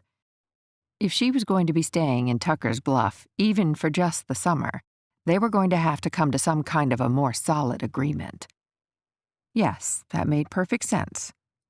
Except, where would that leave them in a month or two when she had no choice but to return to Chicago? What the hell would she do then? For that matter, what the hell was she going to do about Connor Farraday now? How the hell he wound up sharing one leg and a gunny sack with Molly Carson was beyond Connor. One minute she was partnered with Sam, their foreman, and the next she was plastered against him as Sam mumbled something about appreciating a favor. If she'd shoved that cleavage in his face one more time, best damn foreman in the state of Texas or not, Connor would have tossed in the sack. As it was, they'd barely made it to the finish line when she'd lost her footing, tumbled beside him, and conveniently landed on top of him. Those blasted breasts practically in his mouth. He didn't dare look up at the bleachers again and see Catherine's narrowed gaze burning in his direction. He was about to be in enough trouble when the kids' event started. He didn't need to be talking his way out of this one, too. And he most certainly did not want what Molly had to offer. Even if Molly's shapely curves were enough to entice a saint to sin, he simply was not interested. There was only one woman who held his world in the palm of her hand, and it had nothing to do with the damn ranch or stable. When this day was over, he was going to have to stop pussyfooting around and figure out a way to bring Catherine Hammond around to his way of thinking. Permanently. We may not have won, Molly cooed. but I think the effort deserves some reward. All the polite retorts were shuffling about in his mind, but somehow he was sure if he opened his mouth, nothing polite was going to come out. Turning to the bleachers, he saw Catherine chatting with his current and future sisters-in-law. The second her gaze darted in his direction, he waved his hat at her and strode in her direction. From behind, he could hear Molly muttering, I never. As far as he was concerned, with him, that about covered it. The closer he got to the foot of the bleachers, the better he could see Catherine's expression. The polite and distant smile told him she'd read all the wrong things into that stupid race. Ladies, brushing the dust from his pants, he smiled up at all three women, but settled his gaze on Catherine. How'd you like it so far? What she could see, you mean? Meg shrugged at Catherine. Sorry. To his relief, Catherine chuckled at her. It's no secret these big animals make me uncomfortable, and frankly, I don't want to see some nice cowboy trampled to death. Accidents happen, Connor said, but not that often. No one takes unnecessary chances. Okay. Catherine waved a finger at him. You and I have really different definitions of unnecessary. I don't see a blasted necessary thing about riding on a beast. It's fun, Connor shot back. All our young contenders for the ribbon tails gather in front, the announcer called. I'll take issue with that one. Meg interrupted. We most definitely have different definitions of fun. You'd probably enjoy jumping out of an airplane, too. He just grinned. Oh my God, you have! From Catherine, it sounded like an accusation rather than a statement. Angling himself so he had a better view of Stacy and the kids in the upcoming event, Connor figured it would be his good luck if the conversation served as a distraction for Catherine, because he still hadn't figured out how to break the news of her daughter's participation to her. Let's just say a little adventure is good for the soul. Adam came climbing up the bleachers, followed by Brooks. Where's Aunt Eileen and Stacy? Catherine asked. The two brothers looked at Connor. He shook his head, and blowing out a heavy sigh, Adam answered, "There was some of the other children." Oh. Catherine scanned the opposite side of the ring where some families with children were gathered. I don't want to impose. Nonsense, Connor chimed in. Aunt Eileen is loving every minute of having a kid around again. Brooks sidled up beside Tony and slid an arm around her waist. I have a feeling she's going to love having a baby around even more. No doubt there, Adam added, laughing. And they're off. Look at those calves move. Connor sucked in a deep breath and searched for anything to keep the conversation moving and keep Catherine from looking to the children. Points are awarded by color. Blue is 5 points, green is 4, yellow is 3, pink is 2, and white is 1. How'd you enjoy the event? Adam asked. Been there, done that, Meg answered. Let's just say we city girls have a little more adapting to do. Slippery little devils. The larger the calf, the more the points. Oh, and we have our first point maker. Instinctively, everyone turned to the action. Connor searched for Stacy. In a red plaid shirt, she was easy to spot amongst the herd of children scrambling and running and tripping after little calves mooing and doing the same. Oh my, Catherine muttered. That can't possibly be safe. Even the baby cows weigh a couple of 100 pounds. No sooner had the words come out of her mouth than one kid slipped and fell, and Stacy tripped over him, falling face first to the ground. Connor willed her to hurry and get up before Catherine connected all the dots.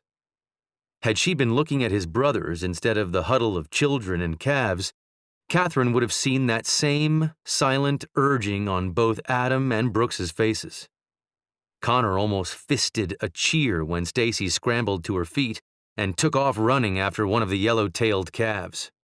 The kid was just adorable in her determination. Lunging forward at the animal, who was probably more scared than Catherine, the little girl snagged the corner of the ribbon, and it unfurled in her hand. Waving it in the air, ignoring the children and cattle running around her, she spun about searching the bleachers. Mother and daughter spotted each other at the exact same moment. Oh my God! Catherine whirled around to face Connor just as he smiled at the little girl and tipped his hat to her. You knew! How could you? Chapter 20. Bolting over the bleachers like a sports star in a TV commercial, Catherine couldn't get to her baby fast enough. From behind, Connor called her name. He was on her heels, but even with his long stride, she had panic and horror-induced adrenaline on her side. Already, she could see Aunt Eileen high-fiving Stacy as Sean Farraday lifted her up in the air and, settling her on his shoulder, whirled around as though she were the Stanley Cup trophy. What the hell were these people thinking? For our next event, we have the Pee Wee flag races, starting with our buckaroos. Will you please slow down? Connor's fingers wrapped around her forearm. She's fine. She had a blast. Life is about more than just having fun. Catherine stopped, but jerked her arm away. How dare you put her at risk like that? She wasn't at risk. She's been practicing for weeks. He extended his hand to her, and Catherine bounced back a step. Weeks? She liked the horses so much. You saw that. They made her smile. So did that wild dog. I could have just bought her a damn puppy. Relax. He reached for her again. She knew better than to let him touch her. Brain cells melted when he touched her. Hell, they started scrambling any time he was near. Stay away! Connor snapped straight, a gesture that reminded Catherine of his military background. Only the look in his eyes was one of pain, more than that of restraint. She'd hurt him. Her teeth came down on her lower lip. The battle between mind and heart tugged her in opposite directions. This wasn't about him or her. I thought she was baking cookies with Aunt Eileen. She was, some of the time. His shoulders relaxed. They colored and did puzzles together, too. Catherine had the drawings for proof. Still, how could you? She's my daughter. Her well-being is my responsibility. You had no right. On her first ever Pee-wee race, our next contestant, 5-year-old Stacy Hammond, is representing the Farradays today. It took a second for the announcer's words to filter through the fury racing in Catherine's mind. Stacy and Farraday ricocheted between her ears, whipping her head in the direction of the single rider at one end of the ring. Catherine's heart lurched to her throat. Red gingham leaned forward. Pink cowgirl boots rocked into the side of the tan-colored animal, with a flowing ivory mane, and sheer terror broke through at the top of Catherine's lungs. Stacy! Tearing away from Connor, Catherine ran once again across the field toward the back of the ring. Her body propelled forward by sheer maternal will. Her eyes never left her daughter. The tiny body on the massive horse raced forward faster than Catherine could run. She'd turned the bend just as Stacy leaned left and reached for a flag. Catherine nearly stumbled on her own intake of breath. Visions of Stacy tumbling off the horse and under its hooves, filling her mind. Catherine! Connor ran up beside her. Slow down. If you fall and break your neck, what good will you do her? Catherine didn't stop, didn't dare waste her precious breath on words. She had to stop this. Now. Catherine, he repeated, still at her side.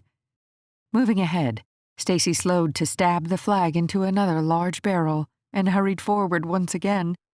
Dear God, please don't let her fall. The same thing happened again and again. By the time Catherine made it to where Eileen and Sean stood just past the ring exit, she didn't know if she should scream or cry. "Atta girl!" Eileen cheered. Fingers between his lips, Sean let out a loud whistle. These people were absolutely insane. How had Catherine thought they were the epitome of a nice, normal family, the life she'd once dreamed of as a little girl herself? Stacy grabbed the last flag and the horse seemed to fly toward the exit. At that same moment, Eileen turned to Catherine. A smile as large as the Texas prairies immediately gave way to wide-eyed surprise. "You didn't tell her?" Connor shook his head. "Whose insane idea was this?" Catherine looked up to see her daughter only a few feet away, the horse slowing down. The beast carrying Stacy, already shrinking in size, as thoughts of her baby safe in her arms quickly washed over the earlier terrifying visions. Still seething, she turned on her heel. Damn it! Hands fisted at her side, Catherine fought the tears pooling in her eyes. She could have been killed. She's all I have left. You are never, ever to come anywhere near my daughter again. She spun again. Any of you. Mommy, look. The horse came to a stop beside her.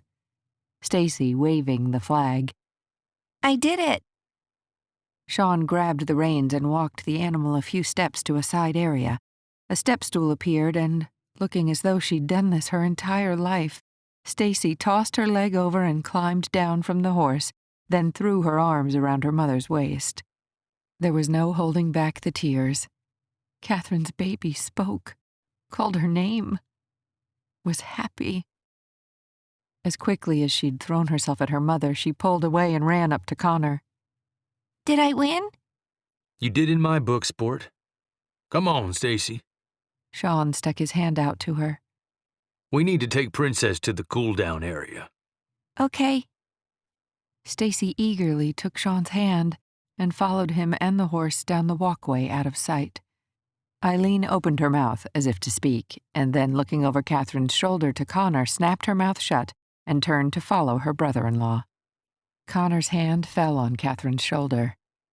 I had hoped, but didn't expect it so soon. The sound of her daughter's voice, the beauty of it, the thrill of it, could not compensate for the risks. "You had no right." I'm sorry. "That doesn't change things. She's so little. That horse is so big." He's barely 14 hands. Small for a quarter horse. Good with kids. "He's still a beast." Connor said nothing. And what if she'd fallen? But she didn't. She could have, racing across the ring like that. Catherine? Standing in front of her, Connor dared to put a hand on either shoulder. She was barely at a trot, and she's good. Very good. A lot of kids her age need their parents to still lead them from barrel to barrel. I thought that's what we were going to do, but Catherine? He paused to glance over his shoulder and back. She's a natural. Your mother would have been so proud. Don't you dare bring my mother into this. Something deep down inside of her screamed that he was right, but her mind understood that wasn't the point. You had no right. Connor took a step back, ran his hand across the back of his neck, and blew out a heavy sigh before turning back to face her. It started with a smile when Stacy saw the horses, like the night she picked up the brush. For a little while she'd come with me before you picked her up to brush and care for the horses. After only a couple of days, I heard her humming with the horses. Then I heard her humming in the house when she was drawing. Catherine had noticed that too. It was one of the many reasons she was hesitant to return to Chicago just yet. The little changes Connor spoke of had given her a hope none of the best therapists could offer. Then she wanted to ride. How could you know that? I rode in early one afternoon after taking Pharaoh to check a nearby pasture. She and Aunt Eileen greeted me near the barn. Before I could dismount, Stacy was tugging at my pant leg the way a toddler would when they wanted up. So I put her in my lap. She rocked forward. Pharaoh sensed the motion and took a few steps.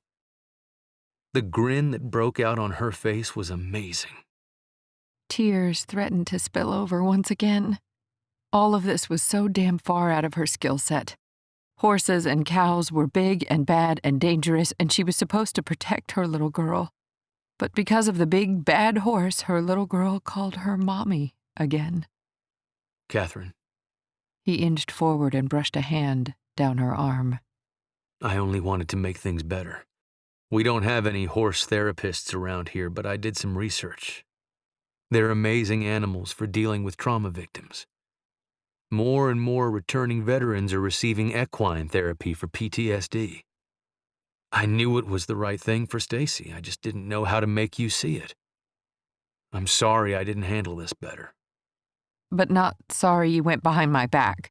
Not sorry enough to present me with the facts and trust me to have my daughter's best interest at heart. Sorry doesn't cut it. Shaking her head, Catherine pulled back. She needed to get her daughter, her talking daughter, and get away from Connor and the horses and the animals and the sense of betrayal. And maybe once her racing heart came close to a normal rhythm, it would be easier to accept the truth. This wasn't where she belonged, and staying on any longer would only make leaving worse for everyone. The makeshift speaker system broadcast more mumblings from the announcer. Arguing with Connor and hearing her own pulse pounding furiously in her ears, she hadn't paid a lick of attention until Eileen and Stacy came running toward her. It's my turn again, Stacy said, as she ran past her mother, dragging Eileen behind her. Connor scooted around and stood between Catherine and her daughter's back. Oh no, Catherine wasn't about to hear any more lame excuses. No more horses. No more cows. We're going home now. Next up is our new friend, Stacy Hammond. No. Catherine yanked her arm away just in time to see a grinning little boy no more than 3 or 4 years old come running out of the area with a man yelling, Hold up, partner. on his heels. Excuse us. A man ushered a waddling pair of woolly blobs through the gate. What the hell? Chapter 21. If Connor had ever thought fast on his feet, he was going to have to do better than that now. As surely as he knew he'd been born and raised in West Texas, he could feel Catherine slipping away. What is this? Her gaze followed the waddling animals into the pen. That's the next round of mutton busting, and if we don't hurry, you're going to miss Stacy. Stacy? All color drained from her face. Relax, please. He hooked her elbow and tugged her to the other side where she could see over the rail, then pointed to the 2 little kids standing by a couple of sheep. Listen to me. He hooked her chin with his fingers so she'd turn to face him. She's very excited about this. She's the oldest of the kids doing it. No matter what you think at first, remember her calling your name. Please. Slowly, he let his hand fall to his side and said a small prayer to any saint that would listen, hoping that Catherine didn't bolt over the railing and snatch her daughter out of the ring when Catherine saw what was coming next. He didn't have to see to know the moment she'd figured it out. The gasp of breath said it all. Oh my God, you're trying to kill her. No sooner were the words out of Catherine's mouth than Stacy lost her grip on the sheep's wool and slid off. Here we go again. Catherine tore off around the gate and nearly collided with a bouncing Stacy. Can I do it again, Mommy? Can I? On her knees, Catherine shook her head, feeling up and down her daughter's limbs as though unable to believe she wasn't truly injured. I think you've had enough for one night. I'm afraid you only get one turn, partner. Connor mussed the top of her hair. Catherine's head whipped around and she stared up at him as though he'd suddenly sprouted a second head. Adam and Brooks ventured up beside them, Meg and Tony at their sides. You were just great. Meg squatted down beside Stacy. I'm thinking a double scoop of ice cream is in order. Chocolate? The little girl asked. Meg's eyes flashed a moment with surprise before she stuttered and spit out, Absolutely. Now? Excitement danced in Stacy's eyes. Over her surprise, Meg laughed. Sounds good if it's okay with your mom. Catherine was still staring blankly at Connor, but breaking away, she nodded at Meg, mumbling, Yeah, sure. Connor stood in place as his brothers and their better halves escorted Stacy over to the makeshift ice cream stand. I think I've had enough for one day. Catherine almost stumbled backwards. I'll collect Stacy, her ice cream, and head back to the house. At least she hadn't insisted on going all the way home to Chicago. At least not yet. She has a pretty voice. Those words brought a brief smile to Catherine's face, and the tension coiling deep inside of him relaxed a tiny bit. Today has been totally surreal. Her gaze drifted to where Stacy and his family had disappeared in the crowds. I'm not sure I believe I actually heard it. You did. We all did. Connor didn't try to hold back his smile. Yes. Catherine hugged herself. A part of her wanted to clobber this man and his family for putting Stacy at risk for weeks behind her back. The other part wanted to wrap her arms around him and find a million ways to thank him over and over for giving her back her daughter's voice.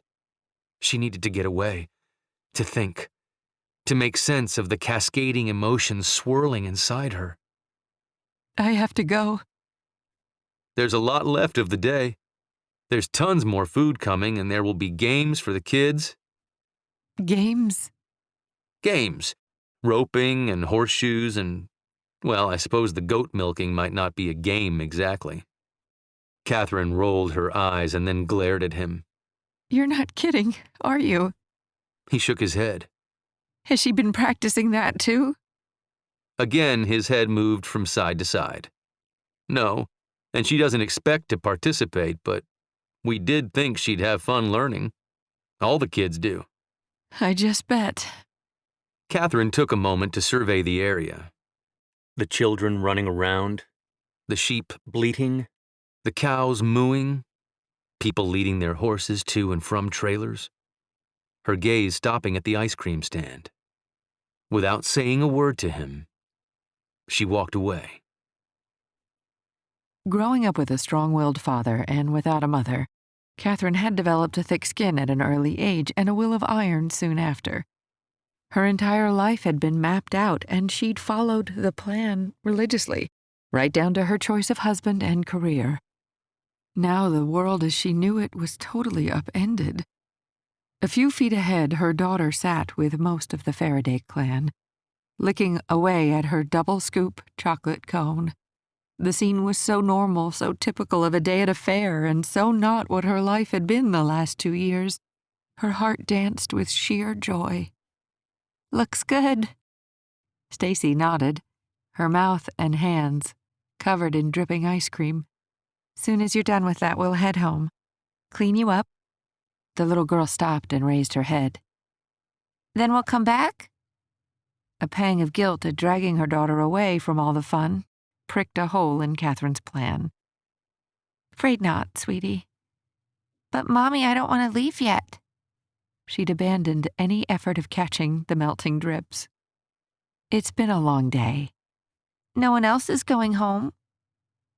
2 years without speaking, and suddenly her daughter is a skilled negotiator. Meg waved her thumb between her husband and herself.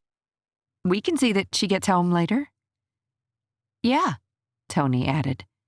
Stacy's forlorn look slipped away, and a smile took over momentarily before she resumed working on the ice cream cone. Settling her gaze on Meg, Catherine considered the two women's earlier words. They were, after all, city girls like her. "Will you two," she waved her finger from Meg to Tony and back, "promise me no more riding animals?" Meg smiled. "Not a problem." "Absolutely," Tony agreed. "Promise?" she asked again. "Promise," the two women echoed. I promise too. Connor came up beside her. Without turning, she could feel his gaze boring into her.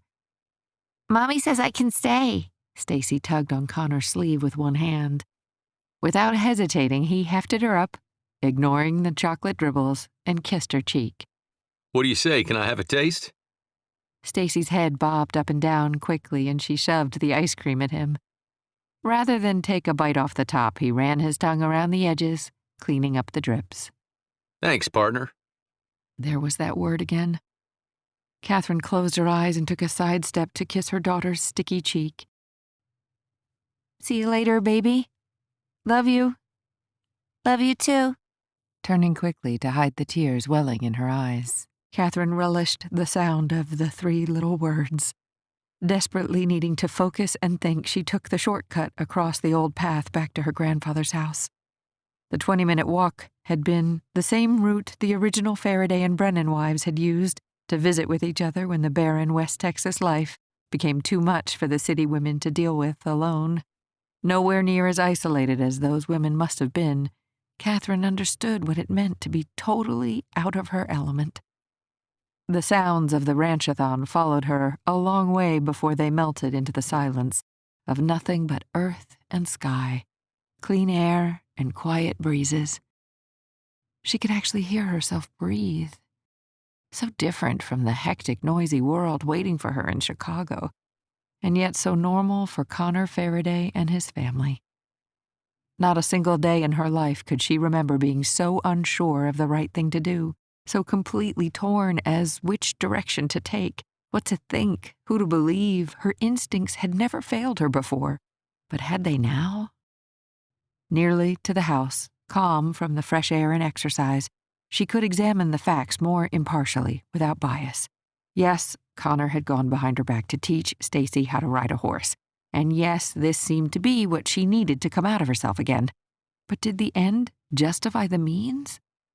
Yes, she feared being near horse, cattle, and other ranch animals ever since childhood, and yes, these massive animals could be dangerous. But did she have any right to impose her fears on her daughter? Was that really keeping her safer? It wasn't like families were losing children left and right from ranch accidents. Hell, more kids probably died from eating chemicals in the home than from falling off a horse. Yanking open the back door, Catherine marched straight to her grandfather's office. In his seat, she could see all the heirlooms and memorabilia scattered about the room, the photos of the ranch through the generations, blue ribbons from the fair, even a few of her mom's rodeo trophies. Your mother would be proud of her. That's what Connor had said. If she were honest with herself, she'd have to agree. Looking at the smiling faces in a nearby photo of her mother on horseback and her grandparents beside her, Catherine had to admit they would probably all have been proud of Stacy today. Hold up, partner. Wait for me. That father hadn't seen anything wrong with his toddling 3-year-old riding a woolly sheep. Both father and son had looked damn proud of the whole thing. And so had Connor. Even now, her heart swelled, almost robbing her of breath. He'd said it so easily, so casually, that no one else took note. You only get one chance, partner. That was the second she knew but couldn't admit. None of these people were crazy, and her daughter had probably never been in a bit of danger. Now that she thought back, she could see the horse really wasn't as big as the other animals she'd seen on the ranch. And maybe Stacy wasn't really racing at any speed from barrel to barrel. Connor had done what he did because he cared for her daughter. Truth be told, any stranger seeing his face cheering Stacy on or licking the ice cream drops from her cone would have thought him to be her father. Maybe Catherine was just mad because he was right. She wouldn't have listened to reason. She would have allowed her own fears to cloud her judgment and would have prevented the one thing that would bring Stacy's life back to normal. Damn it, Grandpa, why couldn't you have stuck around a little longer? I don't know what to do. I don't belong here. This isn't my world. But it seems to be Stacy's. How can I take her away? What will happen if we go back to a world that had become only darkness for my baby? And me. Catherine brushed at the tears dripping down her cheek. Why did this have to be so hard? Damn it! Waving her arm across the desk, the family photo from decades long ago went flying to the floor along with a few files yet to be sorted. I'm sorry, Grandpa. I just don't know what to do. I don't belong here. About to lean over and scoop up the mess she'd made, she caught a glimpse of a corner piece of a discolored page sticking out from under the blotter. Tapping the edge and pulling it forward, a glossy old snapshot of her grandparents and her mother on horseback again. This time her mom was much younger, even younger than Stacy. Curious. Catherine pulled it out all the way, another sheet of paper sliding with it. Examining the photo more carefully, her grandparents seemed older than the other photos, from when her mother would have been that young. Dear Lord, this wasn't her mom. It was her. At 3, she wasn't afraid of horses. She was smiling, and her grandparents were smiling. Her mom must have taken the photo. I'll be damned. Still clutching the photograph in one hand, she reached for the paper with the other. Letter of intent. Scanning quickly, her gaze landed on the 2 signatures at the bottom, Ralph Brennan and Connor Farraday. Her eyes darted from paper to photograph. At the same time, her mind played a mental film reel of Connor and Stacy's smiling faces. Son of a bitch. He never said a word. Chapter 22. We promised. Meg dropped her hands on her hips, elbows sticking out like chicken wings. You promised to keep her off animals. No word was mentioned of who would bring Stacy home. Connor knew this might very well be his last chance to talk to Catherine, and he was sure as hell going to take it. Actually, Tony waved her hands, palms up. she did offer to bring her home later. Adam smiled. But she didn't promise. That's right, Brooks nodded. Meg and Tony turned to Connor's brothers. Shrugging like matching bookends, Brooks smiled and Adam said, "We men have to stick together." Connor leaned forward and kissed his sister-in-law on the cheek. "I promise I'll mention I had to hog-tie you to snatch Stacy away." Meg rolled her eyes. Just go, and you'd better make this right. I like Catherine. He nodded and hoped to hell he could. All she'd done was leave him to walk to the next ranch, and the sense of loss weighed on him.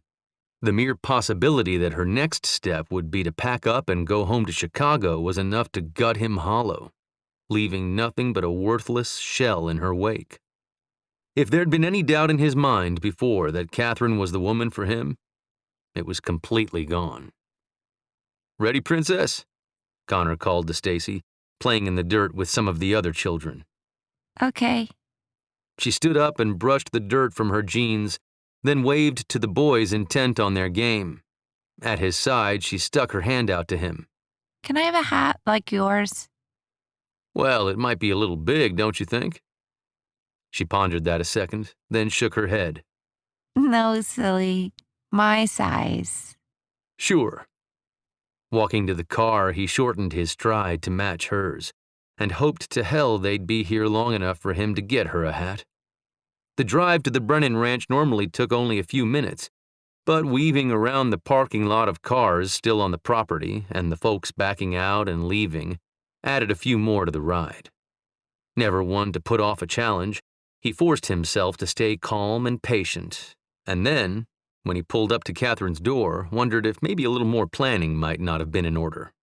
Not that flowers or wine would plead a better case, but maybe it wouldn't have hurt. Mommy. The second he opened the back door for Stacy, she'd hurried up to Catherine, who was already standing at the front door. We had so much fun. I met Betty and Mike and Tommy and Sissy.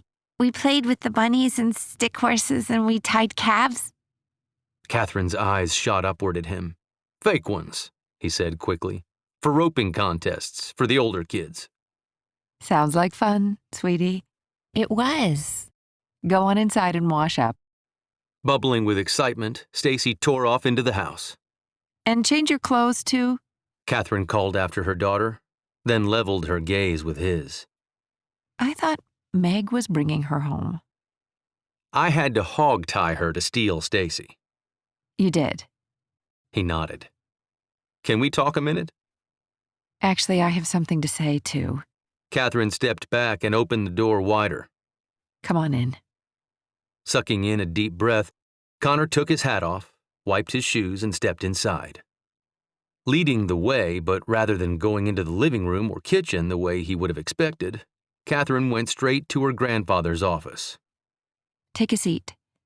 She waved a nearby chair and, circling the old oak desk, took her grandfather's seat. I've been doing some more work in here since I came home. Connor nodded.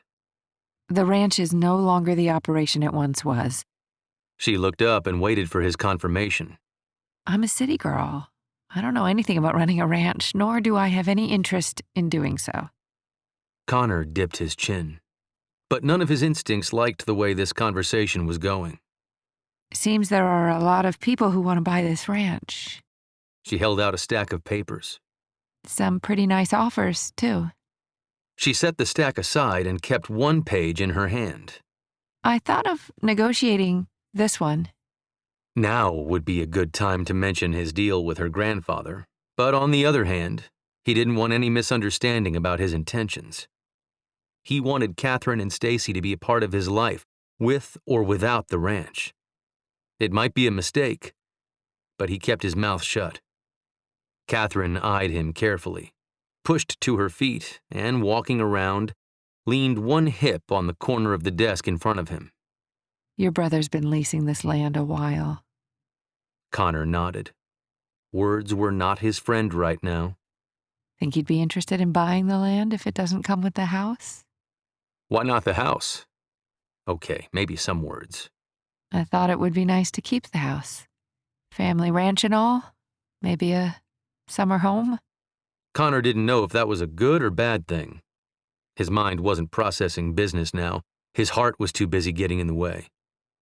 You could make it a year-round home. Could I? For the first time since she sat down, he noticed a twinkle in her eyes. Those weren't the eyes of an angry woman about to pack up all her marbles and go home. Taking a huge risk, he stood towering over her. You could. Why would I? This time a hint of a smile teased at the corners of her mouth. Because your daughter loves it here. She does, Catherine nodded. but I'm a city girl. Lots of city girls learn to love this part of the country. He put his hands on her shoulders and sucked in a relieved breath when she didn't pull back. You mean Meg and Tony? Them too? He took a step closer. I thought you were growing to like it around here too. She nodded, and his heart kicked into a fast beat. He closed the gap between them, standing close enough to feel her heart racing in time with his.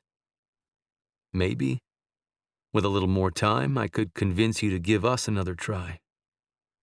Don't need time. His heart stuttered until her hand slid up his shirt. I thought maybe I'd take this offer. He glanced down at the page she held between them.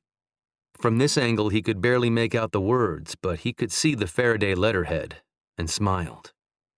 You realize if you take that offer, I come with it. I do. I like those words. I hoped you would. No space between them. His mouth came down on hers.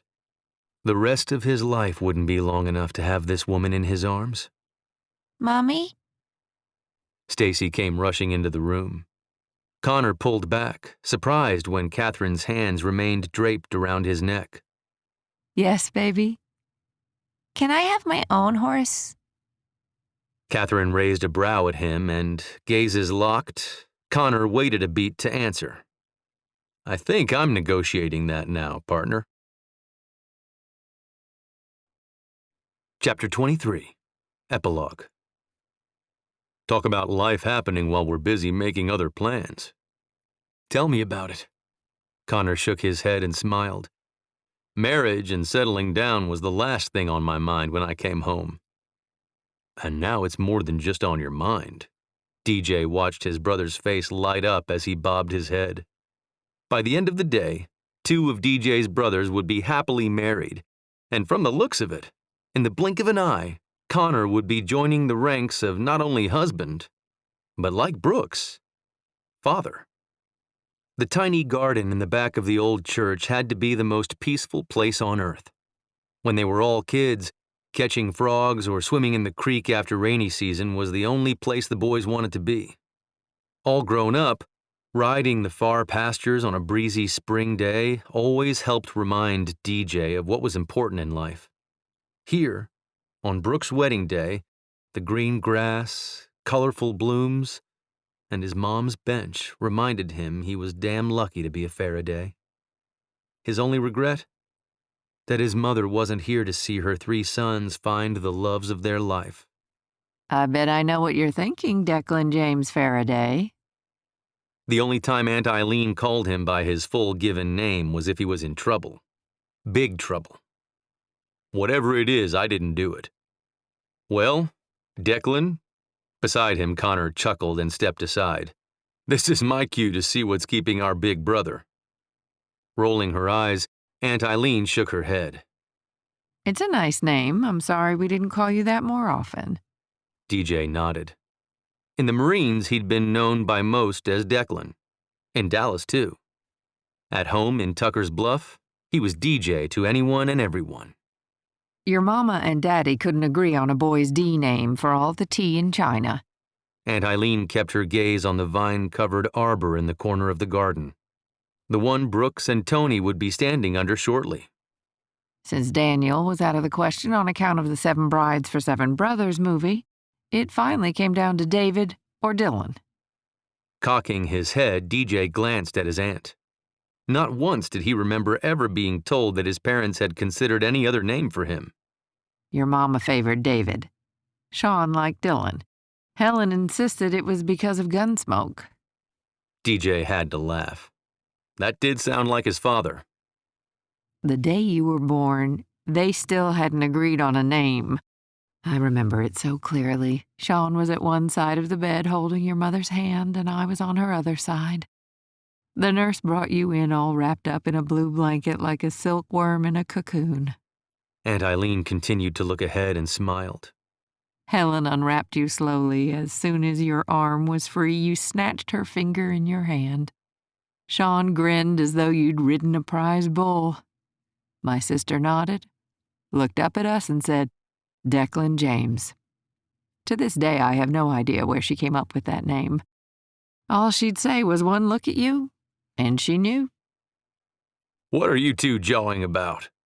Sean and Adam came to stand on either side of DJ and his aunt, his brother Connor returning with a grinning Brooks at his side and Father Tim on their heels. "Names," DJ answered, watching the joy shining from his brother as clearly as though the guy had swallowed a flashlight. You ready? Aunt Eileen turned to face the second oldest Farraday son. Nodding, Brooks straightened his shoulders. "Absolutely." Good.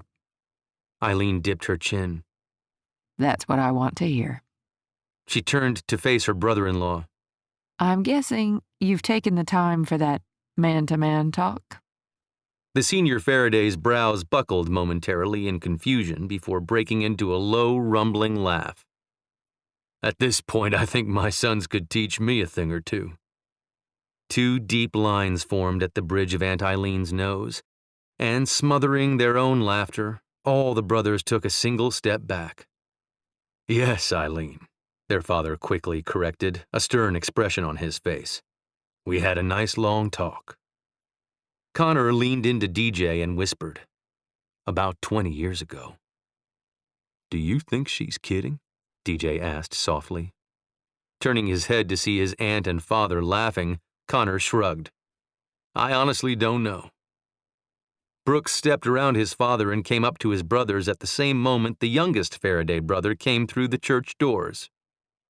"Didn't think you were going to make it, little brother." "At least I'm not late."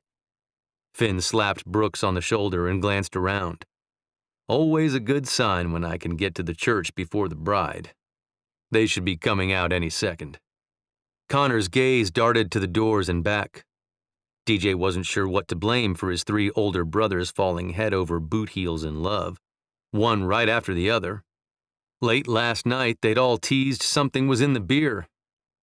Adam and Brooks hadn't been too much of a jolt. They were the more stable of the bunch. But Connor? And to an outright city girl?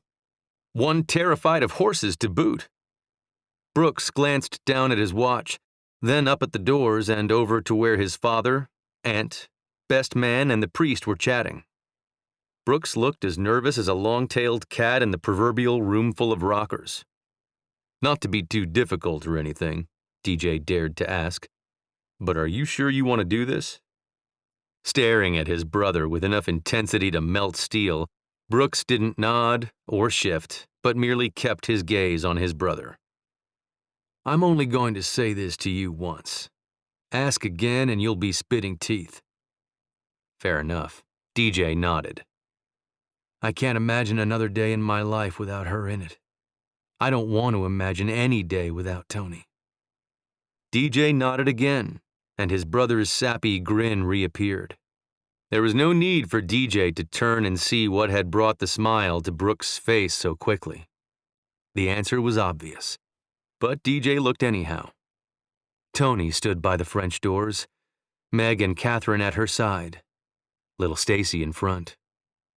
In a simple, sleeveless ivory dress that came to just below her knees and a lone strand of collar-length pearls which matched the pearl dots at her ears, Tony beamed. In her hands, she held a single red rose to complement the bud in Brooks' lapel. They were the only two with flowers. The family took their positions. Brooks and Tony facing each other in front of the priest. Adam and Meg on either side, best man and matron of honor. Connor and Catherine stood to DJ's left, holding hands and smiling like besotted teens after their first makeout session. His aunt and father stood to his right. The words said between bride and groom came out slow and careful and soft-spoken, befitting the reverent location. Not that it mattered. Everything Brooks and Tony said was reflected in their eyes. Love, caring, and devotion. The three magic ingredients. Rings and smiles, and of course the anticipated kiss were exchanged. The melding of mouths lasted longer than DJ was comfortable with. Looking away, he leaned over and whispered into his aunt's ear, "You never said. What did you know I was thinking?" She brushed against him, and without turning her face, whispered, It's your turn next. "Not likely," he practically snorted. This time his aunt angled her head and studied him. I never asked any of you boys what happened while you were living and working away from home. Don't think I want to know. DJ nodded, partly acknowledging her respect of his privacy, but mostly because she was right. She didn't want to know. Her hand raised up, and she ran her knuckles gently along his cheek. Someone is going to come along and she's going to think Declan is the most beautiful name, and she's going to make you forget all the things I don't want to know. DJ dipped his chin. Not so much because his aunt was right, but because somewhere, buried inside, the carefree young man he used to be wanted her to be right. Brooks and Tony broke apart, and the small family group erupted in applause. Stacy tossed rose petals at the newly married couple. Waiting her turn to hug the newest Mrs. Farraday, Aunt Eileen leaned into DJ again. Maybe keep an open mind about the local ladies. You know we have some lovely young women. We'll see. Not that he had any intention of changing what had been the unspoken rule amongst the brothers. Aunt Eileen twisted one side of her mouth up, and recognizing his answer for the stall tactic that it was, she shook her head. Maybe just keep an eye out for that dog. He or she seems to have a better track record at finding good women than any of you. Oh, come on, DJ laughed softly. You can't seriously expect some dog to drop a wife in my lap. He'd said that a bit louder than he'd meant to, but only his aunt appeared to have heard. No. Aunt Eileen smiled. Taking a step forward, she looked back over her shoulder. I'd settle for on your doorstep. We hope you enjoyed the latest production from Chris Keniston and Punch Audio. More audio from Chris may be found wherever books and audiobooks are sold, or purchased at a discount directly from Chris on her website, www.chriskeniston.com. Please continue listening for a sneak peek of the next book in this series.